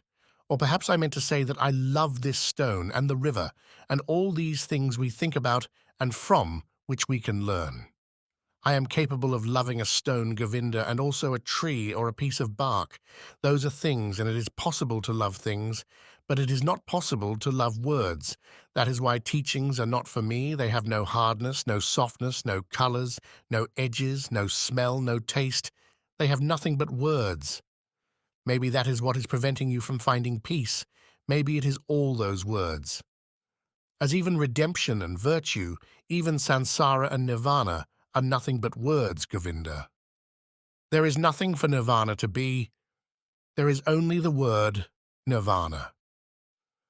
Govinda said, "Nirvana is not merely a word, my friend. It is a thought." Siddhartha continued, "A thought? Maybe it is. I have to admit, my friend, I do not make any great distinction between thoughts and words. To put it simply, I do not have much respect for thoughts. I have more respect for things. There was a man here on this ferry boat, for example, who was my predecessor and my teacher, a holy man who, for many years, believed simply in the river and nothing else. He had noticed that the river's voice spoke to him, and he learned from it. It brought him up. It helped him to develop. It taught him. The river seemed to him like a god. For many years he did not know that every wind, every cloud, every bird, every beetle is just as godlike as the river he venerated so much, and knew just as much, and had just as much to teach him. By the time this holy man went off into the woods, he knew everything. He knew more than you and I, without a teacher, without books, and only because he believed in the river." Govinda said, "And is that what you mean by things? Something real, something that exists? Is that not just the delusion of Maya, just a picture, just an appearance? This stone of yours, this tree, this river, are they then reality?" "Even this question," said Siddhartha, "no longer gives me much bother. Perhaps these things are delusory, and perhaps they are not. But then I too am an illusion, and so they continue to be the same as me. That is what makes them so dear and so venerable for me. They are the same as me. That is why I can love them. And now, here is a teaching that will make you laugh. It seems to me, Govinda, that love is the most important thing of all. Perhaps seeing through the world, explaining the world, despising the world is an important matter for the great thinkers. But only one thing is important for me, the ability to love the world, not to despise it, not to hate it or myself, but the ability to see it and myself and all that exists with love and admiration and honor." "I can understand that," said Govinda. "But this too is something that the Noble One has recognized as delusion. He instructs us to show benevolence, mercy, compassion, patience, but not love. He has forbidden us to tether our hearts to the world with love." "I know it well," said Siddhartha, and his face shone with smile of gold. "I know it well, Govinda. But now look. We find ourselves now in the middle of a thicket of meanings. We're quibbling about words. I cannot deny that my words about love contradict, or seem to contradict, the words of Gautama. And that is the very reason I mistrust words so much. I know that this contradiction is delusory. I know that I agree with Gautama.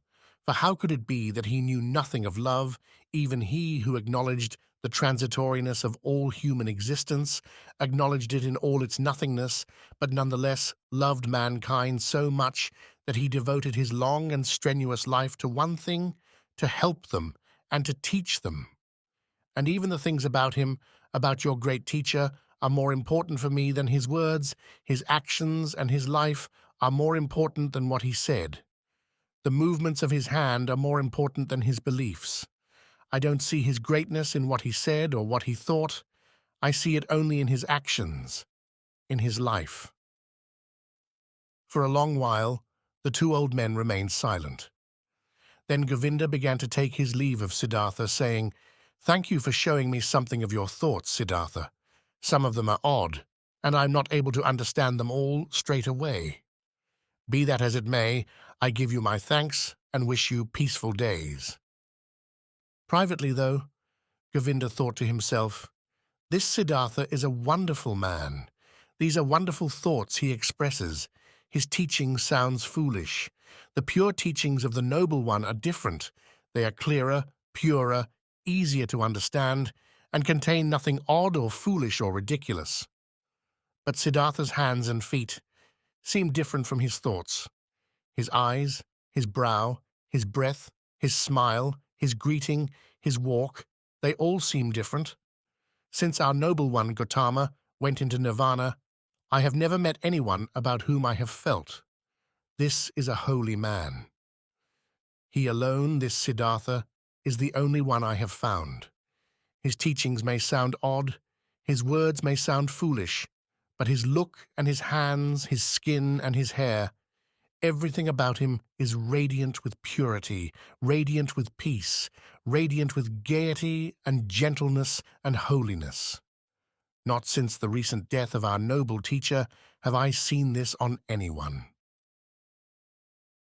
As Govinda was thinking these things, things which his heart strongly resisted, he bowed to Siddhartha once again, drawn by love.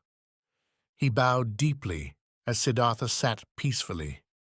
"Siddhartha," he said, "we have grown into old men. It seems hardly likely that either of us will see the other in his present form ever again. I see, my dear friend, that you have found peace. I admit that I have not. Give me another word, venerated one. Give me something that I can grasp, something I can understand. Give me something to take as I go on my way.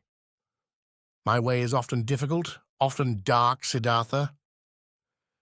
Siddhartha remained silent and continued to look at him with the same quiet smile. Govinda stared into his face with anxiety, with yearning.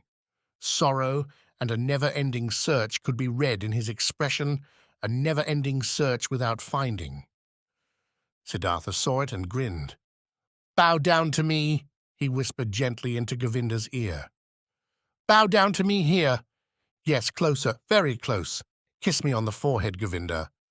Govinda was puzzled, but, drawn by the great love and trust he had for his friend, did as he was told. He bowed down close to him and touched his forehead with his lips, and something wonderful happened to him. His thoughts remained with the wonderful words that Siddhartha had spoken. He strove in vain to remove time from his thoughts and to see nirvana and samsara as one. He felt even a certain disdain for his friend's words, which competed with the enormous love and veneration he felt for him. And while all this was going on, this is what happened to him. He could no longer see his friend's face. Instead, he saw other faces, many other faces, a long sequence of them, a flowing river of faces, hundreds of them, thousands of them, all of them came and went. Yet all of them seemed to be there at the same time. All of them were in continuous change, yet all of them were Siddhartha. He saw the face of a fish, a carp with its mouth permanently gaping in pain, a fish that was dying as its eyes broke open. He saw the face of a newborn child, wrinkly, red, and contorted. In its tears, he saw the face of a murderer, saw him as he thrust the knife into his victim's body. He saw, at the same moment, this criminal as he knelt in chains, and how the executioner struck off his head with a blow of his sword. He saw the bodies of men and women naked and struggling in positions of fervent love. He saw corpses stretched out, still, cold, empty. He saw the heads of animals, of pigs, of crocodiles, of elephants, of bulls, of birds. He saw gods. He saw Krishna, he saw Agni, he saw all these forms and all these faces connected with each other in 1,000 places, helping each other, loving each other, hating each other, destroying each other, giving birth to them anew. Each of them was a death wish, a passionate, torturous acknowledgement of the past. But none of them did die, but only transformed itself, underwent continual rebirths, each time receiving a new face, although no time passed between one face and the next, and all these forms and all these faces rested, flowed, appeared, swam one way and flowed in between each other, and above all of this, there was always something thin, something that had no essence but nonetheless existed, like a thin piece of glass or ice, like a transparent skin, a shell or a shape or a mask of water. And this mask was smiling, and this mask was Siddhartha's smiling face, which he, Govinda, was at that very moment touching with his lips. And so it was that Govinda saw the smile on the mask, the smile of unity over and above the forms as they rushed past, the smile of simultaneity over the 1,000 births and deaths. This smile of Siddhartha's was exactly the same, was exactly identical, calm, fine, impenetrable, perhaps benevolent, perhaps mocking, wise, the 1,000-fold smile of Gautama, the Buddha, the smile he had seen and venerated 100 times himself. Govinda knew that this was how the perfect ones smiled. He no longer knew whether time existed. He no longer knew whether this vision had lasted 1 second or 100 years.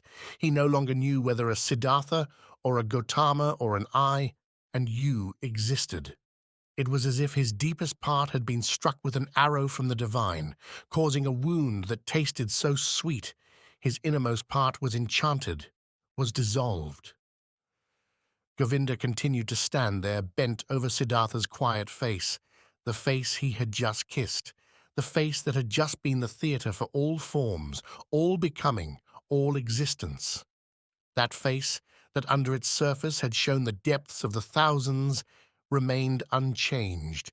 It bore a peaceful smile, a smile that was gentle and tender, perhaps very benevolent, perhaps very mocking, just like the smile on the face of the noble one. Govinda bowed deeply. Tears that he was unaware of ran from his eyes and over his aged face. The sense of deepest love burnt in him like a fire. The humblest veneration burnt in his heart. He bowed deeply, touching the ground in front of Siddhartha, who sat motionless, whose smile reminded him of everything in his life he had ever loved, of everything in his life that had been worthwhile to him and holy.